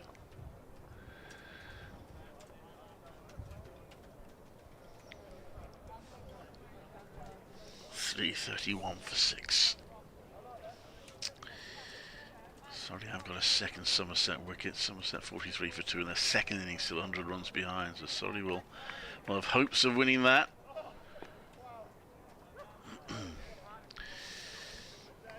County Championship holders, favourites again this year. Alex Stewart's last year, of course, as a director of cricket. That is title, so he's head of everything. Always good value, Alex Stewart. There's a slip to fielders at shortish mid wicket for Barnard, who's now got as many wickets as he's got runs in this game.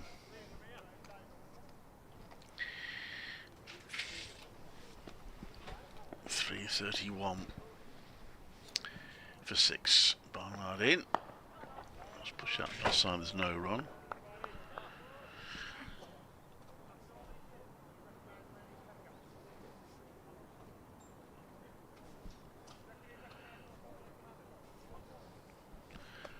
So, 14 more wickets required by Warwickshire.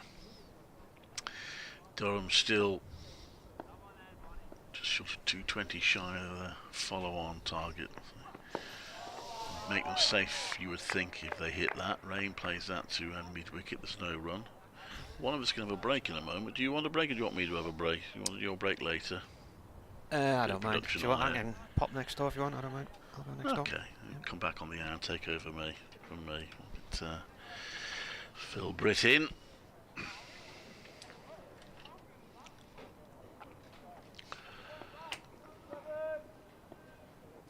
So slip has gone past. Rob Yates has gone in at slip. There's a short leg as well. Barnard is coming round the wicket to the left-hander Ben Raine, who's played that into the deep, as far as you can play it into the deep, and that short leg side boundary. He gets a single. 3:32 for 6. Well, Barnard gets applause. The end of that successful over. Bonus wicket.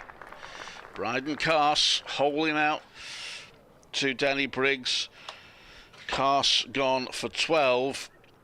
And Durham still a cool 367 behind. Not even halfway to Warwickshire's total yet. 3:32 for 6. Phil Britt rejoins us. Good afternoon. Good afternoon, everybody. Many in the museum at lunchtime? Yes, we did. We had quite a lot. I'd spent most of the lunchtime searching through books. During the winter, we had a gentleman unfortunately died, and his family, who lived in Cornwall, said to me, "We've got a few books," and it turned out we had 3 carloads of books, something in the region of about, well, there's 28 big boxes of books, and we put a load on the shelves, and a terrific number. I reckon best part of 2,000 books we were given. So I was searching for some for somebody. Rob Yates continuing from the pavilion end. He's in to bowl to Raine, who's forward and pushing it into the offside. And Warwickshire got their second bowling point to go with their 5 batting points. So it's a bit of a race on to get maximum bonus points because there's only 14 more overs. This next one is played away out into the offside. Bethel does the fielding, and there's no run. It's looking increasingly unlikely that Durham are going to be able to get beyond 3 batting points. They're not quite at 3 yet, but they're close to it. But getting to 400 in time is going to take some doing now. Oh, that's a beauty. When pitches, bounces and bites a bit, and Raine came forward to that and looks down at the wicket, and that one really popped on him. Almost surprised Michael Burgess behind the stumps. He took it to whip the bails off, but Raine will be just a little bit concerned about that one. Here comes Yates again in, and Raine goes back and chops this away into the offside. There's no run, but that'll give Warwickshire real hope there that something's beginning to happen with this wicket. Barnard got the wicket. Yates has looked the most likely, actually. There was a little stomping appeal there because Raine lost his balance slightly. This one is run away. He goes back, opens the face, edges it away down through third slip down towards the third man boundary, but it's recovered, and they're back 334 for 6. It's one of those ones where no on-field umpire would ever give it out, but we'd probably still be looking at it now if we had a TV umpire here. Raine moves on to 3. Got another clock's on 36. Another innings completed, Worcestershire making a similar score to what they got against Warwickshire, actually. This next one is played forward and just smothered. End of another over, 334 for 6 Durham. They battled quite well today because they were in a little bit of peril at the start of the day. They bowled out for 355, so they trail by 44 to Nottinghamshire. Half centuries for Rob Jones, Brett D'Oliveira and Nathan Smith. 5 wickets to Calvin Harrison. 3 to Dylan Pennington. I think that Nathan Smith is he's there all summer for Worcestershire. He's one of the overseas players who they've got for the whole year. I think he's going to be a very useful player for them, both with bat and with ball. Well, they've so they're pretty close. Might be something in that match if Notts. It'll depend on Notts' third innings of the game. Barnard comes in to bowl, and that's pushed to point by Yates as no run.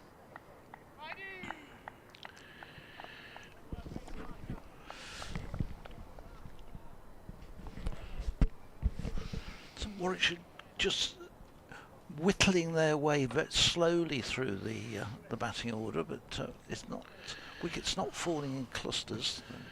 Having to work hard for them. Our commentary colleague Dave Fletcher was boldly predicting to get a day off tomorrow. It's not looking so likely now. Morgan 209 for 6 still in their second innings, leading Derbyshire with 248.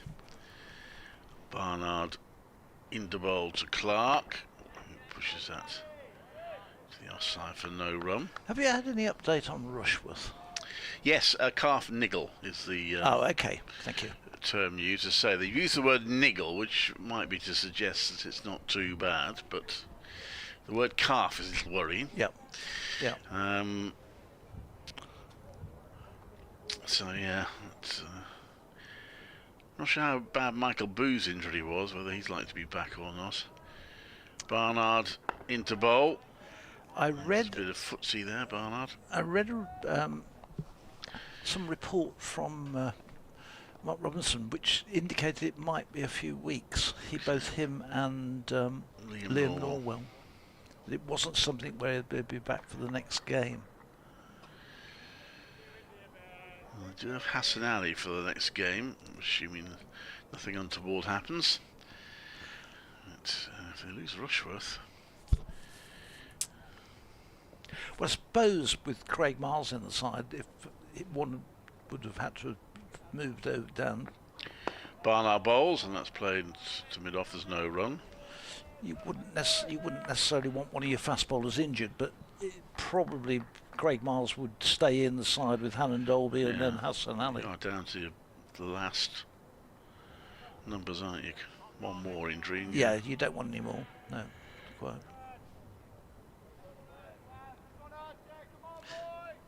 Three, 3, 4, 4, 6 Durham. That's solidly defended. Again by Clark. I say Clark did look. I didn't look through my binoculars, but just looking at him, he was sort of about halfway down the pitch, staring at Bryden Cast after Cast got out. There was a little element of what were you doing there? Clark has batted carefully and sensibly and effectively. He's now got 4 fielders around that mid-wicket position. This is a little bit bizarre. He's also got 1 on the offside. In comes Barnard to bowl, and he plays it wide of the slip cord. I was going to say I'll almost be tempted to try and edge it through the slip cord just to make a point with that field. 3, 3, 4 for 6 at end of the over. And Jake Lintoff's back on. He's actually replacing Alex Davis. I presume that's just a temporary.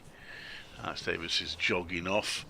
Lintott went off after he just felt his shoulder after making a throw. And Alex Davis, I think, had to persuade him to go off and just get it checked or do what needs to be done. I didn't see who came on, actually. I'm guessing it was Kai Smith. Kai Smith, yeah. Kai Smith's out now at down at long leg.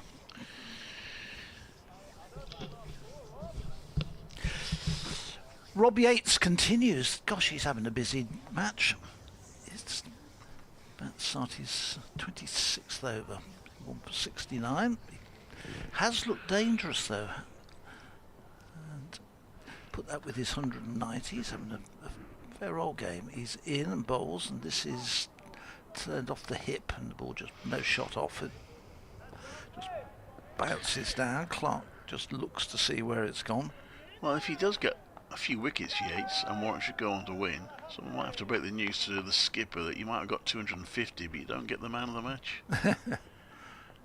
Yates in. This is turned away to deep square leg where Smith does the fielding, and they get back for a second run. So good combination there with Smith and just looking to see who that was down there. Oh, Hannon Dolby, I think. No, it wasn't. Hannon Dolby's down below us. Craig Miles. Yeah. Anyway, here's Yates in again, bowls. This is turned to mid-wicket where Bethel does the fielding.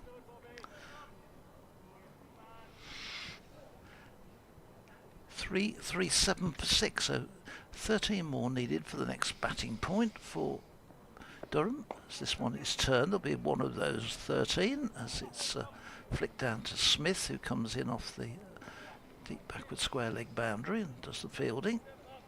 The field changes over for the left-handed Ben Raine. So still 2 slips, short leg and a short extra cover as Yates in and Raine is forward to that one. Bethel runs in and does the fielding.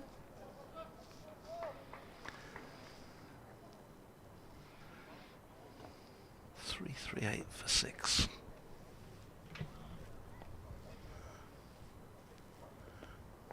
This one given plenty of air by Yates, and Raine just pushes it away into the mid-wicket area for a single off the final ball of that over. So we've had 99 overs now in this innings, and Durham 339 for 6. They've got 11 overs in which to score. Well, certainly 11, they'll get that, but they'll get the 61 in those. So. They'd have to certainly accelerate to do it. And they'd have to take risks they're probably not prepared to take at the moment, because the most important thing is those 8 points for a draw. Yeah, absolutely. So, of course, the question is whether Warwickshire can get 3 more wickets to get maximum bonus points in the match. Got to maximum batting points only the second time since 450 was introduced as the target. That was last season, wasn't it? That was the first season for 450. Yes. Yep. We managed it once last season. So there's a shortish mid-off and a shortish mid-on this time for Barnard coming round the wicket. They're trying all sorts here. He's bowling to Raine, who clips out just straight down the leg side. He's got a head and hands, Barnard. He thought that almost got through, but Raine's played it down to back a square leg for a single.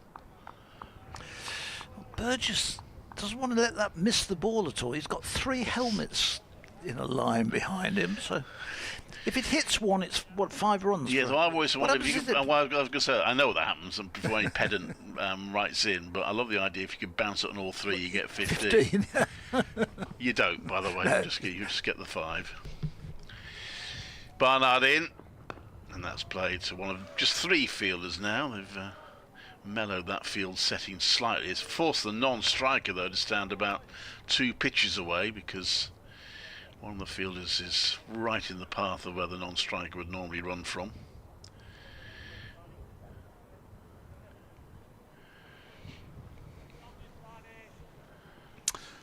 So the non-striker's going to dig up one of Gary Barwell's pitches, 2 pitches away. In comes Barnard, that's driven. A nice looking shot, you won't get anything for it. It's fielded at mid-off, there's no run. Alex Davis keeps trying different things with his field, and as Clive was saying, 4 people in short catching positions in the mid-wicket area, short mid-wicket area in the last over, but just trying to create something and make something happen. This one. Oh, he's got an appeal for LBW. He likes it, does Ed Barnard. It seemed to, I don't know whether it came off an inside edge onto the pads. I think it was, yeah. I think it was off edge into his pad, Clive, and I think he was thinking it might have gone back into the stumps. I think his feet saved him, actually. But, sort of pushed the bat away from the body, and it sort of ricocheted back down. Barnard in again to bowl to Clark. Pushes that to the onside for no run. 340, 4-6.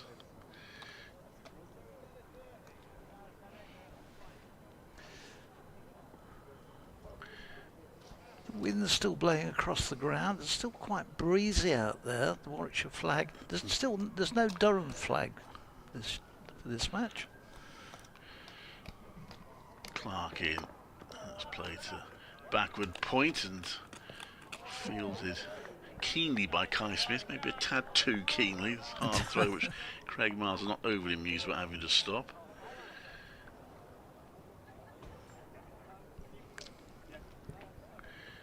.344.6. 100 overs bowled now. Davis is back on, so Warwickshire just got the 1 substitute on at the moment.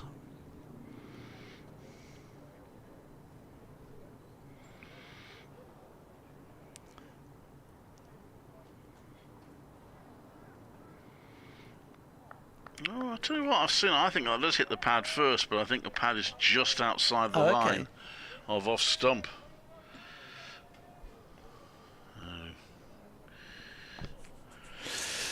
Making 1 or 2 things happen here. Here's Yates around the wicket to bowl to Raine, and this one is clipped away into the offside, but Smith quickly on it, and there's no run. Smith fielding there at backward point. Again, Yates, extended spell here. He's in, he bowls. Raine is cracking this one away, but no real timing on it. And he Craig Miles out in the covers is able to get to it and do the fielding. Yates back in again. Forward comes Raine, right over the top, gets right over it with the bat angled down and the body over the ball to make sure that nothing pops through. Yates looking to try and get one of those balls to pop again like he had about 2 overs ago. This one is drifted onto leg stump and swept away by Raine, and this will run all the way down to the fine leg boundary for 4. Indeed, just got down on his knee and helped it on its way round the corner. There's nobody down there. Warwickshire doing the attacking. Left that open, so Raine goes on to 9, 344 for 6. That's just break the stranglehold that the 2 bowlers had put on first boundary for a while. Yates steadies himself again at the start of his, I won't call it a run because it's a 2-pace walk into the crease. It doesn't exert a huge amount of energy in terms of the bowling. Sending man back onto the deep mid-wicket boundary and pushing his mid-on back for this next one, which he gives a bit of air to outside the off stump. Raine is not tempted. Ball drifts through to the keeper. End of another over, 344 for 6.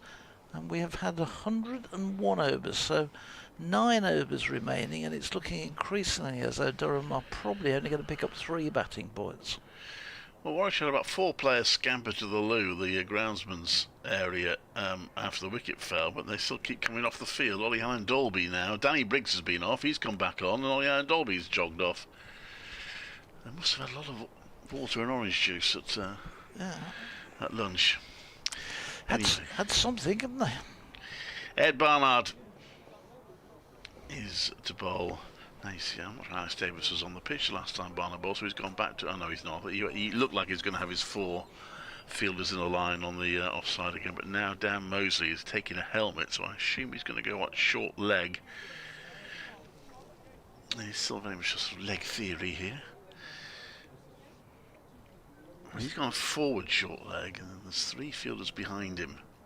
There's one around about shortish mid-off. Barnard bowls, and that's hit into the ground safely by Clark, but straight to a fielder, so he gets no runs. Alex Davis stops it. So we've got 50 overs left, 51 including today. They're not scoring at such a quick rate now, so you're looking at maybe, if they're still batting at the end of the day, around about 500. So they would still be short of the follow-on target. But I still think Warwickshire really need to have them all out by then to have a chance of winning this game. And that's edged, and it bounces short of Michael Burgess at the wicket-keeper. Burgess stops it well, but an edge. No carry from it, though.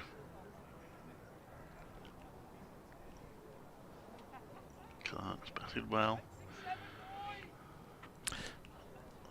Standout fielder for Durham during the Warwickshire first innings.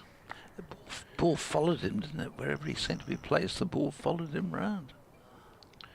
In comes Barnard.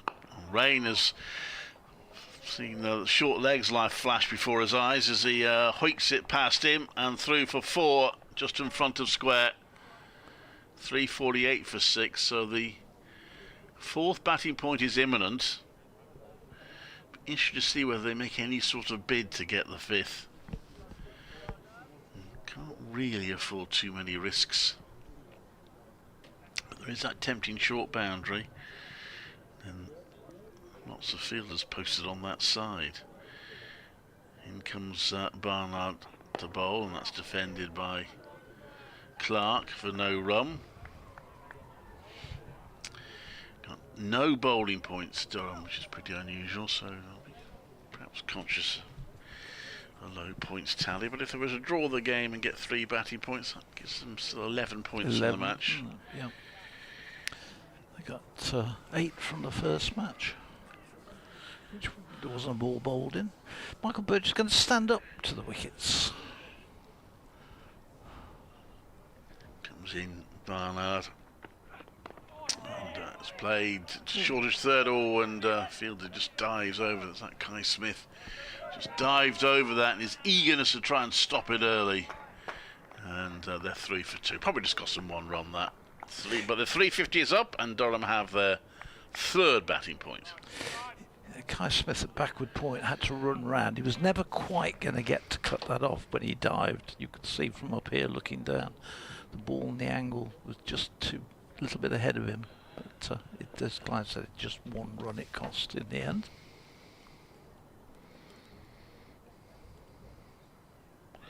Next one from Barnard is defended. So the 350 and 611 balls. That does make the 7th 50 quite slow comparatively. So 119 balls for the 7th 50. Well, effectively, Durham are halfway there to equaling Warwickshire's total. Just touched 350 for 6. They're 348 behind. So doesn't seem much when you say it quick. Well, that was the critical thing. It's about 200 now from 199 from avoiding the follow-on. So Yates going to continue. This will be his 28th over. And he'll be bowling to Ben Raine, who is on 9. He's in with a short leg slip, and this one is left outside the off stump. No shot offered. There's a slip and a leg slip. But now that leg slip's moved to a very, very short gully. So change from the captain. Oh, and this one is hit into the ground. It didn't quite come on as quickly as he'd anticipated, and he chops it down into the ground. The ball bounces harmlessly back towards Yates. So a little bit there for him. He's in and bowls, and this one's up short, and it's hammered away. It's going to be chased down by Miles, but he won't get there. He just realises he won't and decides to fall in behind it as the ball crosses the ropes. So 4 to Raine. He goes to 13. 354 for 6, and just a little bit short there from Rob Yates. A few more shots like that, and I might still think they could get to the 400, but time's ticking. We've had another 500 plus score, already the 6th of this season. There were a total of 22 in the whole of last season. We've already had 6 this season. Sussex have got to 511 for 6, leading Leicestershire by 173. Yeah, it's in bowls. This is drilled up to Barnard at a deepish mid-off, but there's straight to him and there's no run. Davis has brought himself out of that gully position and put himself into extra cover, as this one is run away off the face of the bat, but a good tumbling stop from Smith at backward point prevents the run. Raine was keen to set off, but a big no came from Clark at the non-striker's end, and that coupled with good fielding from Smith prevented the single. 354 for 6 it remains as Yates in, and again this one has Raine reaching forward with an angled bat and running it away to backward point, where again Smith does the fielding off the final ball of the 103rd over of the innings. 354 for 6 Durham.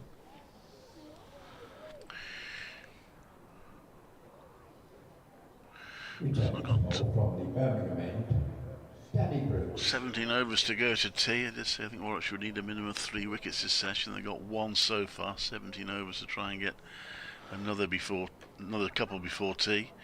Danny Briggs, his return to the bowling. Didn't get the first wicket to fall today. A miscued shot by Ollie Robinson. Briggs has now bowled 9 overs and has taken 1 for 53. So having a chat with Alex Davies.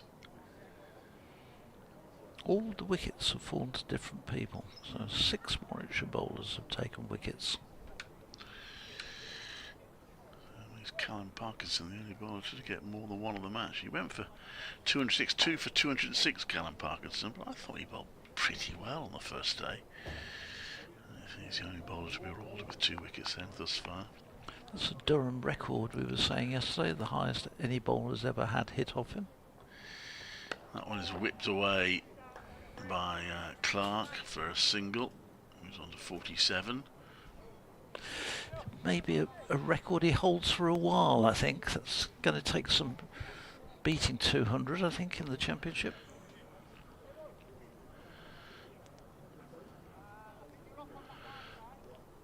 I mean, to be fair to him, his economy rate is actually slightly lower than Warwickshire's scoring rate during the course of the innings. So he bowled a lot of overs. That's played onto the onside. There's no run. He had a better economy rate than either Bryden Castle or Colin Ackerman. 355 for 6. In comes Briggs. Pitches that one up, and then might have been a deliberate attempt to try and deflect the ball onto the non-striker stumps, but he missed in any way. I don't think Raine had strayed out of his crease. A non-striker. Slip, a short leg. Oh, he comes down the pitch there. Raine plays a good looking shot, but not quite got hold of it, and he'll only get a single. It's cut off. Finish mid-off. 356 for 6. A short leg and a slip.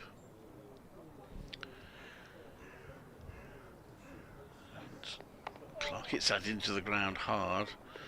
So they're trying to accelerate the scoring without taking too many risks. Yeah, you can see they're just beginning to try and force it a bit more. 6 overs to go after this one to try and get 44 runs. That's a big ask. That's a 4 defensive. There's no run. Ollie Handorby's come back on. I think Jake Lintos, for the time being, his substitute fielding duties are over. Had a busy afternoon, Jake Linton. And Kai Smith. Rob Yates also has had a busy afternoon. He's about to start his 29th over.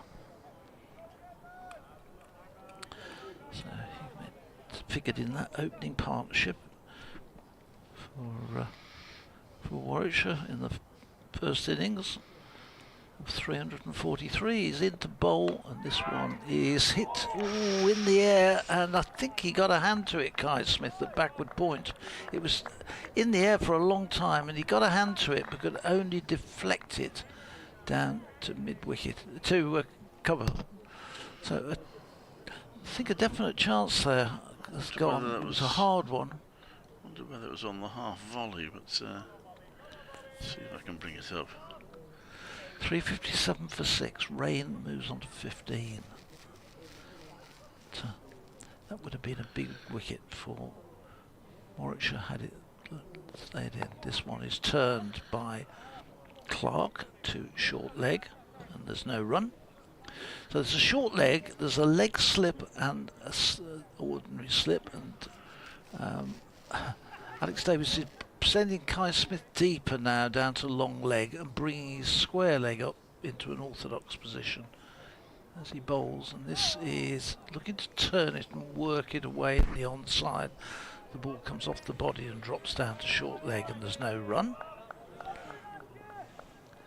Just keeps trying something different. Alex Davis keeps changing the field. This next one is pushed through quicker. There'll be a single down to Smith, who comes in from long leg and does the fielding. So squirted that one between leg slip and short leg. For the left-hander, the field changes. The leg slip comes out and goes to short extra cover. Short leg stays in place. As Yates in, and this is hit away nicely in the gap between mid-off and mid-wicket, both deep, but neither can get there and stop it, and it runs away over the boundary for 4. So 362 for 6 Durham move to. Raine moves on to 19 with that shot. It was nicely played, just drifting onto leg stump, and Raine quickly and onto it, and flicking it away. Hannon Dolby has been pushed a bit further back at mid-on. There'll be more runs here as Bethel has to come running around from slip, and definite feeling that Durham have just accelerated the pace here a bit. They go to 363 for 6. They got 5 overs to score 37 runs. Yes, the TV replay wasn't terribly helpful because it didn't have the camera on Smith when the ball reached him. Certainly the reaction of the fielders suggested that was very close. Yes, so 37 off 5. Will they go for that? Warwickshire's hopes of a third bowling point are receding with every over. Kent have avoided the follow-on at Chelmsford against Essex, a 382 for 8, so they're 148 behind. That could be quite important. Essex the only team to win in the first round of matches in either division. Forward defensive by Raine. As Briggs continues, there's no run. Short leg slip.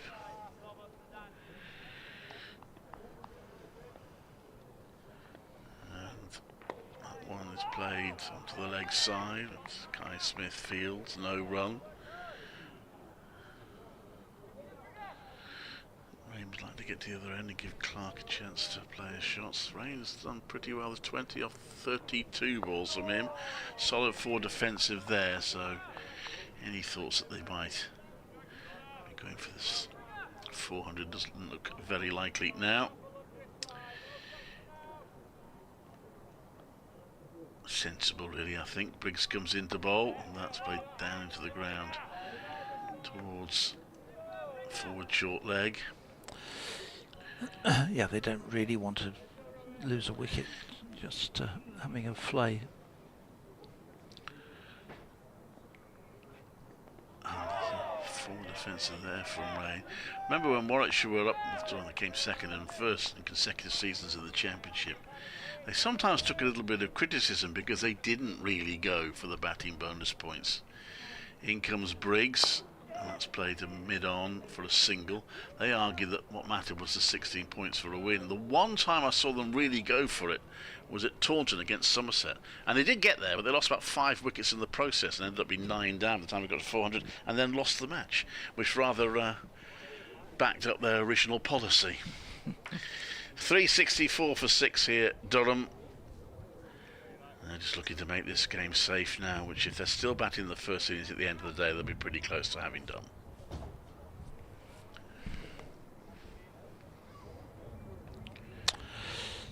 So that single off the final ball of the over took Raine on to 21, but it retains the strike as Yates starts a new over from the pavilion end, gives that plenty of air. It's driven down the ground.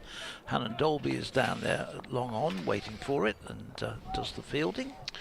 I invite Marty to return. That's my end. Okay, thanks Clive. That's Yates gives the ball a little rub on his shorts. As this one is. Oh, do you want to talk with? Yeah, I'll leave you to come on and talk to Mark. There we go. Thank you, Phil.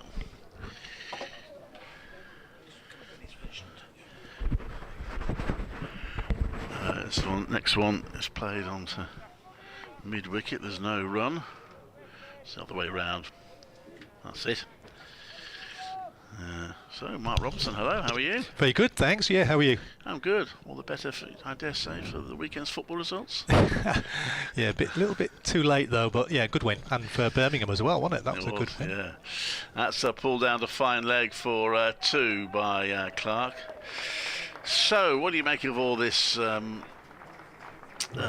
We see Gary Barwell on social media obviously taking some tap for some people, and he's just making a few points about the pitch not being very different from the start of last season, but the Kookaburra ball making it difficult. No, it is a bit different to last. Yeah, I probably wouldn't agree with that. What I would say for Gary's point of view, it's been very, very difficult. Preparation times. He's almost over prepared because you just never know what the weather's been like. It's been a nightmare, obviously, trying to get it right and everything else. So they've had a really torrid time the groundsman, and then you chuck in a cookable ball as well, and it makes it a tough surface to play cricket on. We've seen Rob Yates bowl, lengthy spell from him. He's made that one's pushed back to him. He's made one or two things happen, Rob Yates. Yeah, he has. I think just one of his getting a bit tired actually. So it's the most he's ever bowled in a match, the longest spells. I think we've been really good. I think we've been a bit unlucky when we look at all the matrix that we have.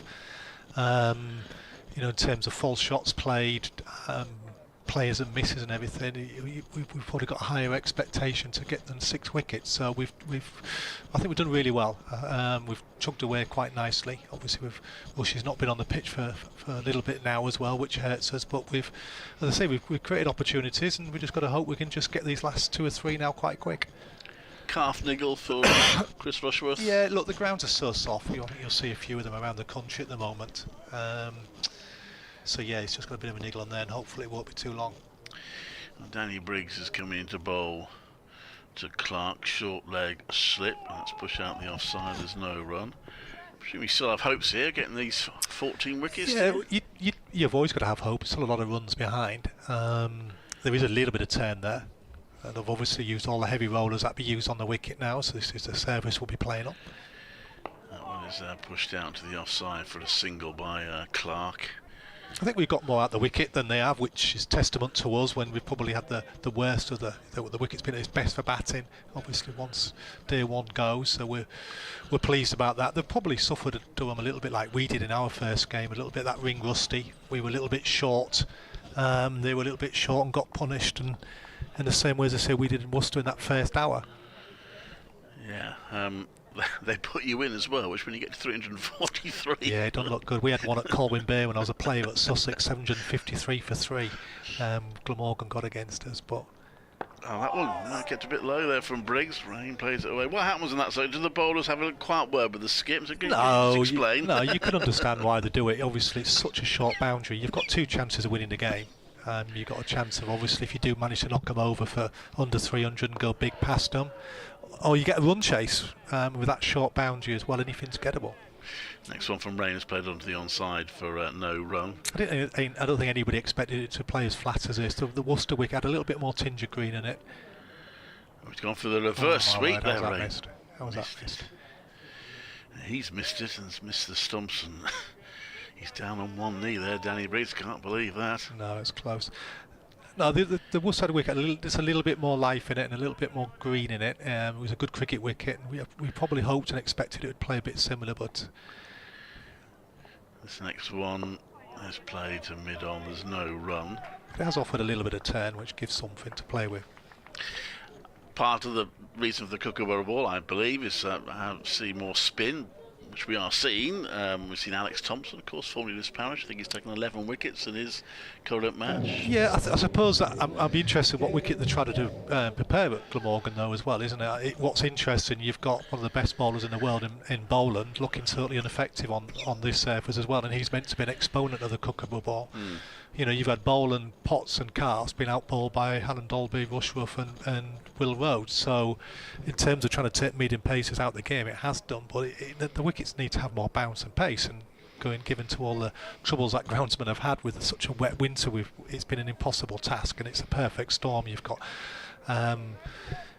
slow wickets early season, Kookaburra ball, and it's a perfect storm, and it always goes back to the schedule and when we're playing our cricket, doesn't it? Yeah, Jacob Bethel is going to return to the attack from the pavilion end. Yeah, good decision. I think Yates just got a little bit tired, started to drop his length a little bit. He's done a great job, and they're saying lucky not to picked up one or two more. That great LB shout against Carse not given. This one plays back to that Clark onto the offside. There's no run.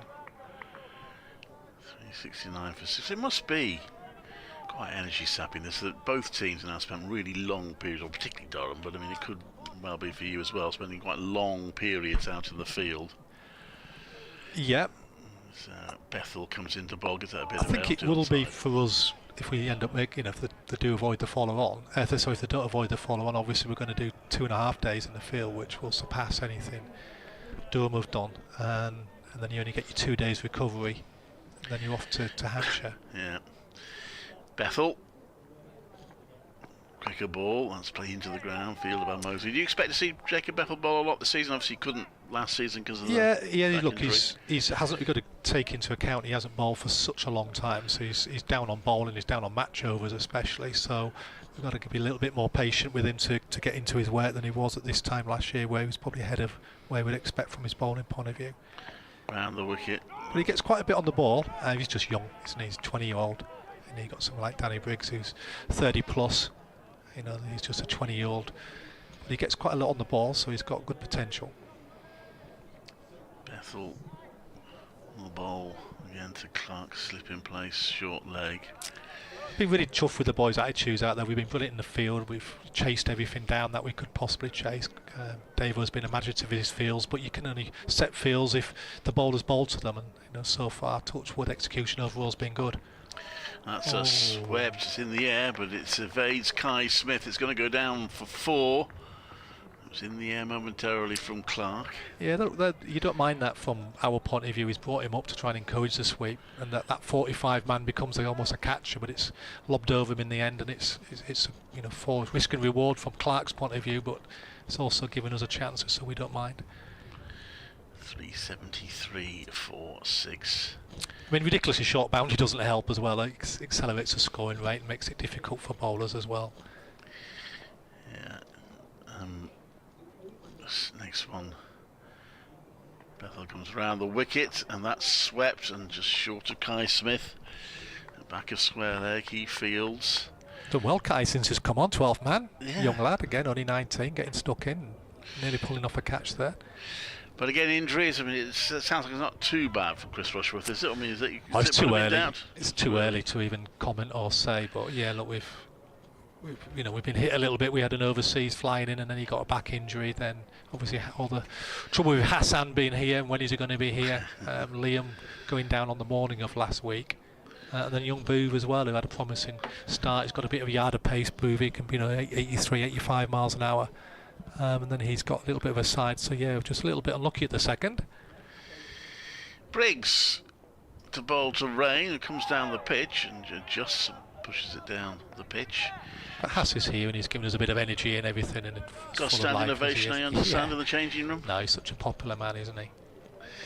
I think the groundsmen all around the country would just be glad the rain seems to have abated to the extent it was, and they can get on and doing their jobs and be judged correctly. Back to the Duke ball and normal service resumes. I feel so. I really felt sorry for Gary in the last couple of weeks and the work he's put in just to get us out there. And that's Bold who plays it into the ground. He did apparently explain that he's gone for this pitch close to the other one in order to make sure the game. Yeah, it could cover 2 up, doesn't it? Yeah. Otherwise, he'd have been fighting all his covers and his resources. Look, he's an experienced groundsman. He knows what he's doing. He's done a great job. Briggs in, and that's turned round onto the onside for no run. 373 for 6. So Haas presumably be available for Southampton? Yeah, all being well. There's no dramas this week. Yeah, he's obviously hasn't bowled for a while because they've been on this army camp, haven't they? Logging up wooden things up hills. Rain comes down the pitch. So he needs to be strong then. I think he'd be strong, yeah. So just got to get some batting and bowling into him, isn't it? It's a bit undercooked in overs. Yeah, so obviously with fingers crossed that Rushy makes that one. He's got 7 for there last year. Got a good record against a couple of their batters, so he'd be an important player to get on the back out there. Have you had your players out in army camps at all? Back in the day we did a little bit pre-season when I was a player, more those times, but you always wondered about risk of injuries, aren't you, and everything like that. So players are a lot fitter and stronger now all year round. I think when we did it, it was more for as much for team bonding and leadership learning and things like that. I'm going to say there would be a few players that might have found it pretty tough, I would imagine. Yeah, I think it was a relatively common practice, so you do 2 or 3 days, go to the army and do some type of leadership and physical side of it, but I think they've done almost like a boot camp. Mark Robinson, Warwickshire, head coach with us, as that one is played out to the offside for no run. 373 for 6. We had this last year where we actually started well and had a lot of 1 innings games where we were playing on some of the better batting wickets and our batters only got 1 innings on them, and it hurts the averages, doesn't it? So I feel a little bit sorry for old Jacob Bethel. Gives that one a bit of air, and there's a shout of going down the leg side, I think. run himself out last week, unnecessarily playing well on a decent wicket again, and then on the flattest wicket in the world, he doesn't get in. I feel a bit for Ed Barnard to get one Oh out of God, yeah. 698 Got for 3. ball of the game, ball of the season, and he gets it on an innings of 690. This next one from Bethel. That's a forward defence. Will he get a bit of gentle ribbing from his teammates about that? Probably when time passes a little bit. It's a bit awkward when you're celebrating everybody's individual successes last night in the dressing room, and he says, "What about my 2? Wasn't that any good?" Or 1 or whatever it was. Yeah, well, I did say if as Bethel comes into bowl, and that's whipped away in the offside, if you get the last Durham wicket right at the close with 1 run to spare, then that will be that will be the run that did it. 374 for 6. All right, Durham. Kill for Mushtaq Abid now. Yeah. Shane Warne. Well, you've got a couple of young spinners, haven't you? You've got a lad out in the... Taz Ali. Yeah. Taz Ali, he's a little bit more of a one-day bowler. He bowls... He's a googly... He bowls leg spin, obviously, but googly's his big turning ball. He's a little bit more suited as it... I mean, he's young. He's only 18. But he's more suited to white ball as it stands. As is the modern way, probably. Yeah, Jacob Bethel again with a slip and a forward short leg is coming into bowl. To Ben Raine, who's on 22 and drives that down the ground. There's a fielder there. Ollie Dolby fields it. He had 3 players out the England 19s. They all did pretty well, didn't they? Yeah, they all did well. They did well at times, didn't they? I think Hamza was the best of the players in the winter. All winter. He'd probably be a little bit disappointed with his output. Actually, in the World Cup, he got a 60. I think Theo again had a good winter, and then I think he got a 50 maybe in one of the games, and Taz had that last game where he got all the wickets against Zimbabwe. Ooh, now that's a sweep shot which is hit. Short leg down Mosley, and there's a bit of concern, and umpire is asking if that hit him on the head. He was wearing a helmet, of course, but that might have crashed against his helmet. He looks okay, but yeah, that might should go off. Yeah. That nearly ballooned up for a catch, actually, which by the new rules can be out. Yeah. Well, yes, that's what I think the players looked at that first before worrying about down. Is it a catch? I mean, I think he's okay, but no doubt they'll take full precautions. I can't remember, did you ever feel very close? Never, no. God, not with these eyes. The lucky thing about seamers, you don't often get in there, do you? No. You always think if you can get one of your seamers in the slips, it's a godsend. Potts for these guys is a really good catcher. See that he gets in there, which is nice to save his legs, isn't it? Yeah. So your squad this season, how are you feeling about it? What do you feel? I'd like a few people who are injured to come back. Yes. You know, you're flying out to Abu Dhabi. You've got an Australian on his way. You're still thinking you might have Haas for the first game. Liam, Boovy, etc. And then suddenly you're being hit. But that's cricket. We've been around long enough to know that's what happens. So that'll all turn, won't it, as it goes along. What's the target this season? Is it just about winning a trophy? Is that the main target? I don't see why any team in the country, whether it's Warwickshire or Derbyshire, would say any otherwise. You always have. You don't, when there's every competition to play for, and you've got a chance of winning as much as anybody else. Why wouldn't you say you want to be ambitious and win? I never understand anybody who would say they just want to compete or finish high. You set out wanting to win, and that should be ambition. And a club like Warwickshire, we should have that ambition. Now, whether we're good enough, whether our squad's strong enough, whether we have the right depth, the injuries at the wrong time, that remains to be seen. That's the hand of cards you get dealt with in the season. But you know, this point sat here, 13 points after the last game, dominating this game. You're still hoping that could be the case in the red ball, and obviously get to the T20 finals day and then see if we can get over the line in that one. Yeah, Dan Mosley has gone off, but he walked off and didn't look in. However, there seems to be more concern about his helmet actually as he's walking off, but clearly no risk to be taken. Young Kai's gone in there. Yeah. Yatesy saved. Yatesy would have been the other option, but Yatesy obviously done a lot of bowling, but always a youngster. Kai is a keeper, so he'll have good hands, good reflexes. From Abu Dhabi, growing up in Abu Dhabi. Yeah. Just learning how to play red ball. Good prospect, but he's been a good ball striker because he, as I say, he's only in the last 2 or 3 years played any red ball cricket at all due to his upbringing in the Emirates, where they only played white ball. you expect to see much of him this season then? First 2 months? No, maybe hopefully the 50 over. Yeah. But you never know, do you? Benjamin, when he first joined us, he came from nowhere. He came from Durham University and ended up in our T20 team. The next minute signed by the 100. So things can happen quickly. You've got to allow young people to be young people, not put expectation on them. Briggs bowls to Raine, push it down. What he is a good prospect. He's a great kid. He's a good ball striker. So you got to give them like Hams to let them grow. Briggs in again, gives that a bit of air. It's pushed out to the offside. Been very impressive, Hamza. He's been up since he's around the squad. He's still at college, so he's only 17. But Hamza Sheikh, he's had a good tour with us in Abu Dhabi, and it's been nice having him around a lot more around the first team. It's a forward defensive out to the onside. That's what you want now, obviously, from the overseas player. Obviously, you want good players, but you also want them to be good influences. That's really I was talking Hamza Sheikh then. Sorry. Sorry. No, I beg your pardon. No, in Abu Dhabi. No, you overseas, of course you do. Raine comes down the pitch and is pushing out the offside. And we're lucky of late. We've had that.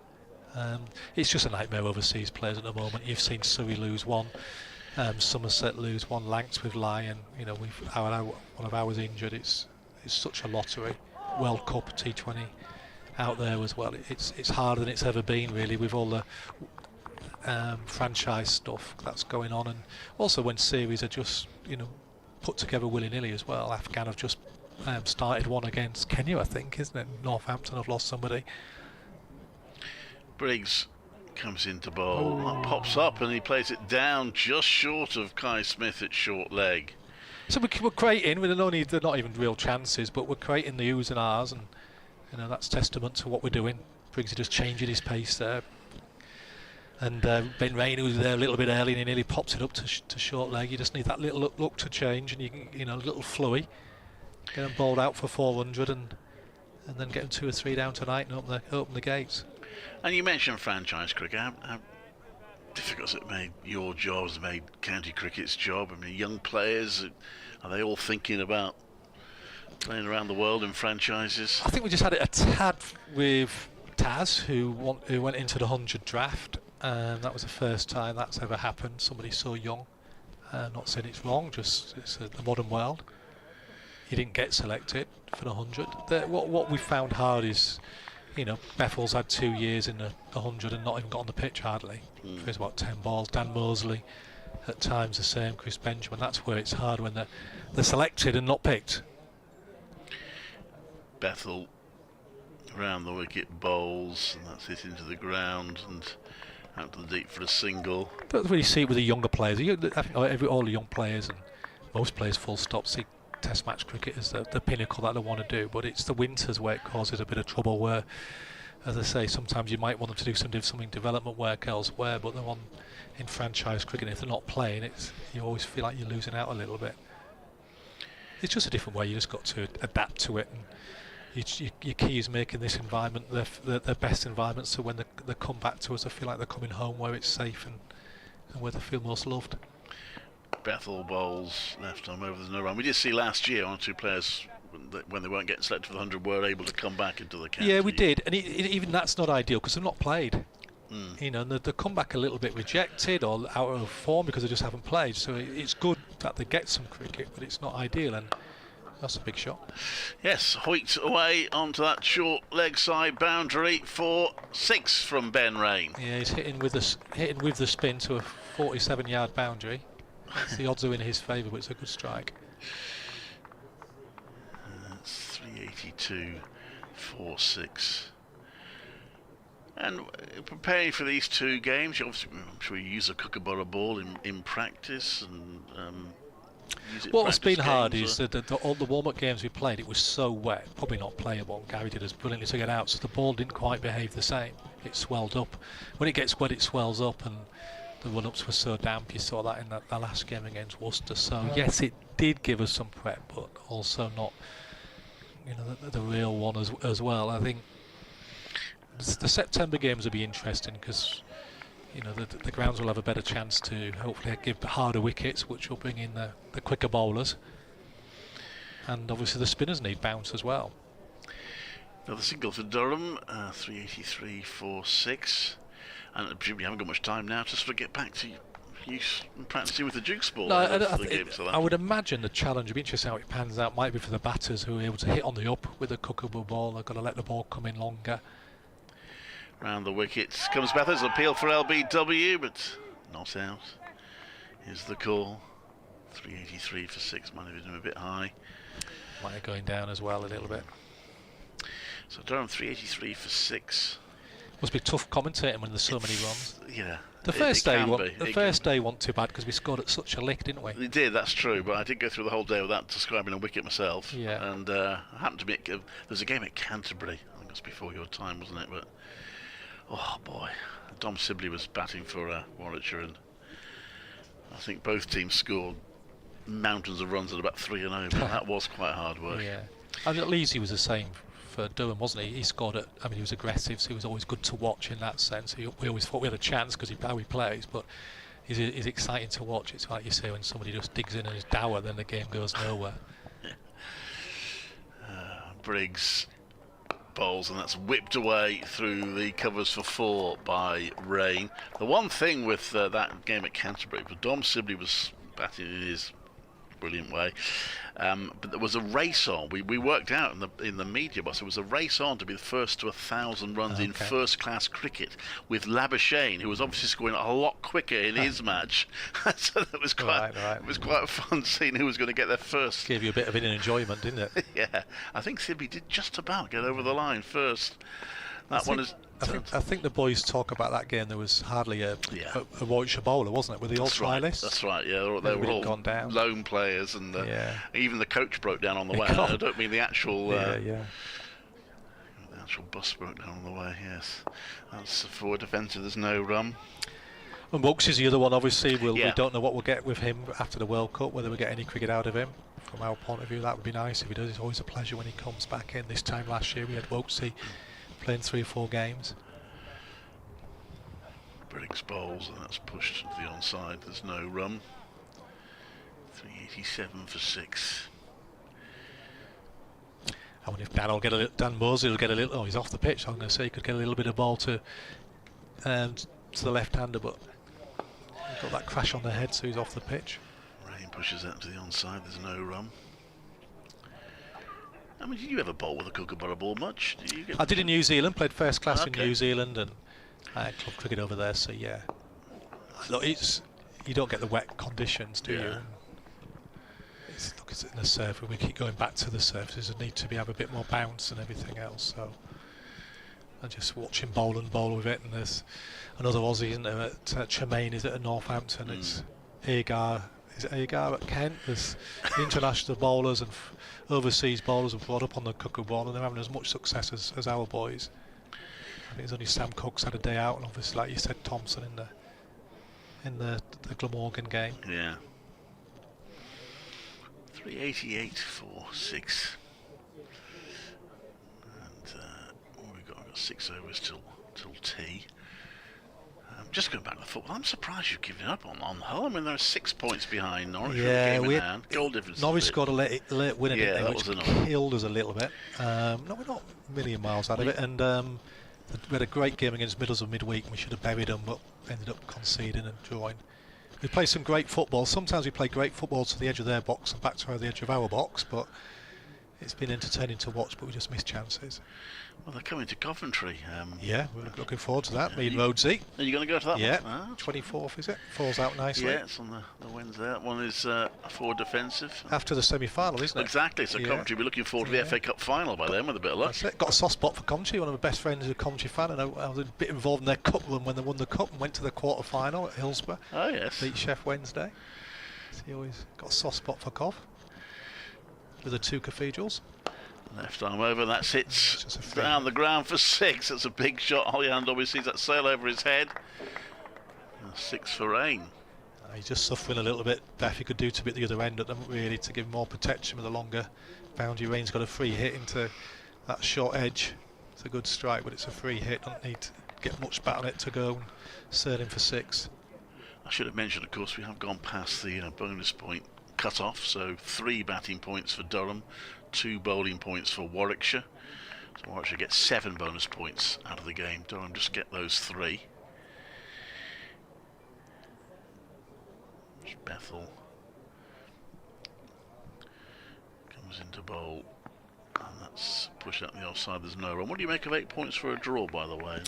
Back to that. Well, we do it wrong, don't we? Probably not with 4 Kookaburra games. But I think overall it's good because it does reward the ability to fight and not throw it in, and also to produce better wickets. But then you give the Kookaburra ball, and we just tinker too much. We need to stick with one thing and then just see how it pans out, what influence has on the game. But I think the overall concept of the 8 points and the ability for teams to fight for a draw and not to be played just the greenish seam as ever is a good thing for what the game needs. Comes down the pitch, does Raine, and that's going to be a couple of runs as a chase on. They may have time for a third. They do.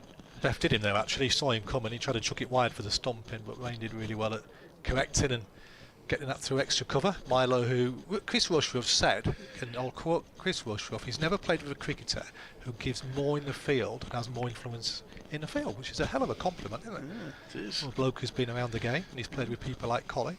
Came close to a run out this morning, didn't he? He does, yeah. His anticipation, energy, and reading of the game, etc.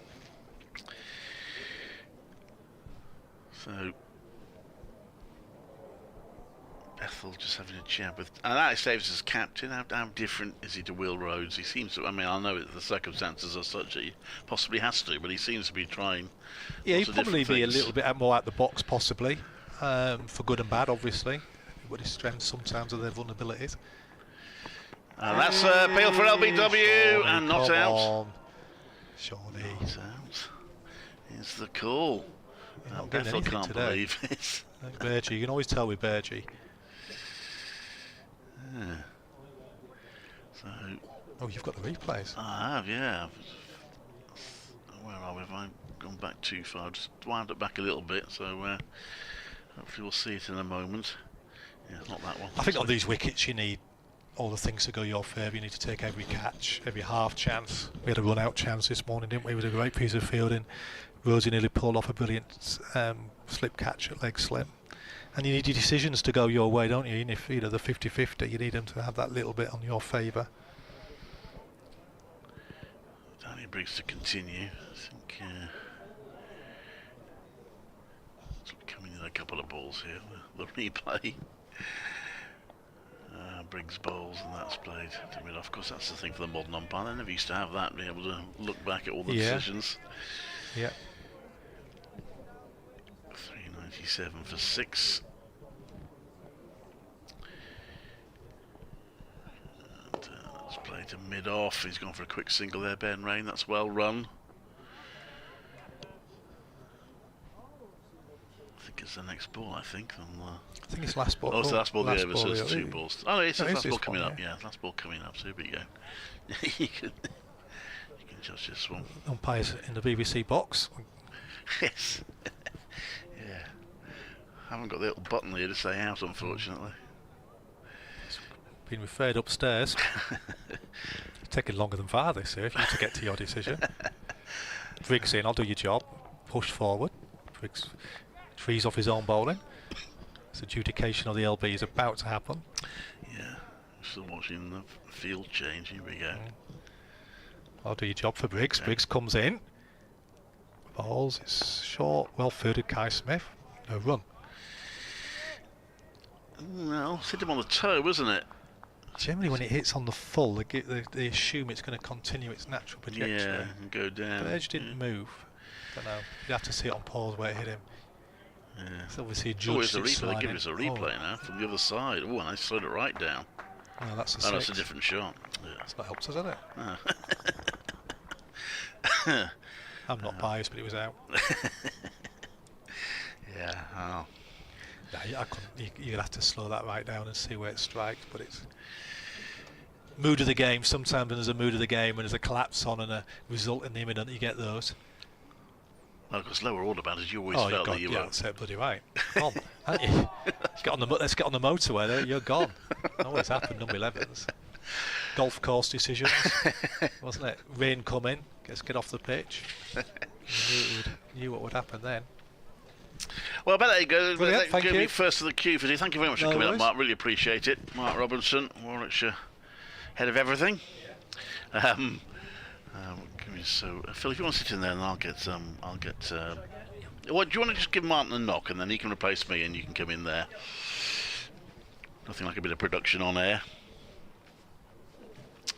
Well, so it's 3.99 for 6, and Warwickshire running out of time to get more wickets before tea. We've got 4 overs to go. Elsewhere, what's happening elsewhere? So Kent 413 for 9, 117 behind Essex at Chelmsford. Lancashire 441 for 6, lead Hampshire by 74. Warwickshire's next venue, Southampton. Nottinghamshire 45 without loss, lead Worcestershire by 89, lots in their second innings. Somerset 103 for 3, they're still 40 behind Surrey. So Surrey still have hopes there. Glamorgan 250 for 7, now lead Derbyshire by 289. Hayes comes in, that's defended, there's no run. Yorkshire 331 for 4, they now lead Gloucestershire by 394. And Sussex are 599 for 8, they lead Leicestershire by 261. Excuse me, Middlesex, so that's whipped away, not out of the middle of the bat. 339 for 2, Middlesex. Brighton Northants 552 for 6. Martin sort of said carry on. Oh, all right then. Must be in the middle of writing a report. I'm exhausted. I've been on all afternoon. That's a swing. Now, where's that gone? It's gone down behind the stumps to old-fashioned backstop position. It will be cut off there. I think for 3 runs, but was it an inside edge? It just went past Michael Burgess. 3 byes. That was byes, is it? Okay. Oh, he didn't get much of a rest there, Rob Yates, did he? No. About 4 overs, 3 or 4 overs, and that was it. So 400 up, too late to get an extra batting point, but it does take them to within less than 150 now of probably making the game safe. That's 1,100 runs so far in this game. Yeah, for 9 wickets. It's a good job it's not one team batting for that. Imagine being 1,100 for 9. Yates comes into bowl. Only had timeless championship matches. That's a 4 defensive, and there's no run. You really wouldn't want this sort of game to finish, would you? Well, just keep it going on and on and on. Fill in the gaps between the matches. Yeah, Sussex have passed 600 now. So already the 4th team to pass 600 this season. That's 4 defensive. There's no runs. Like Morgan, Middlesex, and of course Warwickshire here have done it. Let me just bring up how many people passed 600 in the whole of last season. How many teams? There were 3. So there you go. Did include a 737. That's a 4 defensive edge along the ground. Just cut off. There's no run. That must have been fun, that, eh? 737, Glamorgan against Sussex at Hove, which was commentating on that one. Yeah. 402 for 6 here. Have they woken Adrian Ames up yet? But yeah, only 3 the whole of last season already. Half a dozen this season. There you go. 402 for 6 here. We've got 4 overs? 4 this season. I said half a dozen. I'm tea. exaggerating. 4 this season so far. But the Durham could add to that tally here. Yeah. I don't know what happens when they avoid the follow-on. Whether they... I was just saying earlier, I'd almost be tempted if I were them to declare and just say to Warwickshire, come on then, if you want to win this game, set as a target. I don't think Warwickshire, they'll do that. no, but Warwickshire have talked about being big and bold and wanting to try and win games, so they might be tempted, who knows? Yeah. It would be mighty risky. Yeah. But there's rain. It's not a great forecast for tomorrow, is it? So that might have an impact. Briggs is going to continue from the Birmingham end. He's in and bowls, and Clark drives up to extra cover. There's no run. 402 for 6. And this next one is played out into the onside, and Briggs goes dashing across and fields off his own bowling. There is again the sun having gone in. Clark drives, he'll get a single this time, driving it up to Davis, who's at halfway back to the fence at a very, very deep mid-off. He's not long off, but he's... Just in case this isn't gripping you, let me remind you there is more live sport on BBC Online right now, courtesy of BBC CWR. Coventry Rugby are in Nottingham, taking on Nottingham in the Championship. We get that on the BBC Rugby page. Raine drives up to mid-off, and again, there's no run. So if you've got two devices, you can listen to both at the same time. Here's Briggs in. Forward comes Raine and pushes it down to the bowler. There's no run. If you listen to the commentary at Trent Bridge, turn the volume up, you might even be able to hear the rugby in the background. Not the commentary, obviously, but you might be able to hear the crowd noise. You won't be able to hear over Dave. This one is pushed forward by Raine. It's the end Briggs over.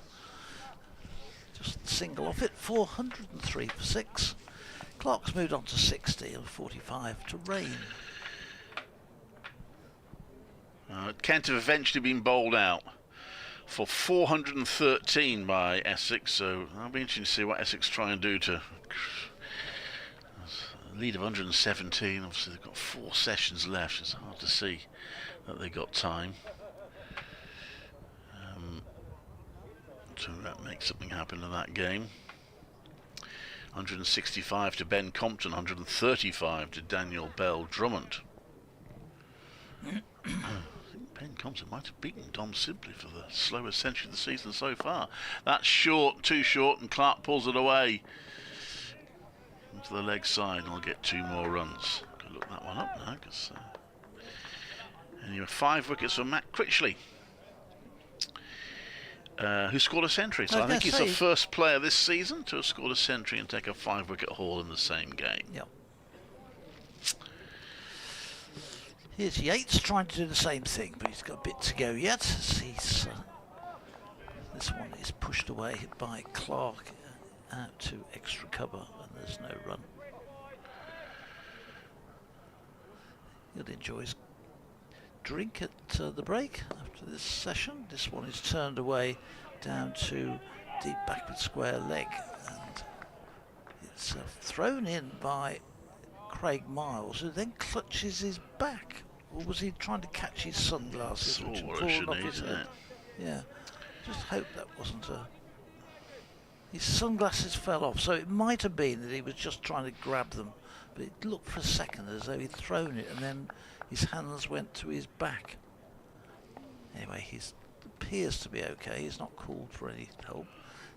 Yates in, and this will be a single into the offside for Raine. Wasn't quite where he'd intended to, but he scampers through. 407 for 6. Raine goes to 246. Yates is into his 32nd over.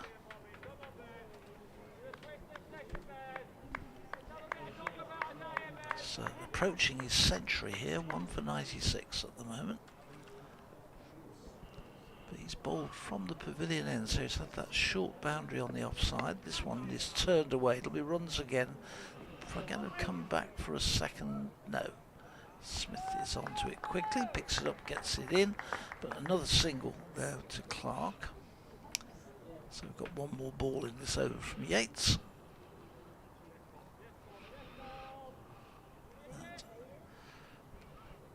Warwickshire just picked that 1 wicket up in this session, and 2 in the morning session and 1 in the afternoon session so far.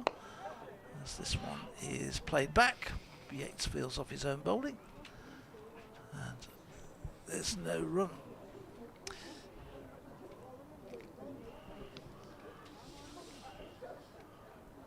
As Ben Bryden Cast was the only wicket to go. He was caught pulling Danny Briggs down to caught down at deep backward square leg, wasn't he, on the boundary? Yep. So this is the last over before tea. So let's have a look at this.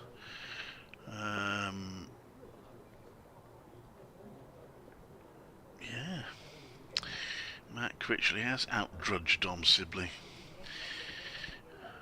Not that any of these centuries are particularly slow, but 238 balls for his Ben Compton, I should say. That's out. Drudge. That goes in my list then. Slowest century of the season so far. I'm sure it won't be by the end of the season. 235 balls it took him. So, Briggs bowling. That's played to mid-on. There's no run. Amongst all your stats, you don't have everything, no, but go on. You don't have the figure of how many centuries were scored after the second round of the championship last season, do you? No, I only record double centuries or more. Okay. That's played a backward point than otherwise would ever. Because I think there's been a lot more centuries scored. I'm sure there has. We've seen 7 here already. That's carved away into the offside for a single. Yeah, Durham done a decent job here, losing wicket just before lunch, 2 wickets fairly close to lunch, and then 1 not that long after, but they've dug in, and now really it's hard to see. Need a bit of a collapse if Warwickshire are to, and they'll keep believing, but it's going to need something of a collapse for them to be able to force a win here. Leg slip, forward short leg.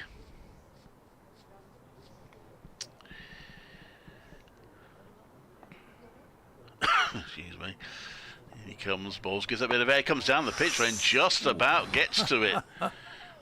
Nearly got through. Yeah, that would have had Michael Burgess on his toes. Just got to it, Raine.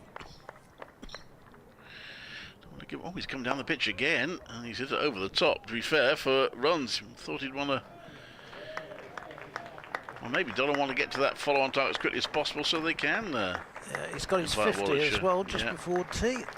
So, well played. And Raine, it's 82 balls for his 50. And playing positively at the moment. Durham perhaps can see the finishing line in terms of securing the draw. Briggs in. Raine plays back to the bowler, no run. That's the end of the over. That should be the end of the session. So there we are. Durham 413 for 6, 50 to Raine, 65 to Clark.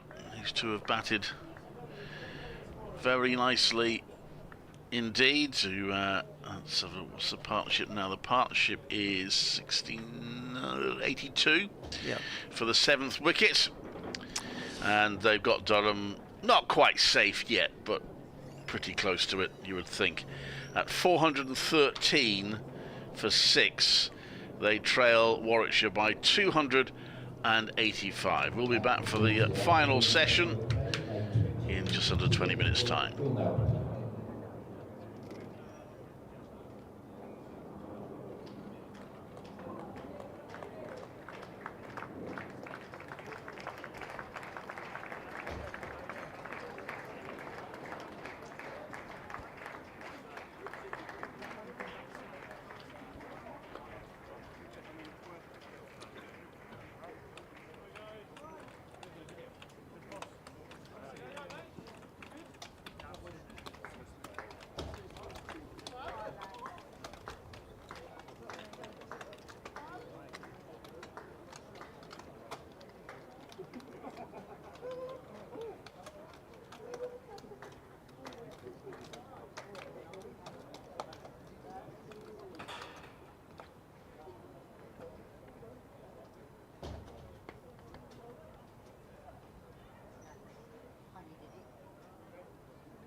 Scores from other matches taking place around the country today, starting first of all at the Utility Bowl Southampton, where Hampshire are playing Lancashire. Hampshire were dismissed for 367, and at tea, Lancashire were 455 for 6. At the county ground Northampton, the match between Northamptonshire and Middlesex. Middlesex declared their innings close on 552 for 6. Middlesex at tea are 362 for 2. At the Cloud County ground Chelmsford, the match between Essex and Kent. Essex declared their first innings close on 530 for 7. And Kent were then dismissed for 413. Essex second innings is currently 2 without loss. At the Seat Unique Stadium Bristol, the match between Gloucestershire and Yorkshire. Yorkshire were dismissed in their first innings for 326 and then dismissed Gloucestershire for 263. At tea, Yorkshire in their second innings are 365 for 4. At Supply Gardens Cardiff, the match between Glamorgan and Derbyshire. Glamorgan were dismissed for 237 in their first innings and then dismissed Derbyshire for 198. In their second innings, Glamorgan have moved on to 272 for 7. At the Upton Steel County ground Leicester, the match between Leicestershire and Sussex. Leicestershire in their first innings were dismissed for 338, and in reply at tea, Sussex were 652 for 8. At Trent Bridge, the match between Nottinghamshire and Worcestershire. Nottinghamshire were dismissed in their first innings of 399, and in reply, Worcestershire were dismissed for 355. In their second innings, Nottinghamshire had moved on to 59 without loss.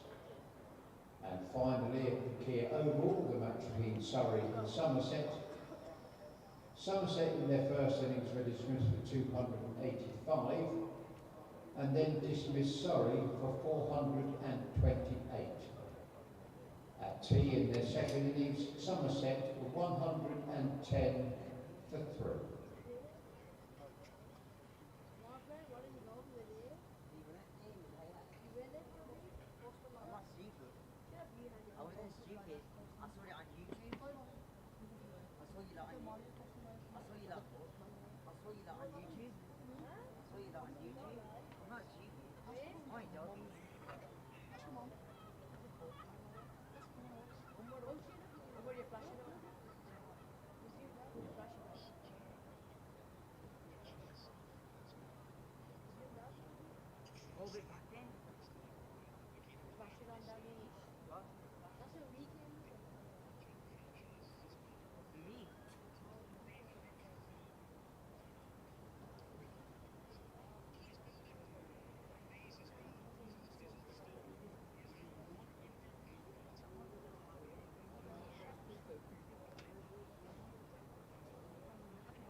Back up umpires Richard Illingworth and Steve O'Shaughnessy.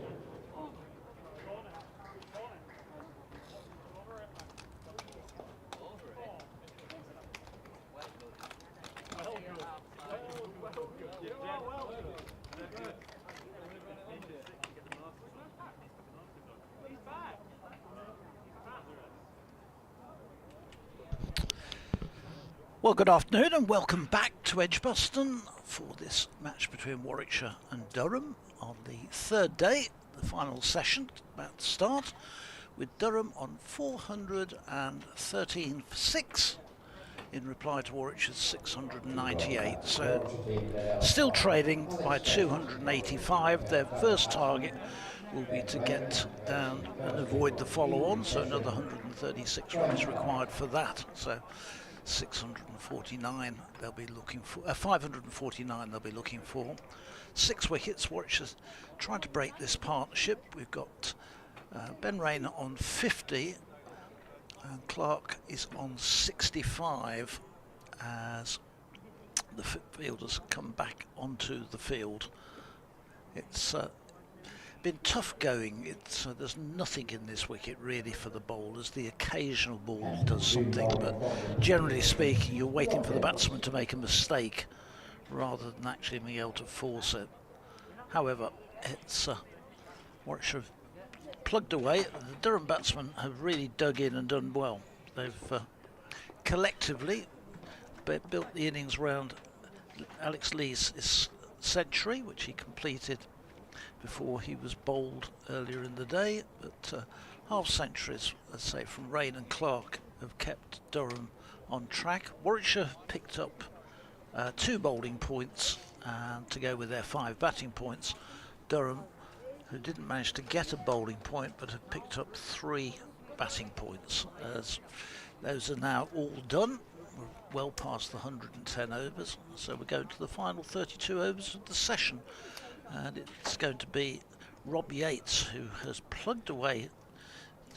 He got his 190 in the first innings, in the Warwickshire innings, and now he's into his 33rd over starting. I'm joined by Martin Emerson. We've also got Clive from BBC Commentary on Warwickshire with us, Clive Eakins. So the 3 of us will see you through the final session of the third day. So, In theory, they should be finishing around about 6:05, which was a similar sort of time to last night, wasn't it? I think. You think it's going to be mostly spin, isn't it, that Warwickshire will continue with?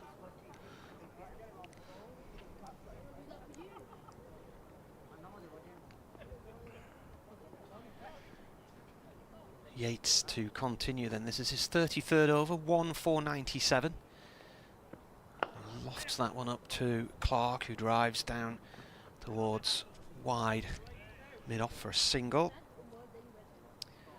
So there's been now more than 1,300 runs in this game, and we've had 9 wickets. So if you're somebody who loves runs, then great, this is right up your street. But if you're somebody who likes a bit of action and a bit of drama and wickets, then this is not for you so far. Comes in and bowls again. This has gone off to backward point. The groundsman's been on Twitter this afternoon. I don't know if you saw that. No, I didn't see it. And he's saying that basically the 2 wickets they've used for the first 2 games this year were prepared in exactly the same manner as the first 2 wickets last year. This is defended by Raine on a length. And he said they've had, when they finished them, they had the same reading, same grass length, everything. And he said the difference has been the ball, which we know, but pointing out how, you know, just how many runs there are and how the ball makes a total difference to the conditions of the track. Raine forward again. Defended. Can I borrow your pen for a second whilst you're not using it? I'm just going to do some quick maths.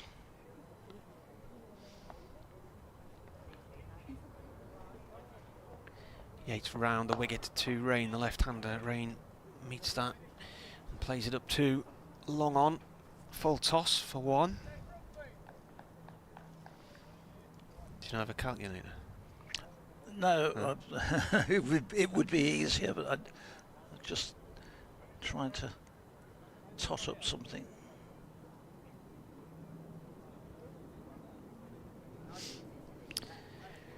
Mervyn has emailed as Yates bowls again. Clark punches that into the floor past short leg and gets a single.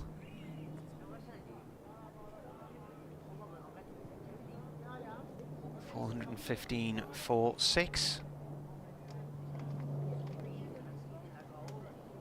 There's a bit of a conversation going on here now. I don't know if they think the over's finished or not.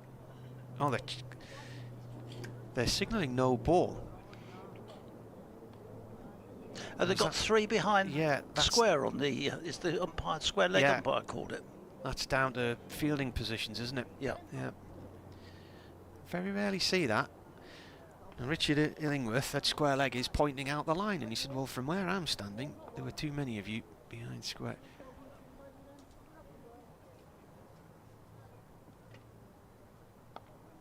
Yates in again. Forward comes Raine, and that is defended. That is the end of the over. Just totting up, as of now, in Division 1, 4,535 runs have been scored in 5 games. So that's averaging 900 runs with a day and a session to go, with 4 sessions left. Which I would suggest, by comparison to... Each match is averaging 900 runs, yeah, no? yeah. Right. Which Are any of them into a second innings? A couple. Right. Yeah, there's a couple of them which have just started. Is it killing the game, Phil? I don't think it's... I think it's... they've obviously tried the experiment, I'm not sure. Then the argument would be, with Duke's ball, would we be looking at 70 for 6 on similar conditions? I'm not sure what the answer is. Somewhere in between would be perfect. But it's... I'm not sure it's actually doing anything to help it. It's making it... I know the spectator people I've spoken to are finding it a bit tedious. They'd like to see a bit more action, a bit more movement. Well, the first wicket to fall when I was actually on air was at Lees, and then I happened to be on air when Course went as well, but you know, 3, so what was that? That was Lees, it was 5, so 7 wickets have fallen across 3 days, and I wasn't on air for any of them. Mervyn says, whatever happens, Durham are showing gritty determination, and it's to be hoped Carse learns from his misdeed earlier. Enjoy your day, says Mervyn. Well, we're going to see Craig Miles having a bowl from the Birmingham end. He's on his way in, and this one outside the off stump is left by Clark through to the keeper. So, Dan Mosley went off just before tea, didn't he? Hit on the head. Yeah. Yeah. Has he come back on or not? Is he off for good? Bethel's out there, isn't he? Yeah. Well, we had Smith is on. He's on for Rushworth. He was on down here at backward point. No, Smith came on for Mosley. No, he was already on. Came on for Rushworth, but then he might have gone off injured. It's Miles in for driven up the ground. No, Smith's been on virtually the whole of the afternoon session. I thought Mark Robinson said he only came on. No. Jake Lintop was on to start with. Yeah, and then he hurt his shoulder fielding. And then he switched with Kai Smith, who's been on and is still on. So he's replaced him. So who's the other extra fielder then? Sure. There's an 11 out there. Who's this 11? That's Smith. That's Pass me round binoculars there. Yep. Phil, Kai Smith is number 11. It's Miles in and bowls. And this is run away to Smith at backward point. And there's no run. So Smith's from Abu Dhabi. I think when I did 2 trips out there for the Champion County match against the MCC, Mark Robinson was looking after the MCC team back then.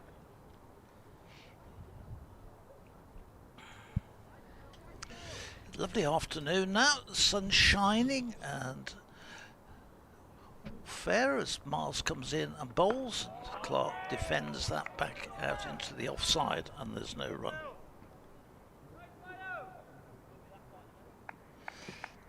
So Warwickshire still shouting and trying to encourage each other.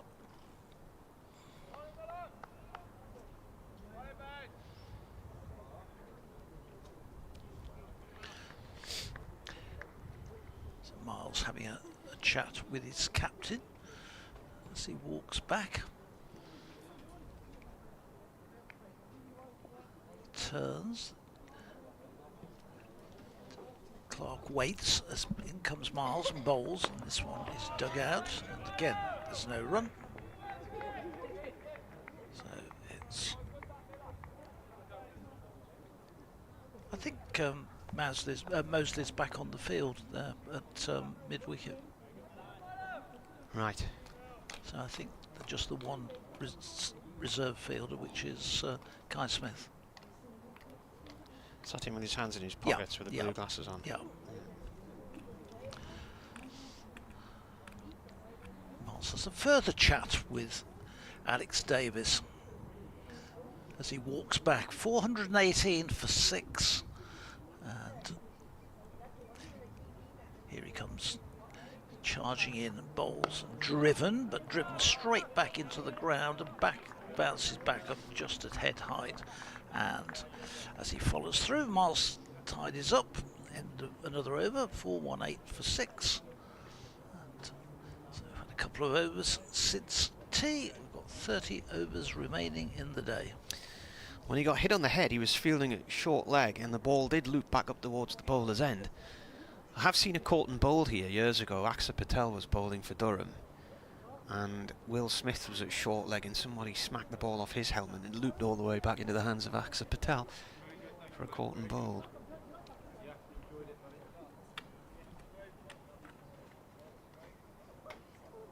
Might have been around about 2016, I think.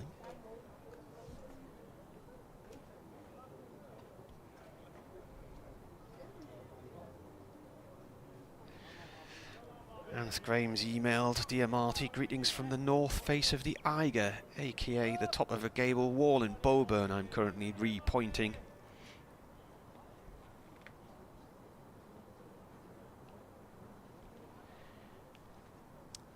Yates around the wicket, bowls, played by Raine, away for 4. Barnard running round from mid-off to try and dive on top of that, has dived over it, and it's gone for 4. He says, "It strikes me Durham are also adopting the mindset of George Sanders' character in the 1960s Village of the Damned, where he defeats the alien children by focusing on nothing but a brick wall, a brick wall." It worked a treat for him, so I reckon we'll get the draw here.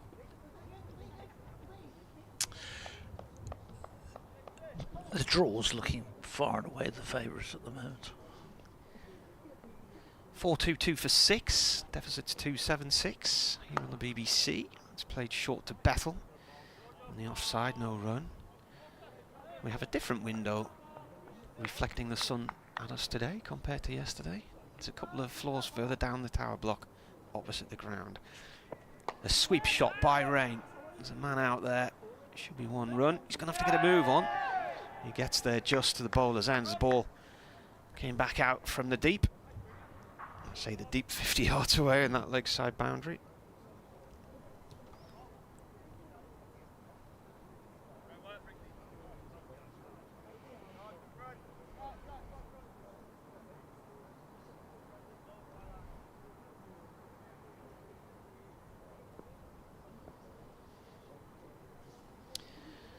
Bowler in again.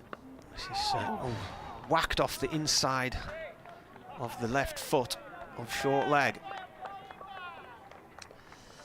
Yeah, Gary Barwell tweeted earlier, everyone keeps saying it's a flat pitch. The first 2 pitches of 2023, as this is played by Clark out into the offside, no run there. So the first 2 pitches 2023, the second 2 2024 have the same readings, the same grass, the same rolling, only difference is the ball. People don't realise how a ball changes a pitch. So scores this year a lot more than last year. About 500 runs more by the looks of things.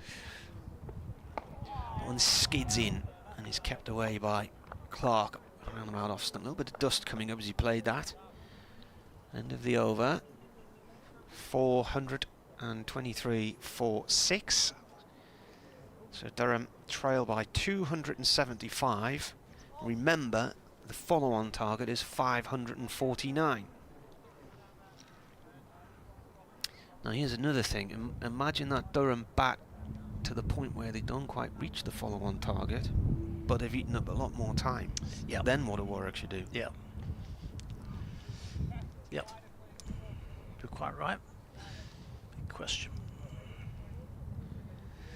I'm just having a look round here to see. I don't see Dan Mosley back on the field, having said all this before.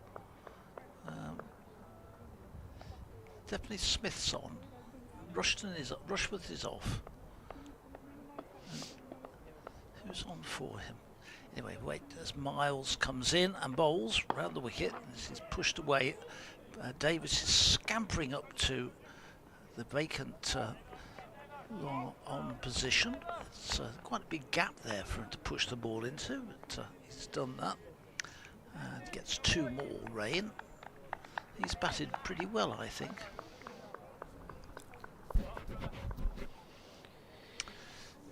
So 425 for 6. I think once Durham get round the 150, 160 mark, there's probably not going to be anywhere near enough time to Warwickshire to get in and set any sort of target. Miles in. This is, it's short, and Raine pulls it round in the air, and I just think he tried to duck out the road a diving bit goalkeeper style almost got a hand to it. He would have, if he'd have held that, it would have been a wonder catch. For a second I thought that had gone in there. Yeah, but it just evaded him, and only just. Raine was just trying to tuck his head out the road there, but it glanced off the bat face. So it gets away with that one. 426 for 6. Raine moves on to 59. And in all that drama, there was a single. Yeah. Here it is again as Miles is in and bowls, and this one's down the leg side, and there's no run.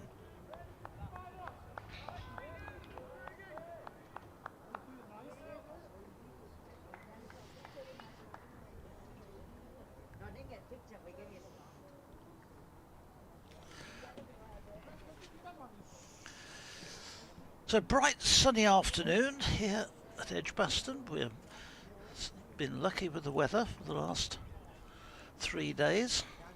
It's, so far not lost a ball as Miles comes in to bowl. And this one Clark turns to mid-wicket. Again straight to the fielder, there's no run. Mervin's been on with regards to Mark Robinson. He said Mark is a true cricket man and he has time for everybody. You never hear him being surly. He has had his share of successes as well.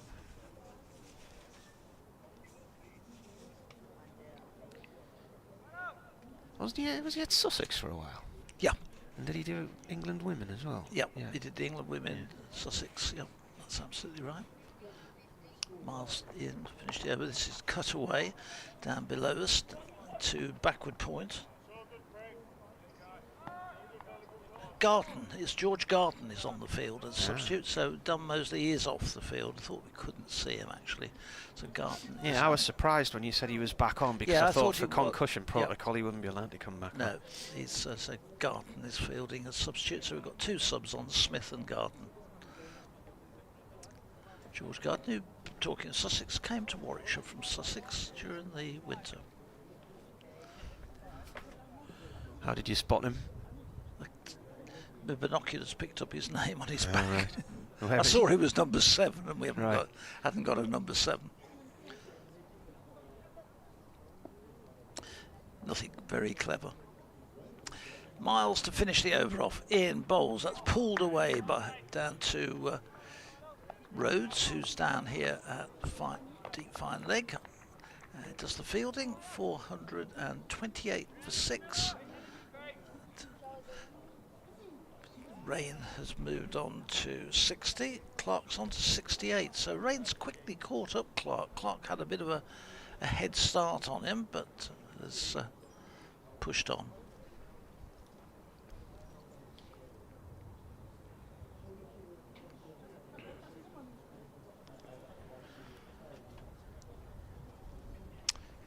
Yeah, Graham Clark's faced 166 balls for his 68. Ben Raine 94.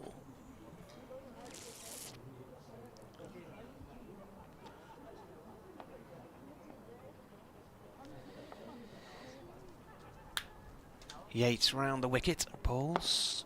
That's a loopy ball that dies right on a length and is blocked by Raine. I shouldn't think Rob Yates has ever bowled anything like these overs in an innings in Championship cricket before. This is his 35th. Yeah. Comes in again. Raine slog sweeps. That's gone into the west stand. Bang. 6. I can't see where in the west stand because there's walls in my road. It's well up the west stand. In fact, there's nobody sits there. No.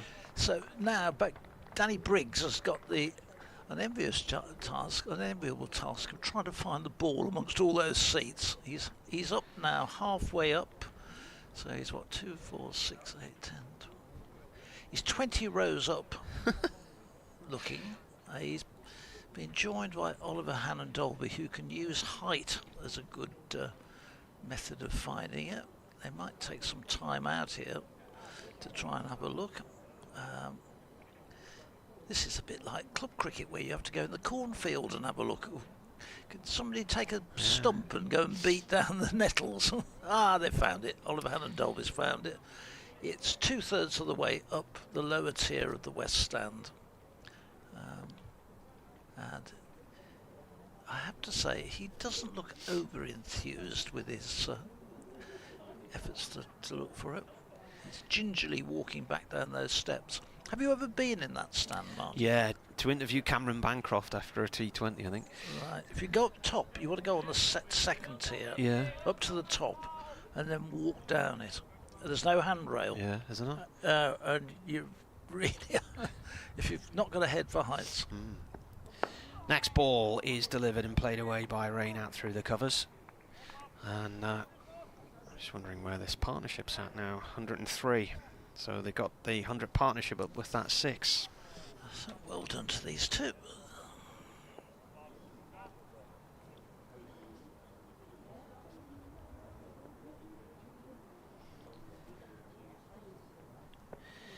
Next ball is blocked by Clark from Yates. 435 for 6, 263 the deficit. You're listening to live cricket here, day 3, Warwickshire, Durham and Edgbaston on the BBC. Single there for Clark off towards square leg. And Raine's actually nearly caught Clark up now. Yeah. Clark's on 69. It's been a very measured innings from him from 168 balls. Raine's on 67 from 97. Came together after lunch when Durham was 331 for 6 when Bryden Cast was caught on the boundary for 12. That's played back to the bowler by Raine. End of the over. A bouncer from Ed Barnard, who had been brought into the attack in his first over of the day. He bounced Cast. Cast tried to hook him and put it straight into the hands of Danny Briggs at fine leg on the boundary. It's the first century partnership in the Durham innings.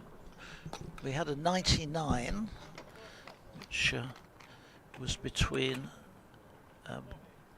Lees and Robinson, but the first one which has actually got to 3 figures. And Dan Mosley is back on the field, so that's good to see. So, is he right? Just coming on, just by the wicket-keeper. Just going into third slip, fourth slip. So, in fact, it's leg slip he's gone to. Sorry,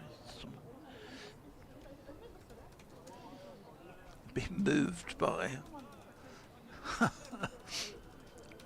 It's all right. Craig Miles is moving him. He's moved about 4 or 5 times now. I think there you are. He's comfortable now.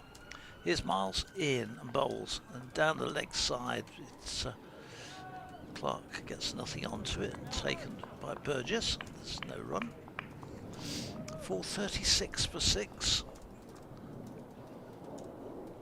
Alex Davis decides he's going to has to go and fetch the ball. It was thrown back and missed, so Davis has to go and pick it up and retrieve it. And as the overs tick away, there's a sort of almost like a feeling here that this game is dawdling now as we get through, and this one is run away down to third man. It's going to get to the boundary, so there's a man chasing round to get to it, but it was finely played by Clark, just run it away through the vacant backward point area, and there's no third man there. There's a man back at deep backward point. It's Garton, but he wasn't able to get round and cut it off. So 4 more to Clark, which takes him into the 70s. He goes to 73, and Raine on 67. I don't know if she'll be listening, but if she is, happy 9th birthday to my daughter Astrid today. It's Miles in. Miles goes to have a swing at it with his left foot. I think probably sensibly missed it. But in the meantime, he gave Clark another single. Yeah. Oh, happy birthday. Yeah. Be nice to have been at home with her. I'm trying to tot up how many birthdays I've missed over the years now. Yeah. I think I missed this year. I miss hers, her mum's next week, and her older sister as well in May. I must have been at home last season. I think Durham played 2nd week of the season at home last year. Here's Miles round the wicket, and this is short, and Raine thinks about pulling it but ducks out in the end, and it goes sailing over his head through to the keeper. Was thinking about taking it on, but probably sense prevailed, and he got inside it. I'm just thinking about the days in the 70s when my dad was a rep and would have been staying in Birmingham, probably ringing from a phone box in a hotel somewhere to wish us happy birthday. Today I was watching her unwrapping her presents while I had breakfast on WhatsApp. This one is looking. What did that hit? Well, Raine was looking to pull that one, and I think it got the back of the bat. Yeah, it did. Ran out to, Round in the end, out to cover. Round about the shoulder blade, height-wise. I think he was through it a bit before the ball got there, but got away with it. and in the end the ball dropped out harmlessly into the offside. The lead story on Radio Newcastle today, an incredible tale in which a minibus carrying South Shields fans back from Tamworth last night overturned on the A1. Oh dear. Near Ferry Bridge, I think it was. Smiles in down the leg side, and that one is tidied up nicely by Burgess. End of the over. It's 441 for 6. Clive is back, and he'll take over from me. They were returning from Tamworth, where they played yesterday against the Lambs. 17 people ended up in hospital, but thankfully nobody has died. 7 of the casualties thought to have suffered serious injuries, but apparently the bus was travelling when a car in the outside lane just more or less ground to a halt. Another car swerved to try and avoid it and hit the central barrier, and then the bus hit it and overturned. It's on the BBC news pages.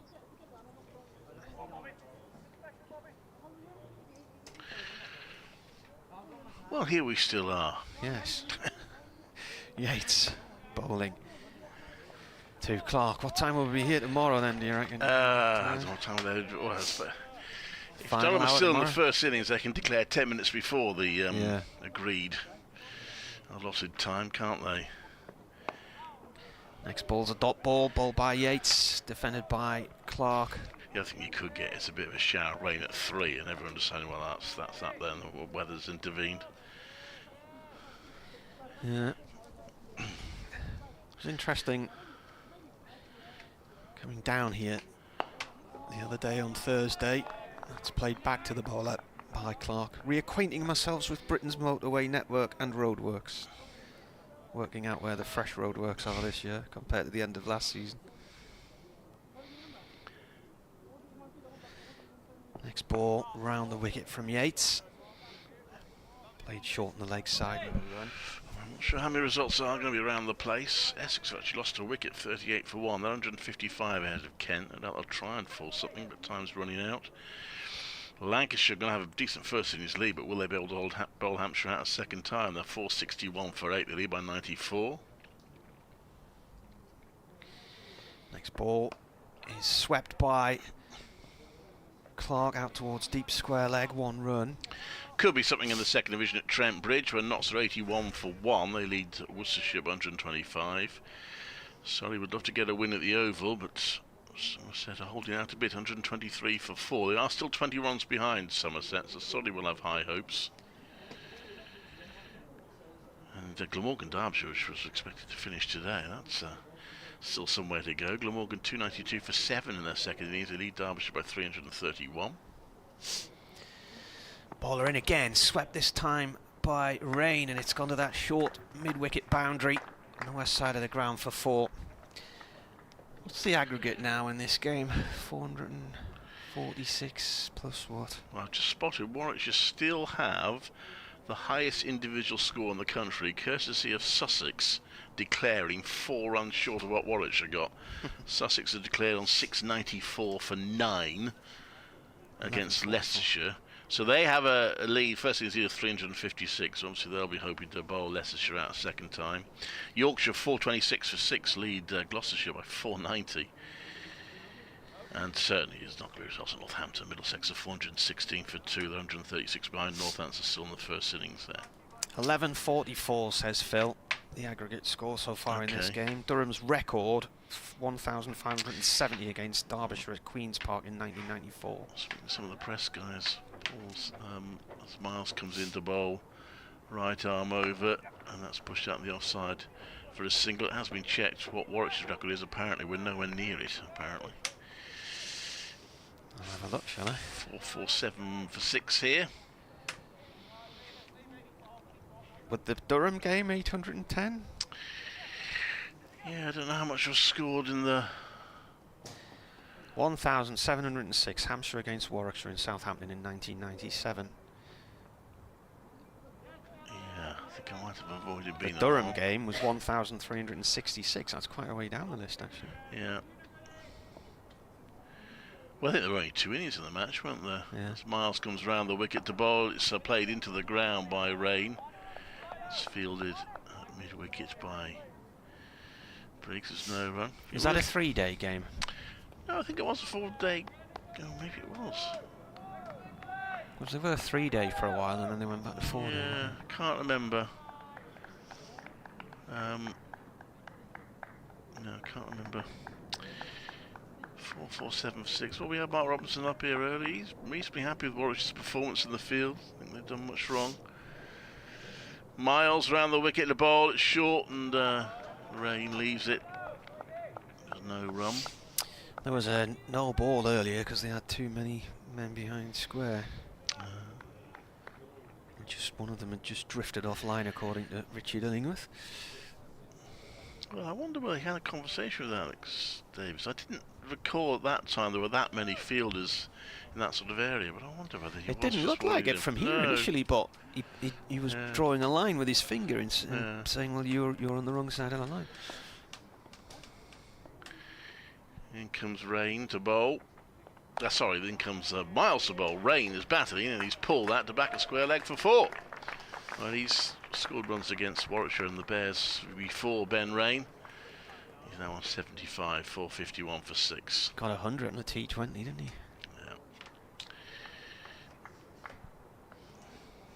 Yeah. So the 450 up for Durham. We're long past the bonus point positions, but 450 up for Durham, 451 for 6. So they need less than 100 now to, I think it's 98, isn't it, to avoid the follow-on. And once they've done that, I think that's pretty much game over, unless Warwickshire get very bold and set them a target. I'll be surprised. Miles is short, that's a top edge. He's gone away with that. It's come off the back of the bat again, I think. Yeah. Ducked into it. It's helmet. It's come off the helmet. The deficit then is 246. This partnership's 121. I think just me. I think we might have a delay here because the batter's going to have to. Durham physio to come on and just check his helmet. Compulsory, isn't it? And there's a few of them racing off down the tunnel to the loo. Yeah, I did that earlier. A couple of declarations. I mentioned Sussex declaring 694 for 9 at Leicester. Let's see, we've got all those runs. They declared after John Simpson, former BBC correspondent, made 205. Centuries also for Tom Haynes and Danny Lamb. Danny Lamb batting at number 9. Got 134. For who? Sussex? Mm-hmm. And yeah. Now, Ollie Robinson did that for Sussex on his debut against Durham in Chesley Street. He came in at a 9 or a 10 and got 100. 3 wickets for Matt Salisbury there.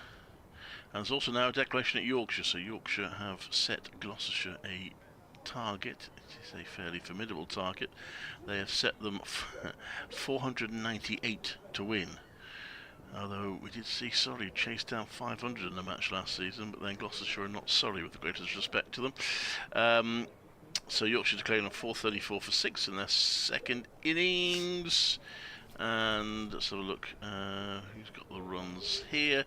Adam Lyth, 113. Actually the only century, surprisingly. Half centuries for Finley Bean, Harry Brook and George Hill. 3 wickets for Graham Van Buren. Mervyn recalls the game at Queen's Park, that highest aggregate score. Durham against Derbyshire in Chesterfield in 1994. Thinks it was John Morris's first appearance for Durham. Says he thinks he was out for 90-ish. Susan the physio's just checking Ben Raine over here. Pigeon flying by. Greyish sort of afternoon now. There's not really much blue sky left on show. Certainly not here. Slightly to the east there's a little pocket of it, but A greyish, coolish day. So just going back to Sussex's totals, that's 4 totals of 600 or more already this season. We had, I say 3 in the whole of last season. And then next week you'll be looking if anybody gets a pattern point. Games ending in 2 days.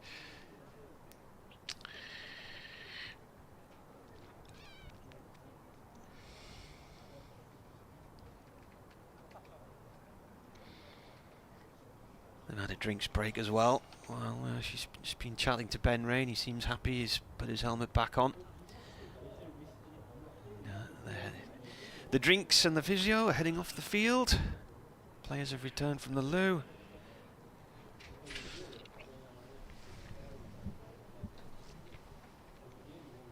Well,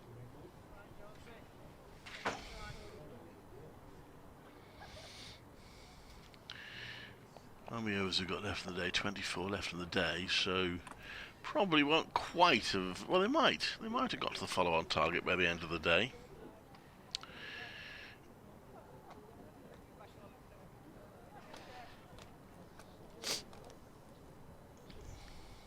$452 for 6.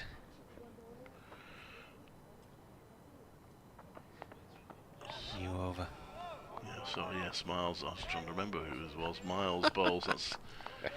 What's the last ball of the over? It wasn't a new over. Eh? Last ball of the over. Was it? Oh yeah. Well, that was that much of a delay. Oh yeah, he ran after. He got hit in the head, didn't he? Yeah. So it was still your over then. Okay. Yeah. Can't say I'm desperate to comment on this, to be honest, but there we are. Well, Lydia has just tweeted to say this sounds riveting. Thank you. I hope it does. Doing our best. It's a tiny bit of jeopardy, but not very much.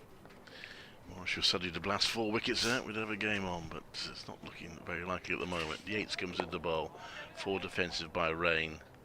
There's no run. Kai Smith's now in the danger area at Silly Point.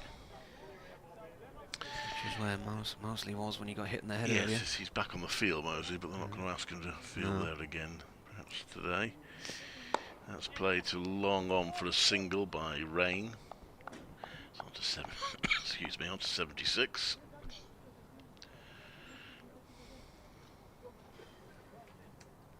You all right, Phil? We're keeping you awake?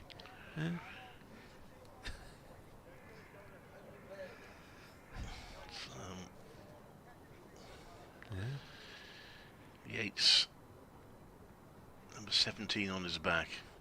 Forward short leg slip, bowls. Wraps in the pass. Oh, he's got him. LBW. Clark has gone. There we go. Back into the crease. Yeah, 76. I said they can get 4 quick wickets. Well, they got one of them. That is low, and it's around about middle and leg. But he took his big step back into the crease there, so he's out for 76. Well, they've had a few shouts, and they've got this one in the affirmative. Both batters are on 76. Clark goes for 76 of 179 balls. Yates is his 2nd wicket. Well, Durham got to be a little bit careful. They're not quite safe yet.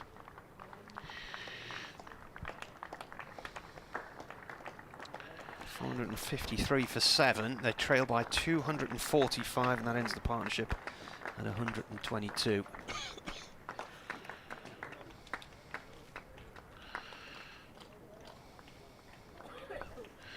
Yeah.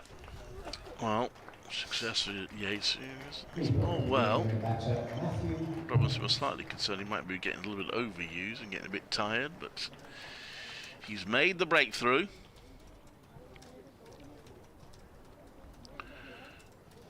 And Matthew Potts now comes to the crease. With Durham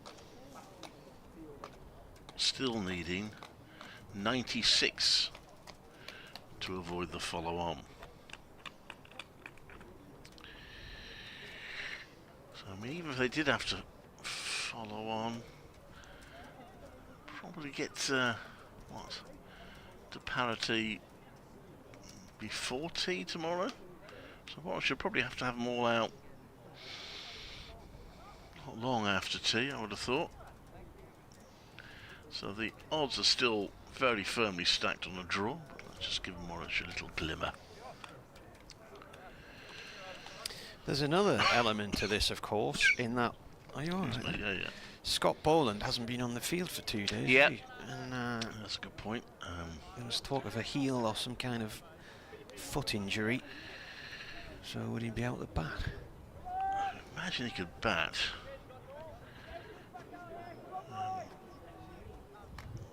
If needed. I'll obviously hope it's not needed.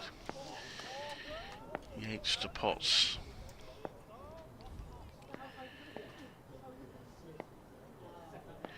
In comes Yates, making his bid for player of the match. That one's almost got through. And in fact, they're going for a run there, and they could be in trouble here. They just about got there. There wasn't a direct hit. Rob Yates did whip the bails off and asked the umpire, who had got himself into a very good position, Steve O'Shaughnessy, and was able to rule that it was not out. Yeah, he was well in there, but a risky single. I don't think Potts would have had a clue where the ball had gone. It sort of spun through him and went down the leg side.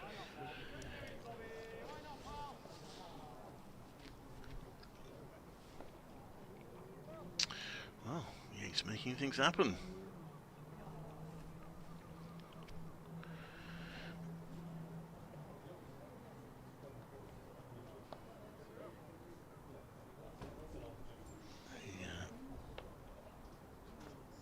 Comes in now to bowl.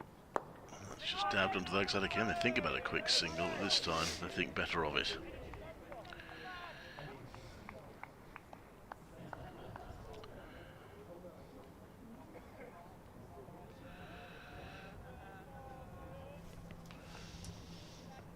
We have now finally had a full innings worth of wickets, haven't we? 10 wickets have now fallen in the match.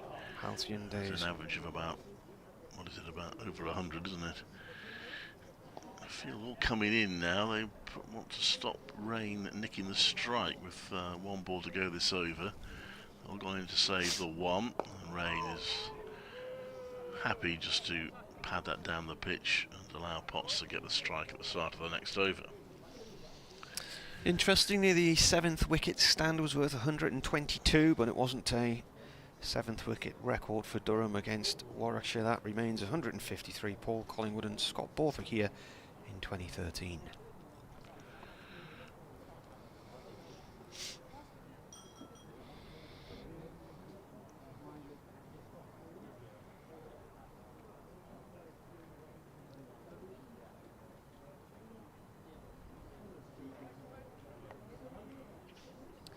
Gary Barwell, the groundsman, still in discussion with people on Twitter about the wicket, and he says, apologies, but using the Kookaburra ball isn't my decision, and it's affecting the game more than the pitch. There are high scores around the country. I mean, people are having a go at the ground staff. I mean, what do they think the weather's been doing for the last... Yeah, somebody is having a go, saying you produce some absolutely brilliant cricket pitches, but you can't tell me this one, 1,300 runs and 9 wickets in 3 days. People left at tea. We're just describing it as utterly tedious. Well, you're going to get that sometimes. I don't know, everyone's a critic these days. Yeah. I read that in the Critic magazine. Yes. Here's Miles. How many overs has he bowled? 18 overs, 1 for 86. Durham 454 for 7, 244 behind in the afternoon sunshine. Ooh. That's flicked round the leg side by Matthew Potts, and it's gone for 4. There is a leg slip in there. It's gone between him and the keeper. It was along the ground. I have to say, if Gary Barwell's getting... if he's responding to comments on social media, good luck, Gary. That's all I can say. He's got nothing else to do as he's sitting in his dugout, or he'd be in the dugout over there, is he? Is that where the ground staff sit over there? Yeah, they sit over here on the left-hand side. Is that their room under there, is it? I think they have a room there, yeah. Miles to Potts. Potts forward to this one, defends it, bounces back a couple of times to Miles. It seems like a nice evening now. Looking at the cloud that's past us, that looks rather grey across to the east of us. Big plane just taking off from East Midlands, from Birmingham there. Huge thing.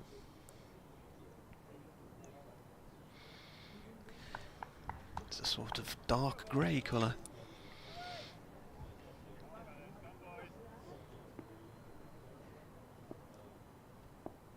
Miles from the city end, bowls to Potts. Potts flicks that away, down to fine leg on the boundary for 1 run. Does look like it could rain, doesn't it, over there? That cloud suddenly got really grey. I think it's a trick of the light. We've got sunshine here. Yeah.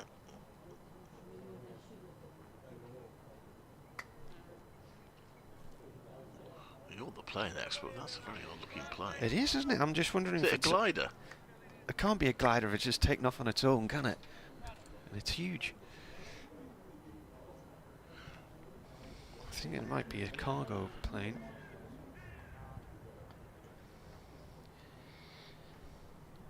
It's going from Birmingham to Doha.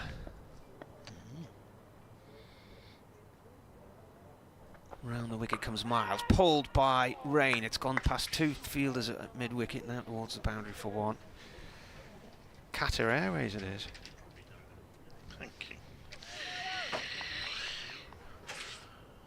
Thank you, Ryan. Ben Raine scored a 41-ball century for Warwickshire and Edgbaston in 2018. Only one member of today's Warwickshire team was playing that day, but rather tantalising, he hasn't told me which one.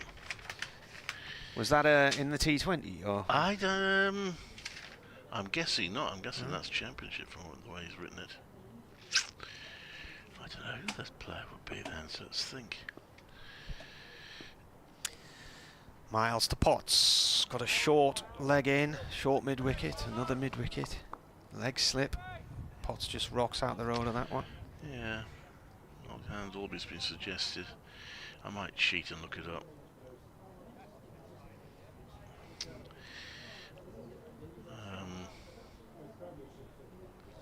Anyway, 460 for 7.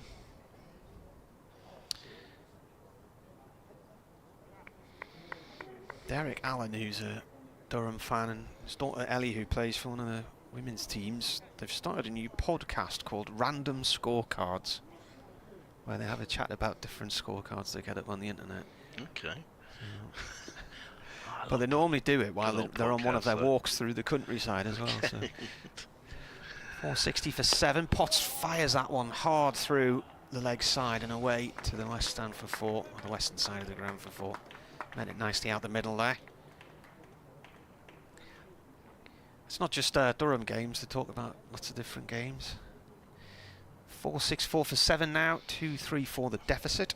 The one I did here a week or so ago was happened to be the match when Ben Stokes smashed the ball all around Worcester. Yes, I can't remember where I was. I remember hearing a loss on that, wherever I was. Lots of excitement there. I think we had about 425,000 listeners on the BBC website that day. And the game ended in a draw. It was the biggest audience of the season for a county game.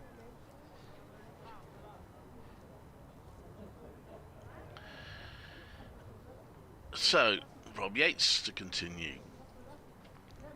Well, Warwickshire still will harbour hopes, but there's an awful lot to do. Yates bowls as a 4 defensive. There is no run. Must be some Sunderland fans working on that big building site over in the city centre. Look, it's got red and white stripes around the top today. Hadn't noticed that before. This next one is played under the ground. There were 3 flags just down the corner opposite us, Durham flags with Sunderland emblems on them, just in the stand in front of the scoreboard earlier.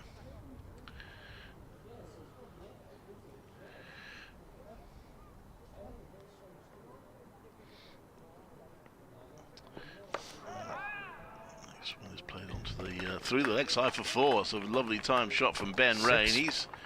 That's gone for 6, so he's continuing to prosper. He'll be looking for his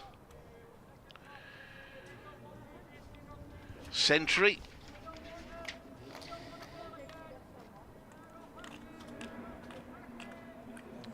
His highest score's 103 not out against Worcestershire at home in 2022.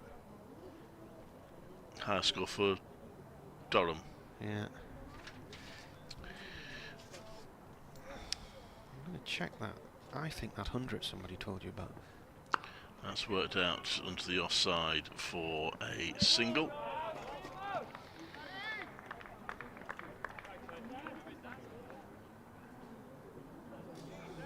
Yeah, that is his highest score. So that 100 somebody's mentioning there in 41 balls, was it? That was the T20 score. Yeah. Was the 103 against Worcestershire's his highest score in county championship cricket.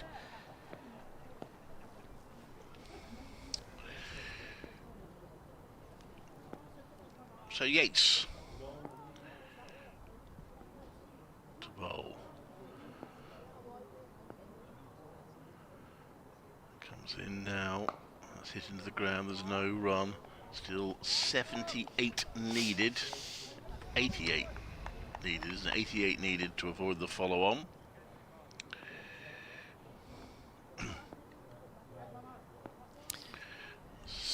Yates gets out a bit of air. It's a 4 defensive. There's no run. Potts' highest score 81 against Northants in 2021 with a partnership of 149 for the 9th wicket with Liam Travascus, who made 77 not out. Liam Travascus now at Leicester.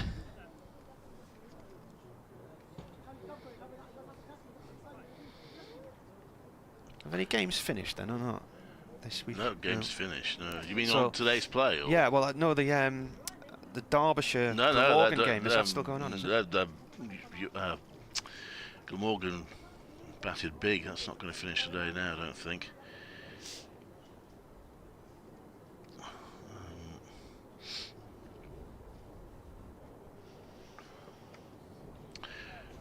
Here, certainly not going to finish today, this one.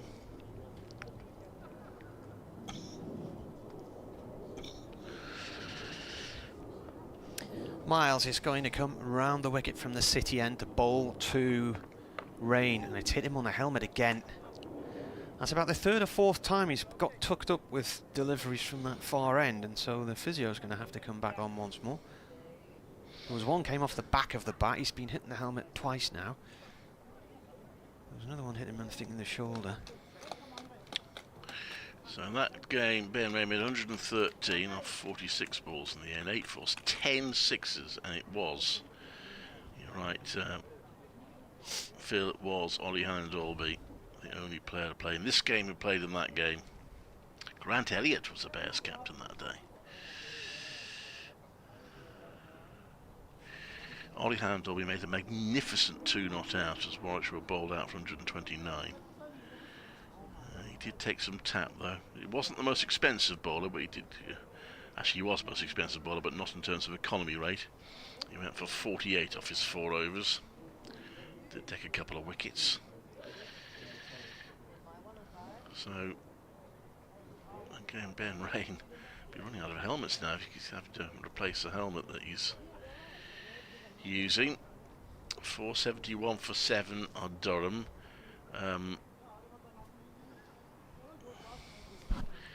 So elsewhere, well, Essex are 58 for 2. They lead Kent by 175. I'm going to bring Phil back in here.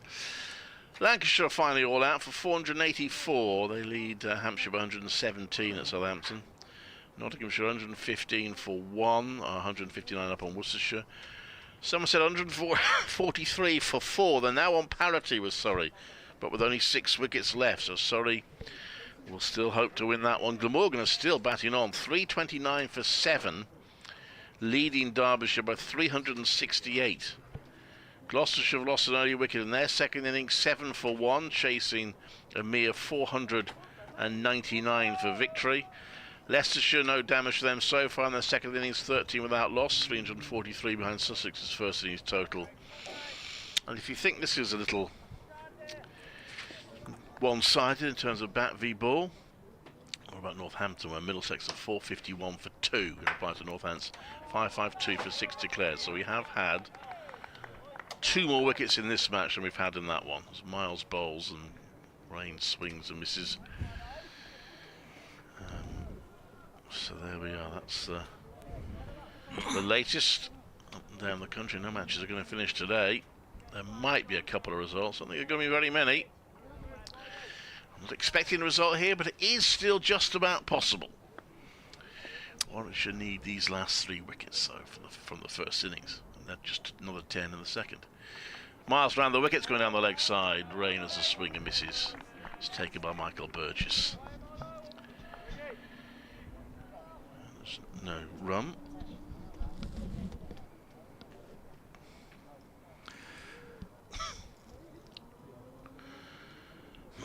Batted well, Raine, though, hasn't he? Yeah. I'm impressed with the way he's hit the ball. Quite aggressive at times. He's ridden his luck a little bit, but effectively. Miles into him. Warwickshire want to get at Potts. But, Raine has got the strike out short. Raine pulls it down to back of square leg. There's a single and brings Potts to the strike with 2 balls of the over left.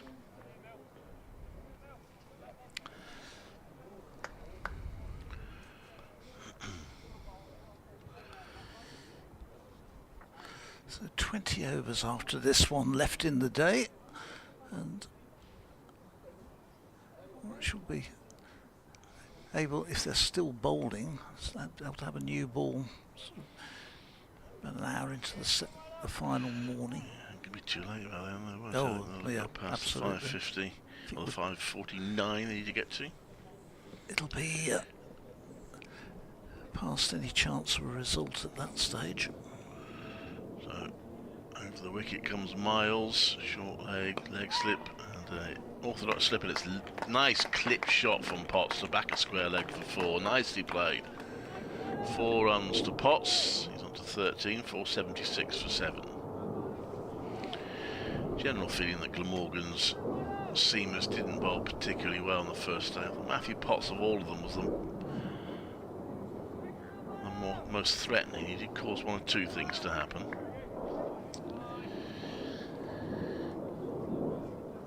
Brogan Carson, Scott Bolden, of course, is used to using a cuckoo ball. Neither of them really could get much going. In comes Miles to bowl. Oh, he's just trying to guide that down to the slip cord and ended up bouncing the ball in front of the wicket-keeper, Burgess, who stops it. End of the over, 476 for 7. We've got 20 more overs left today. Rob Yates, who Mark Robinson said he's probably going to be a bit tired when he was on. That was after about 25 overs. He'd just about to start his 39th. They gave him a short break, but it was about 4 overs and then he was back in again. So he's been made to earn his match fee, or whatever they get these days. 476 for 7. Yates will continue to bowl to Ben Raine. Raine on 85 off 119 balls. Yates into him outside the off stump, well wide outside the off stump, and no shot offered. Burgess takes that juggling a little. I've enjoyed having Mark Roberts on here earlier, but I've rarely seen him more animated.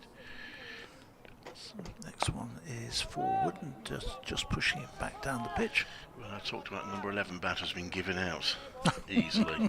Oh, that started something. Yeah. They call them golf course wickets. We'll get on the golf course. This one's come. It's going to be signalled wide, and it's ricocheted off Burgess, and they've been able to run on it as well. So very wide outside Raine's off stump, and he couldn't reach it. And Burgess going across to take it, couldn't take it cleanly, and they scrambled through for a second run. 478 for 7. Keaton Jennings made 172 in the end for Lancashire, and they're 484 against Hampshire at Southampton. Where Warwickshire will be Indeed. next week, next Friday. Does that start again Friday? Isn't it? Yeah. Here's Yates short, and this is pulled away. There's going to be 4 more. Just wonder whether Yates is beginning to really tire now, because that was a real long hop, and Potts helped himself to that, and he's raced up to 17. And the total goes to 482 for 7. So that's now, what, 1,180 runs in the match. And Warwickshire's lead is down to 216. So just 57 more required, 67 more required for to avoid the follow-on. As Yates fixed ball from hand to hand. Potts still has a short leg, a leg slip, a slip round him, just waiting for the ball which pops up. Yates bowls, and this is nice looking stroke into the offside, but straight to extra cover. There's no run. The crowd at the Birmingham end has definitely thinned down a bit as the afternoon has gone on. So people going home for their Sunday afternoon tea. There's this one beats Potts outside the off stump. He leant forward and the ball goes past the outside edge of the bat. I think he may well have tucked it inside the line. However, it's gets a shout.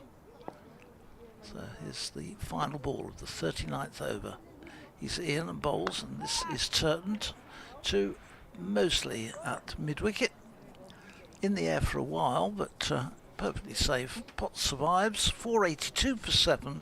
We've got 19 overs remaining in the day, and its first target now remains for Durham to avoid the follow-on. Danny Briggs to come back into the attack for Warwickshire. Strong breeze blowing across the ground. Warwickshire flag blowing keenly.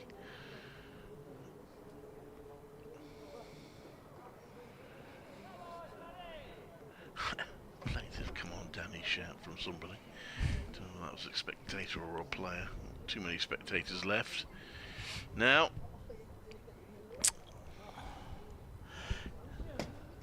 be interesting to see how many come tomorrow. A bit of an iffy forecast, and possibly not a huge amount on the up for grabs. Raine on 85, Potts on 17.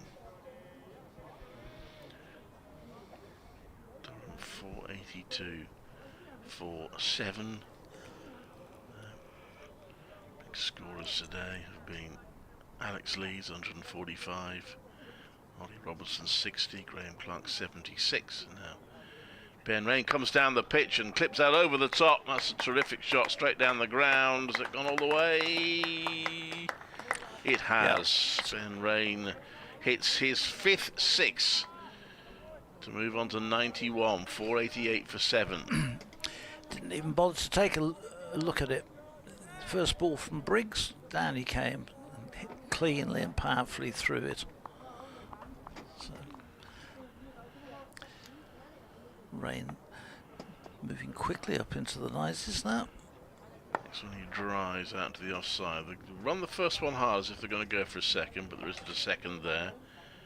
So that is now 9 sixes hit by Durham. Warwickshire hit 10 in their innings.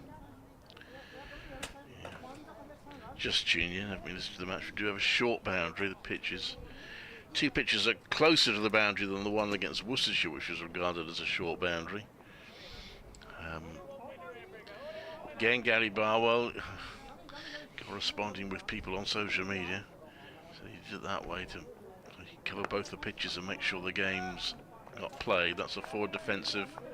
Is he still going, Gary? I don't know. I haven't been. Someone else has been following it. But that was a comment he made earlier, just explaining why the pitch is where it is. Quicker ball, driven to mid-on. Fair play, we got plenty of cricket in the first match, plenty of cricket in this match as well. Yeah, it was extraordinary in the first game that we got so much cricket. Next one, he cuts that, plays it into the covers. Jacob Bethel Fields has no run. We said as well, full compliments to the umpires, because the umpires went with a very positive attitude to get on and play cricket. And the players as well. I mean, they could easily have bellyached about it. Definitely didn't want to play. That's driven back to the bowler. There's no run. End of the over. 489 for 7. Durham tick along. Wicket takers for Warwickshire today. Well, Rob Yates is the only one to have got 2 wickets. 1 each for Ollie Hindolby, Craig Miles, Danny Briggs, Will Rhodes and Ed Barnard. Chris Rushworth bowled 14 overs in the innings but went off this morning with what he's described as a calf niggle. Mark Robertson told us it was too early to say how much damage there is and whether he'll be available for the game at Southampton next week. Well, Rob Yates continues into his 40th over, and this first one is clipped down to backward point for 1 by Raine. He goes on to 93, 490 for 7. So, would you, if somebody had said to you, who will be the first bowler this season for Warwickshire to bowl 40 overs in in an innings? I don't think Rob Yates would have been top of the list. But here he is. In he comes again and bowls, and this is a bit shorter, and back goes Potts and punches it to mid-wicket, but no run. He'll sleep well tonight, Rob Yates. Is in past umpire O'Shaughnessy, bowls, and Potts defends out into the offside. There's no run. Every wicket has had to be absolutely eked out by both sides in this match. As Yates in and forward defensively comes Potts. Again, there's no run. 490, so 208 is the deficit at the moment. Yates is going to come round the wicket. And he's in and bowls. And Potts continues to defend stubbornly. No run again. So he decides, having bowled 1 ball round the wicket, he'll come back over the wicket. The field scattering to allow Potts to take the strike if he wants it. Bowl's a bit short. It's punched into the on the side. Mostly does the fielding, but can't prevent that single. So end of the 40th over from Yates. 491 for 7. So Potts backing himself. Keep the strike. Durham now 58 runs away from almost certainly making the game safe. Danny Briggs will toil away, continue to look for this wicket.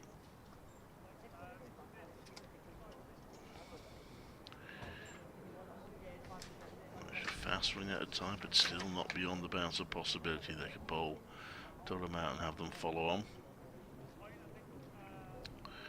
Danny Briggs is just sorting out his field again. A heavy leg side element to it. Fielder gone sort of halfway back at wide. It's back of square leg, and now fielder trotting in at square leg, heading towards. Well, he's just standing beside the umpire, square leg umpire. Oh, wide. Leg's now gone finer. Come on, Danny. Fielder's gone everywhere here. So he's got a short leg. Fielder at not quite halfway back at fine leg. There's a slip in place. And there's a square leg. Danny Briggs to bowl to Potts, gives it a bit of air, and Potts clips it through the offside for 4. Very good shot from Hugh Potts. He's on to 22, 495 for 7. Yeah, used his feet really well there. Came to it a little bit over pitch by Briggs, and he was onto it in a flash, taking full advantage of that. Briggs having a chat with. You do feel that they probably need to protect that mid-wicket boundary in the best they can. It's just making a fielding change now and putting Yates back onto the deep square leg boundary. That one, he's gone for the big shot. He's got hold of that through mid-wicket. That's going to be 6. That's gone about 20 rows back in the stand. Even a bit more than that. It's gone above the vomitory there. Yeah, he's about 20 rows back. And that's a 500 up for Durham. 501 for 7. 501, significant number in this fixture, of course.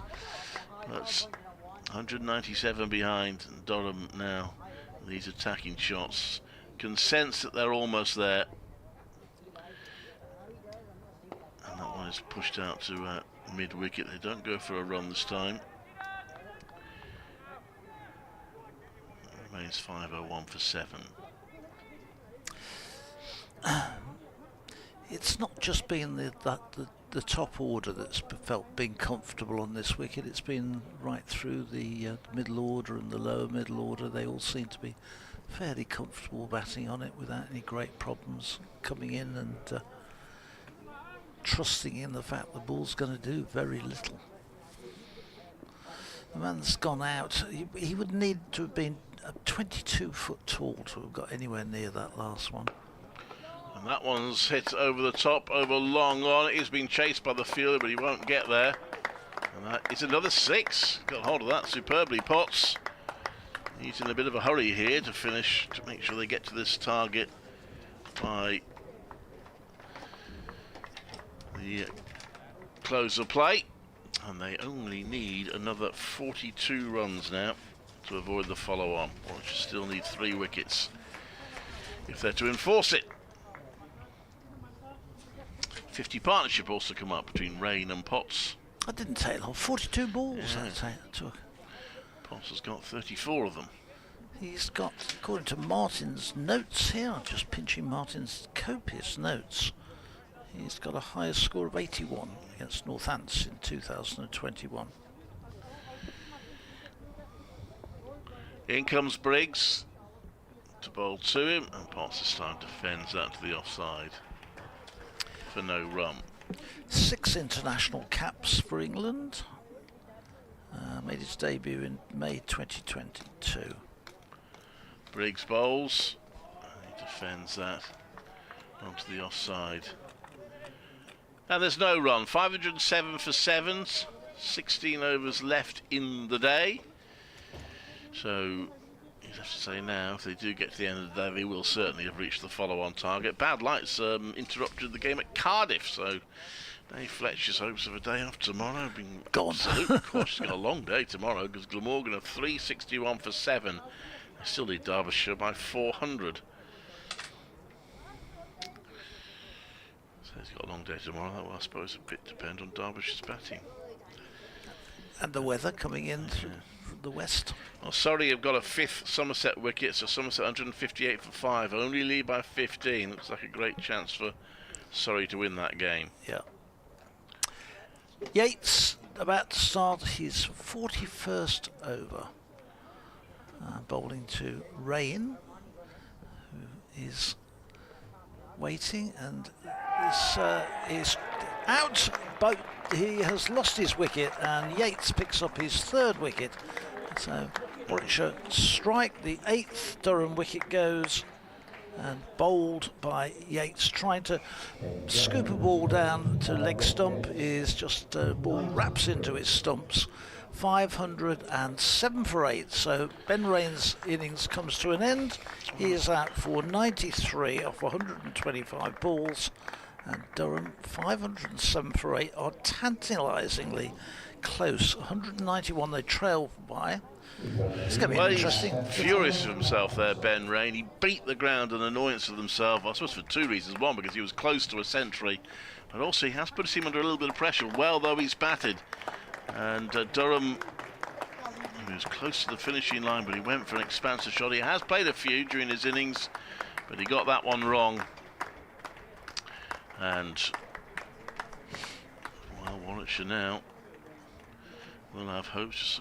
He's trying to play the ramp shot. And he's a big dent in Gary Barwell's pitch there, because he's punched it quite hard in frustration. Don't want to injure your hand. Ben Stokes will tell you all about that, Ben. So, Still a little bit of work for Durham to do. Of course, even if they do follow on, they'll still bat themselves, I'm sure. They'll bat all day tomorrow. Well, probably don't have to bat all day tomorrow. They'll have to bat beyond tea, you would think. Callum Parkinson is the new batter in. At least it would give us something, not that Durham particularly wanted, but it would give us something, some interest tomorrow. Well, well done to Rob Yates. 3 for 108. That 136 rather. Sorry, he's a bit generous to him. 108. 3 for 136. In he comes again to the new batsman. He's in and bowls, and Parkinson is turning that behind square on the onside. Good diving stop. Which is now a career best for Rob Yates. I was going to say, do you know what his best was before? Previous career best was 2 for 45. So, I mean, you only had 8 first-class wickets before. Yeah, this is uncharted territory in 42 overs. As forward comes Parkinson. A sort of strangled appeal for LBW as he plonked his leg down the wicket, and not out was the response. Well, if you stay with us, well done, because there's real jeopardy now. 42 needed to avoid the follow-on, 2 wickets left. Yates again is in and bowls, and that's brilliantly caught and bowled. Brilliant caught and bowled. It was driven by Parkinson low, and Yates got down to his right and took the catch with both hands. A wonderful catch. You won't see a better one. Fantastic catch. 2 wickets and an over. The 9th Durham wicket goes. Parkinson goes for a duck, and Durham 507 for 9, and suddenly that game changes. It's not often a team are on 507 and you say they're in trouble, but they are a bit. But Rob Yates, of course, could end up with a century and a fifer in the same match, because he's got 4 now. But a really good low return catch there. It was really driven back at him, and gosh, he's a tall guy and he got down well. Well, here's Scott Boland coming out with a runner. So his captain is the runner. Well, this could be entertaining. So obviously he's in some difficulties then, Scott Boland, that he requires the runner. But he probably was hoping not to be required to bat, but I think Ben Raine will be more now thinking, why did I play that shot? But of course, if it comes off, you say great innovation, great. But when you're bowled with your team in the position they're in, so close to making the game safe, but not there yet, I have to question it a little bit. Well, it's been a really important over this one from Yates, and well done to him. He's in his 41st over, and could be a good game at Chelmsford tomorrow, because Essex are 84 for 3 now. They lead Kent by 201. That's got a bit of life in it. And Surrey got a 6th Somerset wicket. What's going to happen there? Somerset 162 for 6, they lead by 19. The relentless Surrey. Warwickshire, quite relentless, but they're trying to be now. 2 leg slips and a slip and a forward short leg. 2 balls left of the over. Yates in to the Bond, who drives down the pitch. Now, Scott Boland is a right-hander, yet his runner is a left-hander. I thought they had to be exactly the same. I don't know if that's, I wasn't aware there was such a rule. I thought the rule that the runner had to be same as. I don't think so. There can be anyone that's anyway previously batted. Boland. That's back on the stumps, and the big appeal for LBW. That must have been close. The last ball of the over, not out, says Steve O'Shaughnessy. Terrific over from Rob Yates, 507 for 9, and that's really a bit of excitement in the game for the first real time today in terms of putting some pressure on. Yes.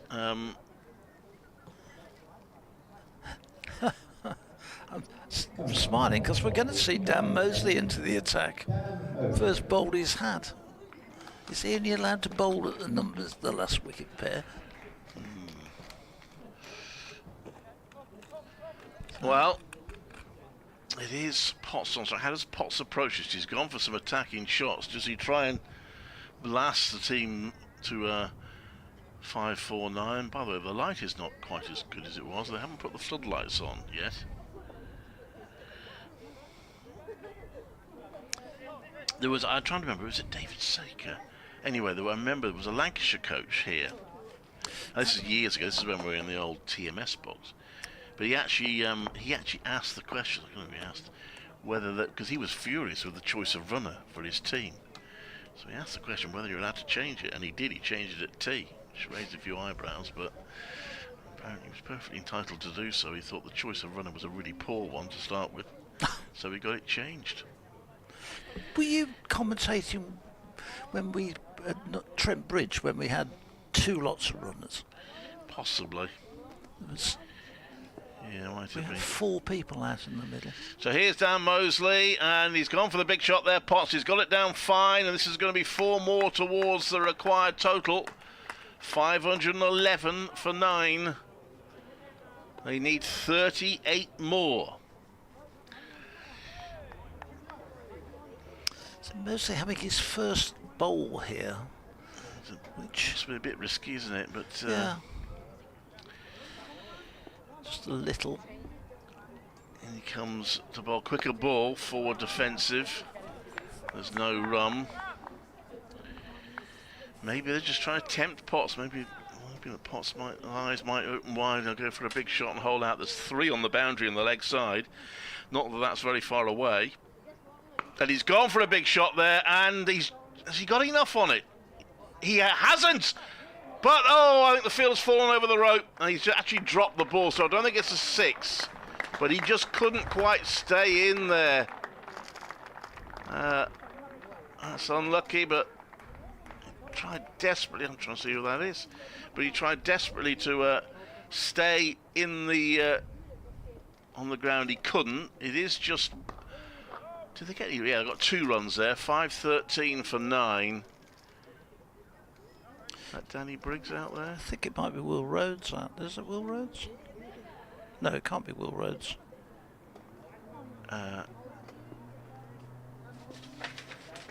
In comes Mosley. To boss Ed Barnard. And that's a single. And he was unlucky. No teammates near him that he could sort of toss the ball to as they do in white ball cricket. I suppose he could have tried to throw it up in the end, tried to come back on again, but with no TV cameras here, it would have been flipping hard to judge it. Anyway, it's gone now, and Durham are now 35 away from avoiding the follow-on, and probably, unless there's some very funky declarations take place, probably saving the game. I don't think he actually went over the rope in the end. I think what happened, he was so worried about the rope that it I saw at least 1 leg over the rope by the end. Oh, that's gone past the outside edge of Bolland. That's the only ball he's going to bowl at him. Bolland's not looking terribly confident with the bat, it must be said. I mean, I think you're right that he was concerned, but I think in the end he did. I think at least 1 leg landed over the rope. Looked at it from here anyway. Alex Davis was off the field while that was going on. He's probably come back and said, what's happened there then? Yeah, Lintop, I think it was... he's now... He's having a word with Ed Barnard. Yeah, just say, now then, Ed, talk me through that. He is, I think, discussing what they're going to do next. Yates, in the meantime, will be looking to see if he can pick up his first ever 5-for. Wouldn't be a bad game, would it, if he could put a 5-for with his 190? Well, it wouldn't. They are running out of time. Warwickshire won't time so much as runs. 35 required by Durham. It's hard to see how Warwickshire can win the game if they don't get this wicket before them. Even if they do get it, by the way, you've still got... The draw would still be favourites, but they'll give themselves a chance. So, it's Matt Potts who's facing.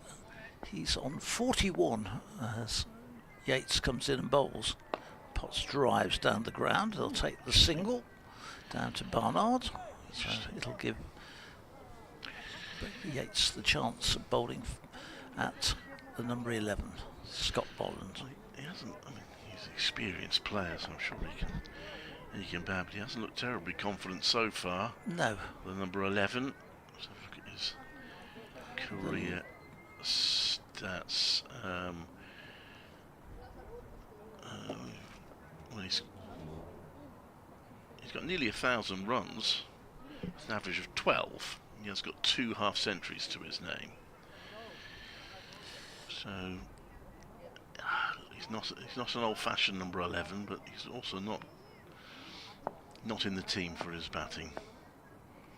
It's Yates into him, and he bowls, and this one is played back to Yates. A little uppishly, but you wouldn't term him an all-rounder, I don't think. No. Yates again, he has a man in very silly point. This one down the leg side. He tries to turn it away, but to no avail. I'm a bit surprised the floodlights haven't come on. It's quite dark. Yeah, it has gone dark, hasn't it? Yeah. So now 3 men, 2 short legs, 2 backward short legs, and 1 forward. So, well, 1 leg slip, 1 short leg, 1 forward short leg. This next one is played with a big stretch forward and run out into the offside from Yates, who bowled beautifully today. 42 overs he's on, in his 42nd over now. He comes in and Bolland waits and goes back and defends this one away at 2 mid-wicket, where Mosley does the fielding. Last chance this over. And 515 for 9. Potts is 42, and Bolland yet to get off the mark as Yates into him, and Bolland defends that one. Ended another over. Another over slips by. So Bolland did better that over, didn't he? He was quite solid that over. Defended it pretty comfortably, really. Well, I still need, because they might not get them today now. Probably will, they might not. They need 34 more to ensure they don't have to follow on. Yeah, just looking at Scott Bolland, his highest score of 51 was against Tasmania in 2013 and 16. So it's been a while since he got a half century. It's 8 years. Well, we'll see Dan Mosley continue.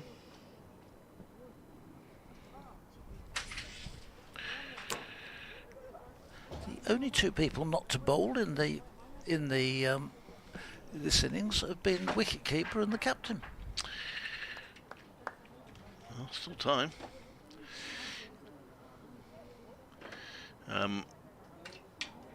There's a forward short leg. It's a mid-wicket. He did bowl at Northampton, didn't he, Michael Burgess? A slightly strange game. He's going to bowl right now, but I suppose if Durham do get past his follow-on target, they might give him a 12.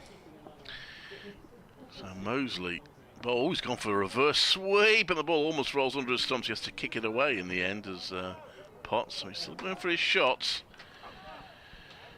He thinks if I can hit 6 sixes, that's that then. That's us done. 5:15 for 9. Let's that one go. Mosley's head in hands. He reckons that was really close. He's not getting a great deal of support from the rest of his. He wasn't close. To just see the replay. Maybe he felt there was a bit of turn there. Maybe that's why he got excited. He's in again to bowl the Potts, who lets that one go past off stump. There's no run.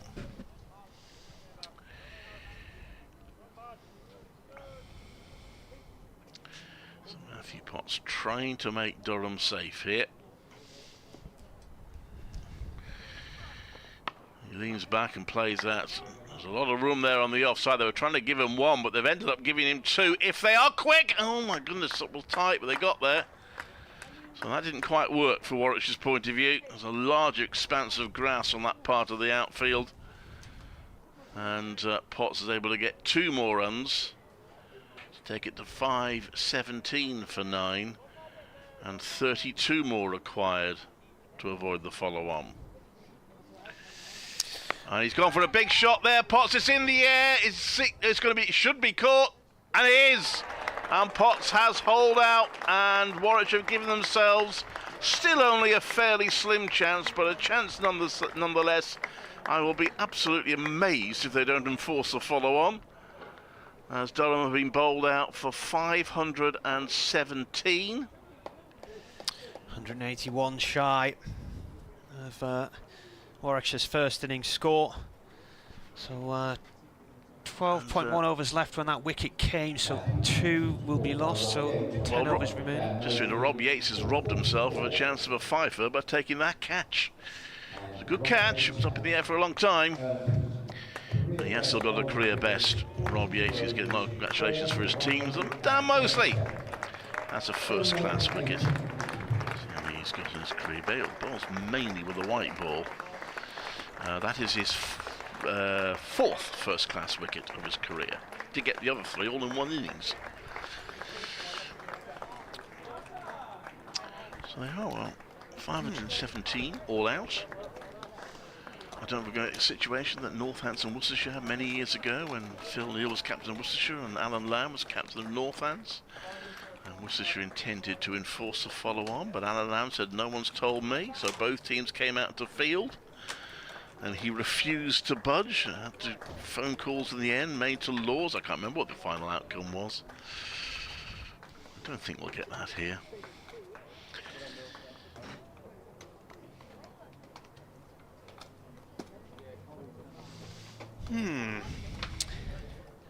See if Phil.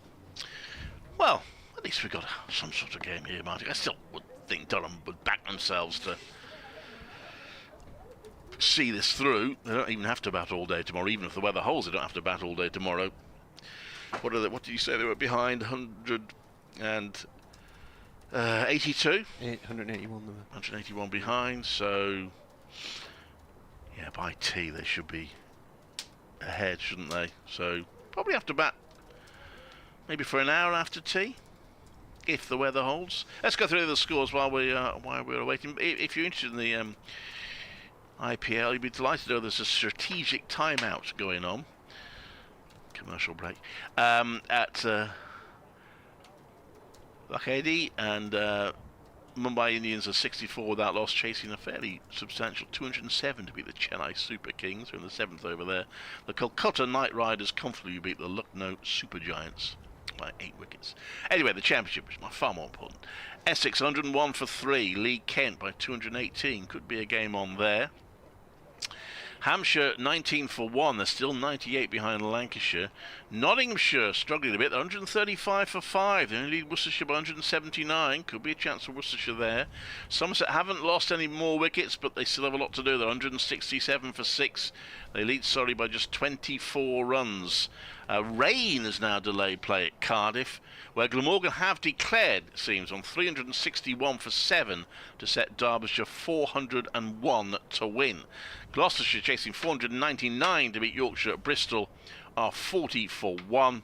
And Leicestershire 53 without loss in their second innings at Leicester are 303 behind Sussex's first innings total. And we have yet another 500-run innings, and it's Middlesex's second of the season. 500 for 2. Replying to Northants 552 for 6. Tell you, think we've got it bad here. Max Holden 180 off 348 balls. I mean, it's a very good effort, but I'm glad I'm not commentating on that. Louis Deploy has been a little bit more entertaining, it would seem. 174 off 186 balls. He's hit 4 sixes. There we are. Oh, the floodlights are now come on to help the Durham openers. The clouds now are quite grey overhead. There is danger of a bit of weather here. I don't think there's anything forecast. Not until later. Well, there's 12 overs scheduled left. So Durham's target's got to be to see off those 12 overs. They'll knock 2 off, won't they? It was 12.1 when they went off. Was it? Okay. And so they'll be down to 10 then.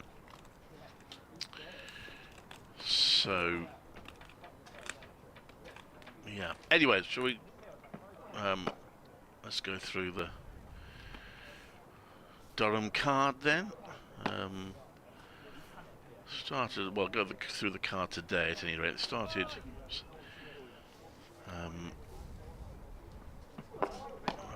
He started 3 down and ticked along quite nicely until eventually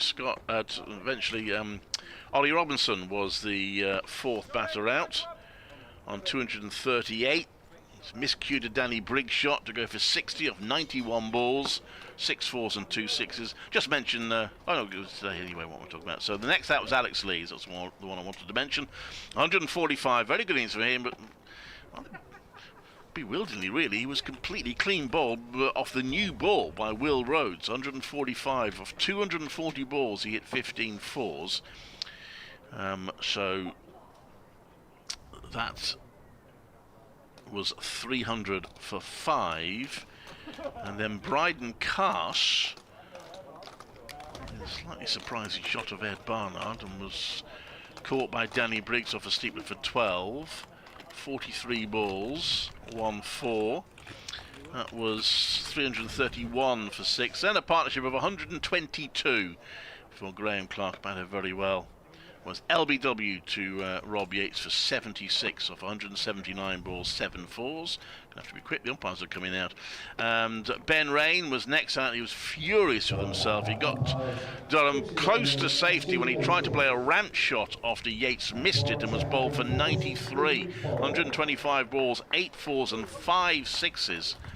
But that put Durham in a little bit of danger, 507 for 8. And Callum Parkinson was brilliantly caught and bowled, a low chance by Rob Yates for a duck, 3-ball duck. And finally, Matthew Potts, going for the big shot, trying to get Durham over the line, was caught in the deep by Rob Yates of Dan Mosley for 44, leaving Scott, that was off 40 balls, 6 fours and 2 sixes, leaving Scott Bolland on 0 not out off 8 balls.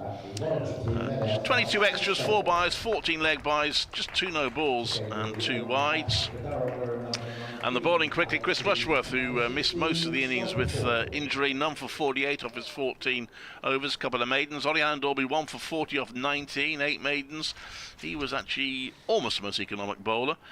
Craig Miles 1 for 101 off 20 overs. He was the most expensive in terms of, well, he was the most expensive in terms of economy rate. Danny Briggs 1 for 93 off 20 overs, bowled a couple of maidens. Rob Yates 4 for 137, career best, 6 maidens, 42 overs. Will Rose 11 overs, 1 for 23, best economy rate of the innings, 4 maidens. Ed Barnard 5 overs, 1 for 16. Jacob Bethel 7 overs for 32.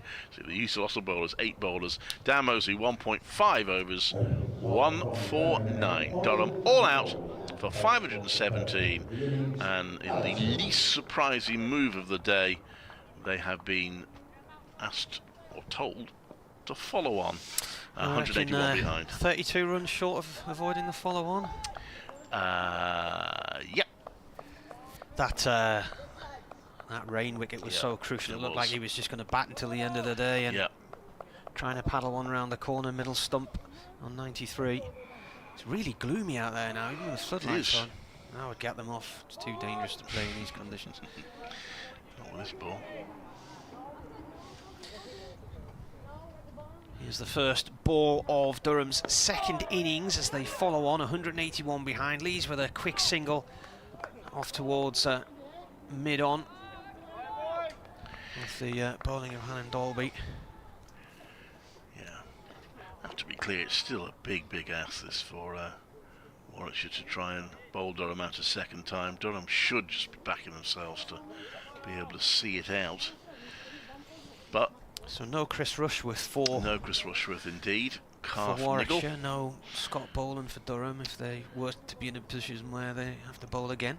Will Rhodes is preparing to take the new ball as he did after 80 overs or 81 overs of the first innings.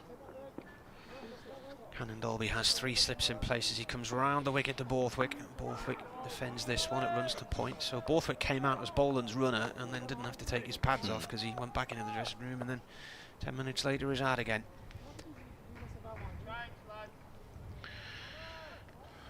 The giant E floodlights illuminating against the very steely grey backdrop of the Birmingham sky at the moment. It took me quite a long time to spot that they were E's. Yeah. You think they were Pac-Mans or something? They were just random bulbs. And Dalby bowls, that's gone off towards back of point. I know Drax is the power station, isn't it? But whenever I see that name on the floodlights, I think of the baddie in the James Bond film. Was it Moonraker? Was that Drax? I'm not a great James Bond aficionado, I must admit. Read a couple of the books. Might have been A View to a Kill, about 1985, something like that. Quick connection for the books, of course, isn't there? Matthew Fleming, was he his nephew? Ian Fleming's nephew? Captain of Kent for a while. Right. Matthew Fleming. Probably before your time, Marty. Borthwick waits as the ball comes in. That he's clipped away late, off the legs, down towards backward, square leg for one. Picked up by Kai Smith. I expect there'll be a lot of shouting from Warwickshire. Oh, how close was that? Just to try and put a bit of pressure on Durham in these closing overs before the close. Scott Borthwick and Alex Lee's first job is to get them safely back into the pavilion and still have 10 wickets to defend tomorrow. Well, those who chunted at Gary Barwell and left at tee might be regretting it now. And Dalby to Lees. Oh, Lees is caught behind. He's gone after one outside the line of off stump there, and he's played at it one-handed. And he's gone for one, a massive wicket. Listen to the yelps of delight from the Warwickshire players. This is not what Durham wanted. After all of the battling away for the last 2 days, really, or a day and a half. And Lees is gone, and that is a massive blow for Durham. Well, it's quite a tired shot to me. Durham haven't played this season, of course. So maybe it's still a little bit rusty. And he didn't even have to play it. It was well wide of off stump. He knew it hung the bat behind his back in frustration. That's a big, big wicket for Warwickshire. Too early for the night watcher. Whether they should use one anyway is a moot point, but Colin Ackerman is next to the crease. So 9 more wickets for Warwickshire needed now. Did Ackerman get a third ball duck in the first innings or a fourth? What was it? Fourth ball. Well, Warwickshire, you hand it to them, they've been patient. So Mark Robinson, who was up here, was quite complimentary of how they were playing, even though at that point I think they had, I don't know, 5 wickets, 6 wickets down they had, and hadn't had a wicket for a while. But he felt he'd done all right. They were sticking at it, he was quite pleased with them. Be even more pleased with them now. So Durham is still 179 behind, following on as the final ball of the over is delivered by Hannon Dalby. Welcome to listeners on 5 Live Sports Extra, which is probably not a game that we were expecting you to come to initially, because it looked like it was drifting. Because Durham were piling on the runs, replying to Warwickshire 698 for 3, and it was just a case of Durham trying to avoid the follow-on, which they looked well on course to do for most of their innings. But then they fell away a little bit at the end of the innings, all after Ben Raine had hit an injudicious ramp shot when he was on 93, and that gave Warwickshire that little glimmer of hope. And they eventually managed to bowl Durham out for 517, enforce a follow-on, and they've now got an early Durham wicket as well. Durham are 2 for 1. They still trail by 179 runs. In the Durham innings, Alex Lee's made 145, but he's gone in the second innings. A fairly wild shot, really, caught behind off Ollie Hannon Dalby. There were half centuries for Graham Clark and Ollie Robinson, and that 93 from Ben Raine. And a career best 4 for 137 for Warwickshire occasional spinner Rob Yates. And it's Will Rhodes taking the new ball. I'll explain why in a moment. That one is defended out the offside. There's no run. Warwickshire have lost Chris Rushworth, the former Durham bowler, of course, in this game. He's suffered what is described as a calf niggle. He bowled 14 overs in the first innings, then left the field and hasn't returned. So Will Rhodes took the new ball when it was taken after 81 overs of the Durham first innings, and did strike with it. Actually just removed Lees. He's coming in now to bowl to Scott Borthwick. Round the wicket, Borthwick leaves that. It's taken by Michael Burgess. So we've got 8 overs left in the day, plus the remaining deliveries of this one, if the light holds. The floodlights are now on. Warwickshire are looking for 9 more wickets to win. I guess Durham's first target is to get to 181, and I'm sure that Warwickshire have to bat again. They'll have to bat a little bit longer than that to save the game. Rhodes round the wicket bowls. Oh, it's a wide delivery. There's a bit of a swish there from Borthwick. Might have kept a bit low. I think one or two from this end, the pavilion end, have kept a bit low, and Borthwick played right over that. An expansive shot. Durham just need to keep their discipline here a little bit. Easy to say sitting up here. They've had an exhausting time in the field in the first 2 days. As Warwickshire batted for 134 overs, accumulating 698 for 3. Rose, the former Warwickshire captain, comes round the wicket, and that's played out to mid-wicket for no run. Rose, who handed the captaincy to Alex Davis in the winter. Said he wanted to concentrate in his own game, and he's followed it up with a century. Yes, it's not proved a bad idea, and he's actually got a half-century in the first game as well, so he has started the season well.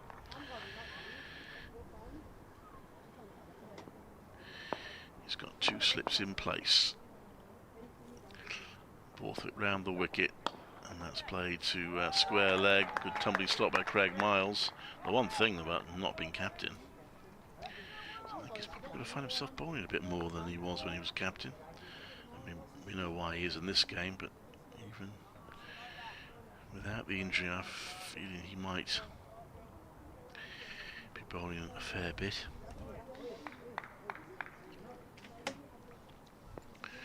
This season. No Sir Alistair Cook to get out this season. It's gone out loads of times. That was bowled, it's left, there's no run. I think we counted about 5 occasions when he's got Sir Alistair Cook out. 2 for 1. 2 overs bowled. Durham have got another 8 to negotiate before the close. They've effectively got a bat well into late tomorrow afternoon, haven't they? It's going to be after tea, I would have thought. They might be about level by tea, you think? Maybe slightly ahead. It obviously depends on the run rate. By tea, they'd be ahead, I suppose. Well, 60. Unless they're just blocking, but If about 64 overs, 3 and over, that would get them about on parity. Maybe slightly ahead. Hannon Dalby from the city end to Ackerman. That's defended on the middle stump. Rolls slowly off towards the leg side. Picked up by Bethel. Let's do a calculation, shall we? They scored at 3.69 in the first innings.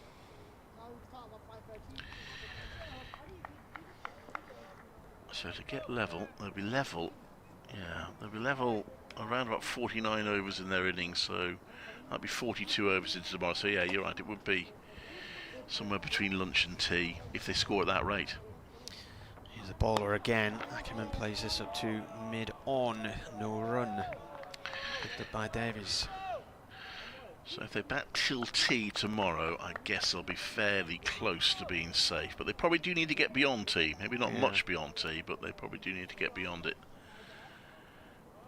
Tea, of course, an immovable feast tomorrow, so I don't know how many overs will be left by then.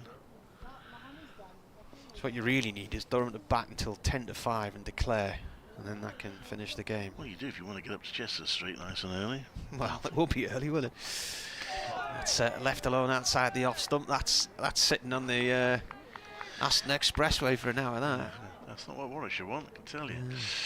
But it won't be easy, let's be clear, and they've done well to force a follow-on, but I mean, as I said before, it's a bit ludicrous to say Durham are in trouble after scoring 517. So you would think that Durham would back themselves. There's not a lot out there. Maybe a bit more turn as the match has gone on, but really Durham should back themselves to save this game. Hannon Dalby. That's left by Ackerman. From where I'm sitting, that looked like it was nowhere near the target. So I did say there'll be lots of this on the bowling side, oohs and ahs, just to try and put a bit of doubt in the batting team, put a bit of pressure on them. Yeah, that was well easily leavable.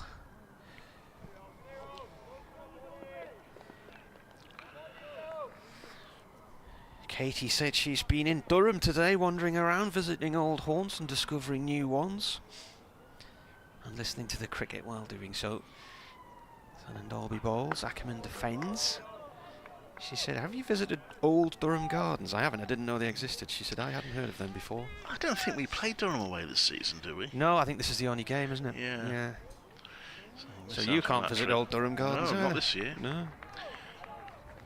Are we in the same T20? Well, we've been in the same T20 group, won't we? I think Durham's first home game's against the Brummagem Bears on a Friday night. I think that's May. Don't one of the teams coming to rugby? I'll check that now. I don't know. I will check it. Not aware of that. In comes Hannon Dalby Ackerman firmly behind that one. That is the end of the third over. 2-4-1. It's a maiden. I know Durham have got to go to Blackpool for a championship match against Lancashire, and then they play them in the one-day cup at Sedbergh School. There's one game at South Northumberland again this year. I did a championship match at Blackpool years ago. Really enjoyed it. Loved the me and John Curtis playing that. You know, the thing where you put the ball in the hole to make your horse run fast.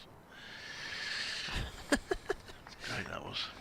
Who were you covering? That was at a Worcestershire game. It was Warwickshire. I did to watch. I remember that because it looked like it was going to be over inside a day, the day to spare. But Neil Smith put a rear gun action with the bat. They almost turned it around. That one from Will Rose is it in the air but safely as the scoreboard goes blank. And it's a couple of runs, it might be 4 runs. It's the long boundary there.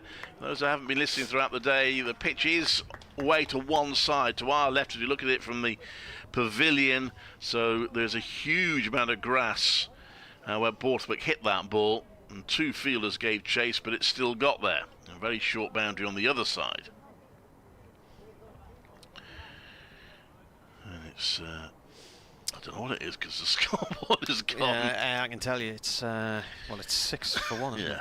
That makes sense. You did welcome listeners on Sports Extra, didn't you? I did. Feel free to welcome them again. We'd love to have them.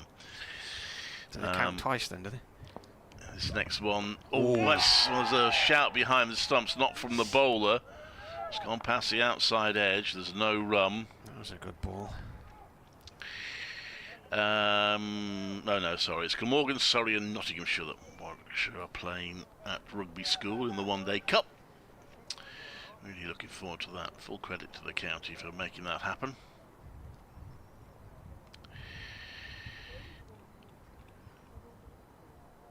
Could be technically challenging, no doubt, but we'll manage it. Rhodes into bowl, that's left outside off stump. There's no run. I've only covered half a game at Blackpool 2 years ago. It was a T20 when we knew a thunderstorm was coming in, and got to the end of the first innings and then oblivion began. And I did that on a machine we have called a Comrex, which uses the mobile phone network, and it was that busy in the ground I had 1 bar of signal strength, but it was enough to keep me on air.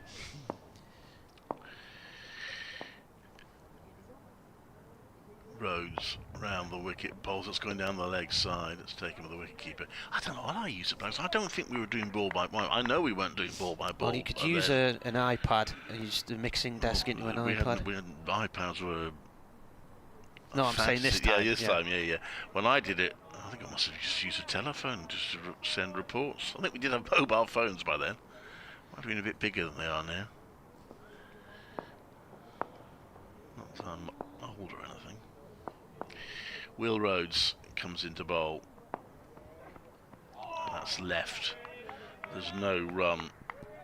There were old sockets, I remember seeing them in press boxes. Did you literally have to wire wires together and sort of squeeze them together? You shouldn't have. No. Sometimes what was left, that was, I think what you're referring to there is a Kubi point. The Kubi being the commentator operated outside broadcast equipment. He brought this big box of tricks, and you had to book a line, and the line should have included a socket that you plug your box of tricks in, but the socket wasn't always there, if I remember rightly. That's left, and there's no run. Blimey, we're going through all our yesterdays now. Well, I turned up for a game at Stockton in 2006, and I was told there was a line in the press box, and when I got there, there wasn't. And the only place where there was a phone line was in the cellar under the bar. And I did every report that week underground. I remember it wasn't that many years ago. We were at Arundel, and the line, there was a regular BBC line, but it wasn't functioning, and we were asking around, and eventually we found what's called an ISDN point somewhere around Midwick. I can't even remember who it belonged to. And then Dalby with a new over. That one goes down the leg side to Ackerman. Keeper takes it. Wasn't there an ISDN point at Arundel up a tree or something? What was that? I think there was, but this one wasn't even that one. Yeah. Happy days. I mean, the ISDN technology was basically a super duper high tech phone line designed to carry lots of digital information for supermarkets and things like that. It's on its way out as well. And then Dalby to Ackerman. Ackerman defends. That's his 9th ball. He's yet to get off the mark. It's a case of just seeing out the next 5.4 overs. I wonder if they're going to have to see out that many, because it's getting quite dark now. The umpires actually looking at each other. We've got Richard Illingworth, who has been absolutely dressed He's had a snood on the whole match, hasn't he? Arctic. Yeah, you can just see a bit of his eyes and a little bit of his moustache. Gloves. Anyway, it's him and Steve O'Shaughnessy, 2 former Worcestershire players, albeit O'Shaughnessy wasn't at Worcestershire for very long, mainly at Lancashire. Bowler comes in. Ackerman turns out to fine leg and is eventually off the mark. 10th ball. Ball going down there along the ground. Steve O'Shaughnessy's from Bury, isn't he? Bury, depending on...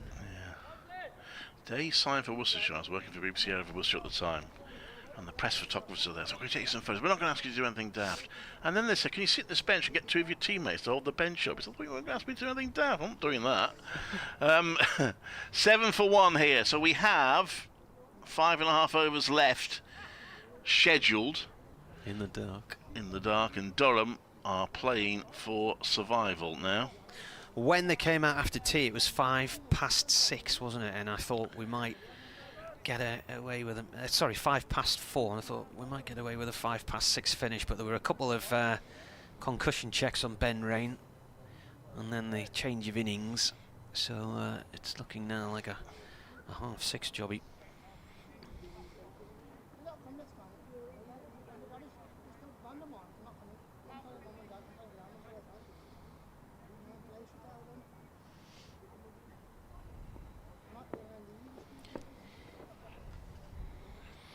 And then Dalby round the wicket to Borthwick, the left-hander. Borthwick turns this off towards backward square leg for 1.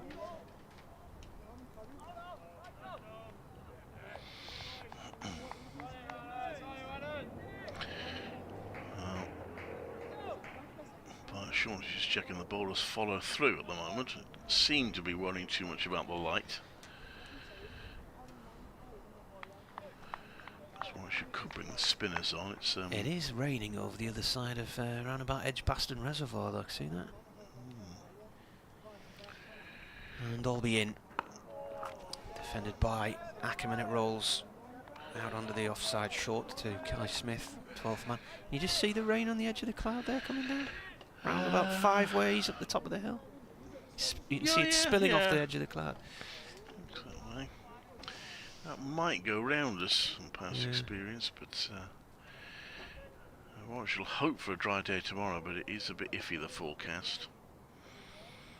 And it's still going to be very difficult to get these last 9 wickets they need for victory. Bowler comes in and delivers, and Ackerman plays that safely away. On the offside, no run. So Durham 8 for 1 here. Following on, they were 181 behind when they were eventually bowled out for 517 and missed the follow-on target by 32 runs. The umpires are having a discussion. I think they're not happy about the light, and with 5 overs to go tonight, that might be your allotment. Of course, I can't make up those 5 overs tomorrow because it's a final day, so these will be 5 overs at a loss. So I think we're going to carry on. Carrying on. Richard Illingworth is walking, or are we? Steve O'Shaughnessy's poised at square leg. Well, I think what's happening here is he's saying, if you want to carry on, you're going to have to bowl the spinners, so out come the helmets. Well, Durham would probably be happy to lose 5 overs tonight, whereas last week they lost 384 an entire match. So.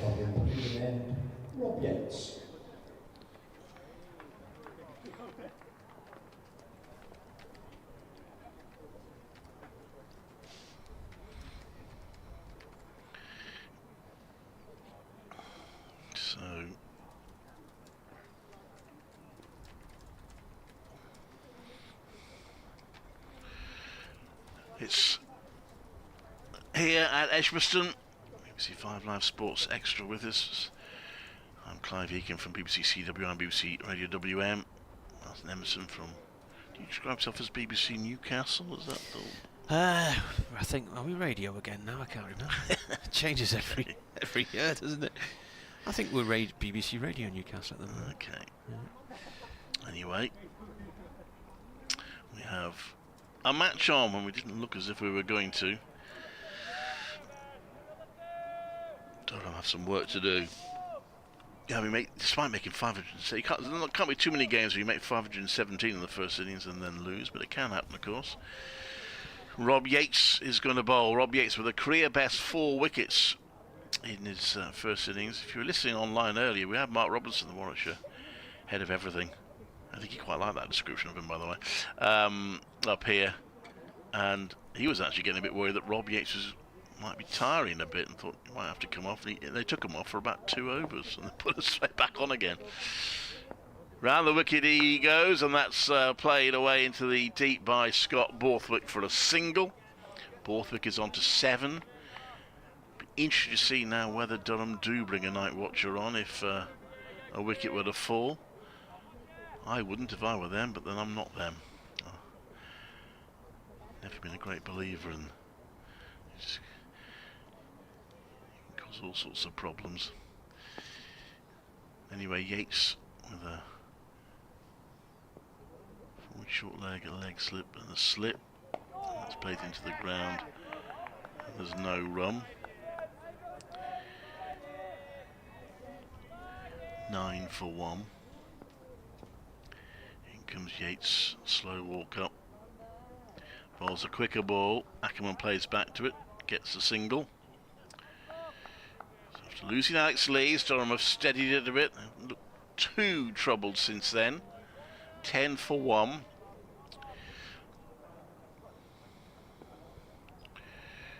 Increasingly gloomy conditions here at Edgbaston. Not too many in the ground. A few left at tea thinking there was nothing really in this game. It's floated in by Yates, played to mid-on, there's no run.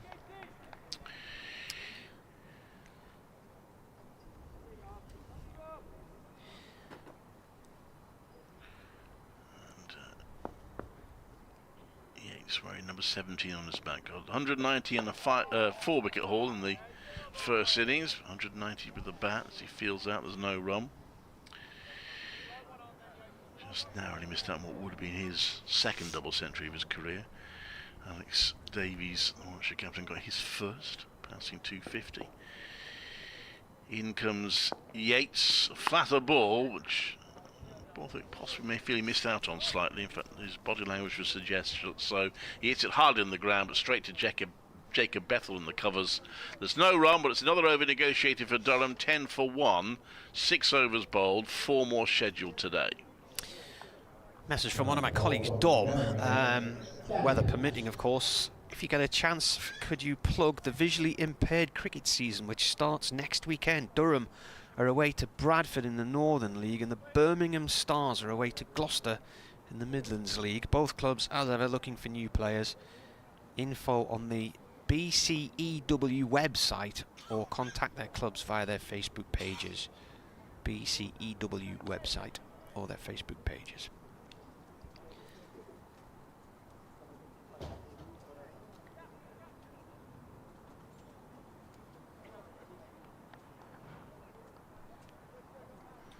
This is Briggs coming in the attack here. Yeah, Danny Briggs. From the City end, got a short leg in place, 1 slip. Briggs left arm round to Ackerman, inside edge onto the front foot. It rolls away safely though. Yeah, Warwickshire having to use the spinners now because of the light. Danny Briggs, just the 1 wicket in the first innings. Next ball is off in the same direction, towards point. Bethel collects it. Even with the floodlights on, you can't see the definition in the players' faces anymore now.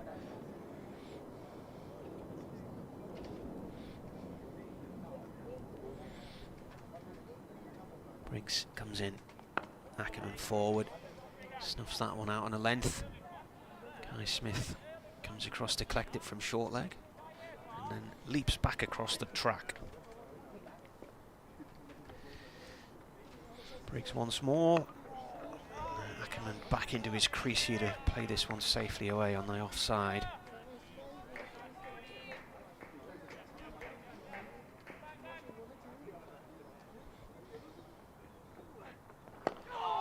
Next ball is dug away and played up to mid-on. Lots of noise going on there. Yeah, Warwickshire's tails will be up at the moment. Worked very hard today to get in this position. Last ball of the 7th over, and it's safely steered along the ground out towards short mid-wicket. So 3 overs to go here on the BBC this evening in Birmingham. Yeah, well, Durham will be desperate to get there without any further loss. I'll come back tomorrow, final day of the match. We were saying earlier, we reckon they'll probably have to bat. They haven't scored many runs today in terms of runs per over, understandably.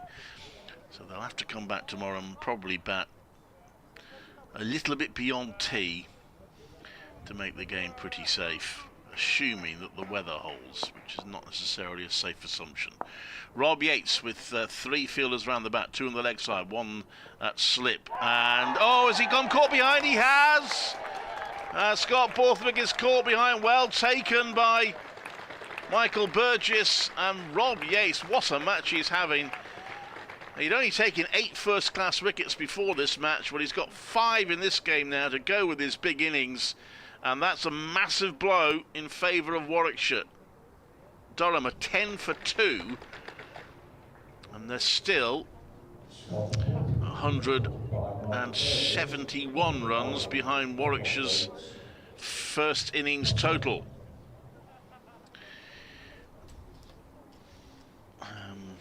So, Warwickshire cock a hoop, and having to bring the spinners on has worked out well for them. Yep. Looking to cut and clipped it into the keeper's gloves.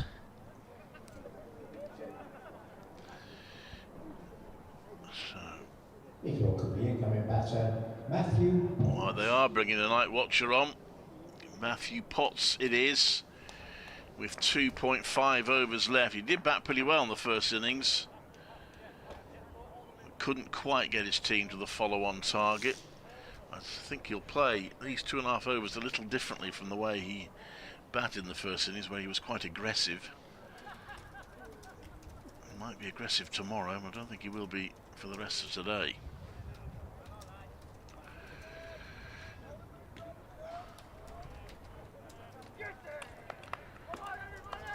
So get in there from Ed Barnard is leading the chorus. Oh, should fancy this. Ed Barnard, who scored 1 out of Warwickshire 698 for 3 declared. Could still be the crucial run, who knows?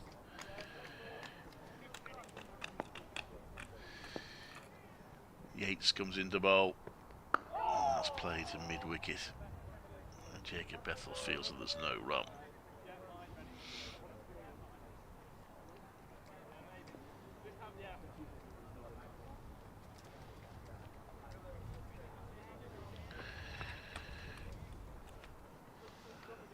And fetch another helmet, so Jacob Bethel has got a helmet now. Where's he going? So he is going on the... It's going to take a little while here. He's tucking his cap into the back of his trousers. He's going to point. There's a slip. There's a leg slip, close enough to wear a helmet, and there's a forward short leg. 4 round the bat then for Rob Yates. Oh, he's appealing for an LBW here. Front foot was a long way forward from Potts. And not out is the verdict. 10 for 2. Rob Yates after doing all this bowling and the run scoring yesterday has earned the privilege of being the interviewee apparently at the end of the day for the 2nd time in the match. He was joint interviewee with Alex Davis at the end of day 1. He comes into bowl, and that's a solid defensive shot from Potts. Plenty of bat behind that. 2 more balls this over to negotiate. Yeah, There's quite a lot of the crowd are still here, are standing up now. They're that excited, they're on their feet. They probably all were on the way out. This one is a forward vessel inside edge, but into the ground and fielded at short leg for no run. So Potts, well, they're inviting him to take a single. I'll be surprised if he does. In fact, they've changed their minds. Davis has changed his mind and said, no. Let's just keep everyone in, let's keep the pressure up. Ackerman will have to negotiate one over if Potts stays at that end throughout. And Potts hits that to the offside. And it's fielded by Danny Briggs, so Matthew Potts successfully negotiates the over. Durham, a little bit of bother here, 10 for 2.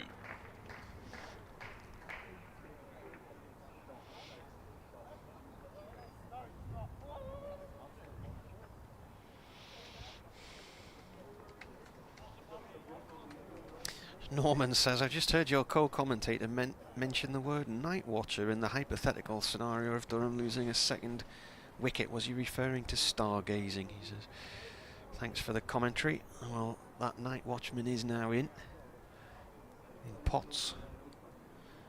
But it's Ackerman who's on strike on 2. It's very difficult to see the little green dot on the scoreboard now, isn't it, to tell you who's on strike. 2 overs to go.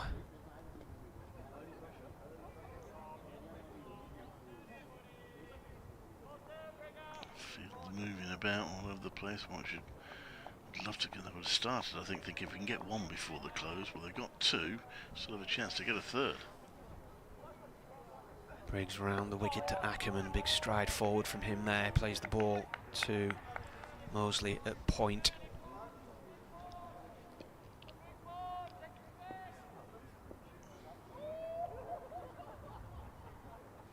Bowler comes in again.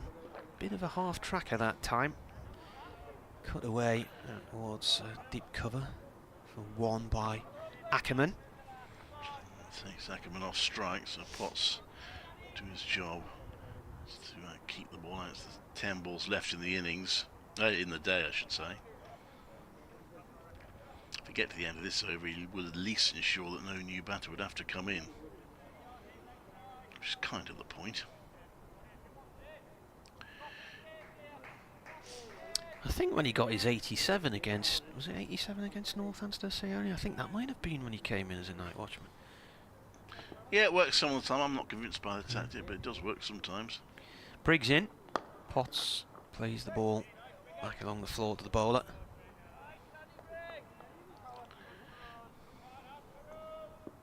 Plenty of encouragement out there at the moment. Bowler again in. That was a good decision to leave that one there. Bit of tennis ball bounce.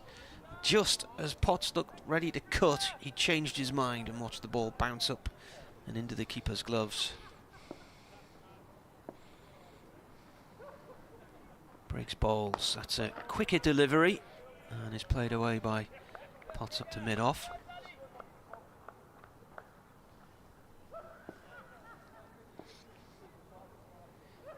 Briggs in again. That's defended on a length.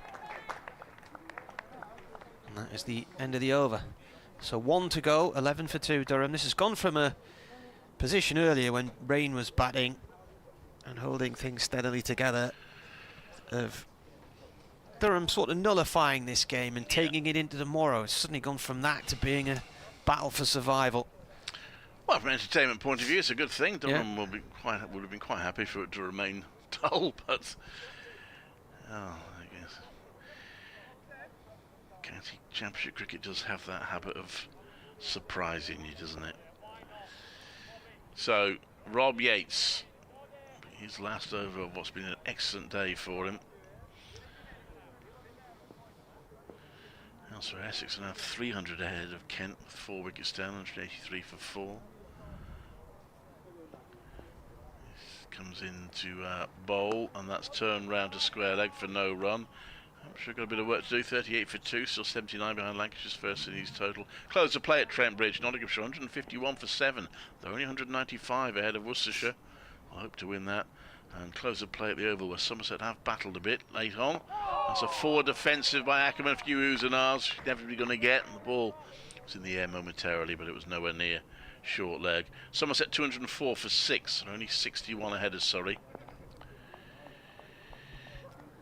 And they did get back on at Cardiff Derbyshire 13 for 1. 401 to win, but bad luck stop play again. That's a 4 defensive by Ackerman, no run. Gloucestershire 93 for 3. Still need another 405 to beat Yorkshire. Leicestershire 86 for 1 at Stumps. Leicester still 270 behind Sussex. Ridiculous game in Northampton. It's 4 defensive, it rolls away, there's no run. It is closer play there now. Middlesex have the lead, 5:53 for 2. They lead by 1 run. Those are the scores elsewhere. Not sure there's going to be much of that game tomorrow. This one could peter out if Durham dig in. Well, it could be. Fancy Alex Davis again, trying lots of different things. He's shown a willingness to set funky fields and try and be proactive. In a way, it has to be with the conditions, with the Kookaburra ball, and the pitch has been pretty batter friendly. So he's now got a short leg. 2 other fielders, about 3, was one at mid on and one at mid wicket, fairly close. He's still got a silly point and a slip and a leg slip as that's turned round past the slit by Ackerman for a single. Ackerman onto 4, 12 for 2. Durham 169 behind now.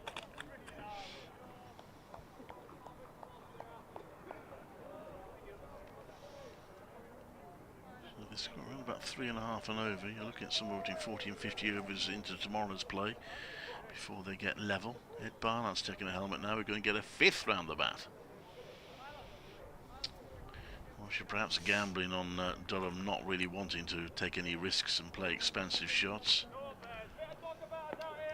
Will Brad Potts try and scatter them? Also, Craig Miles going in at close at mid-on. And now, goodness, Ollie Hine Dolby's going alongside Craig Miles. This is a field. Oh, and another one. Dan Mosley's now going in. They might as well all go in. Dan Mosley's going in at second slip. 1, 2, 3, 4, 5, 6, 7, 8. 8 round the bat here or there. Pictures, black and white pictures you used to see. That one's 4 defensive and Potts defends that solidly enough, stretches forward. Of course, there's lots of oohs and ahs. And Alex Davis has just gone over to him and picked up his back foot and taken it out of the crease.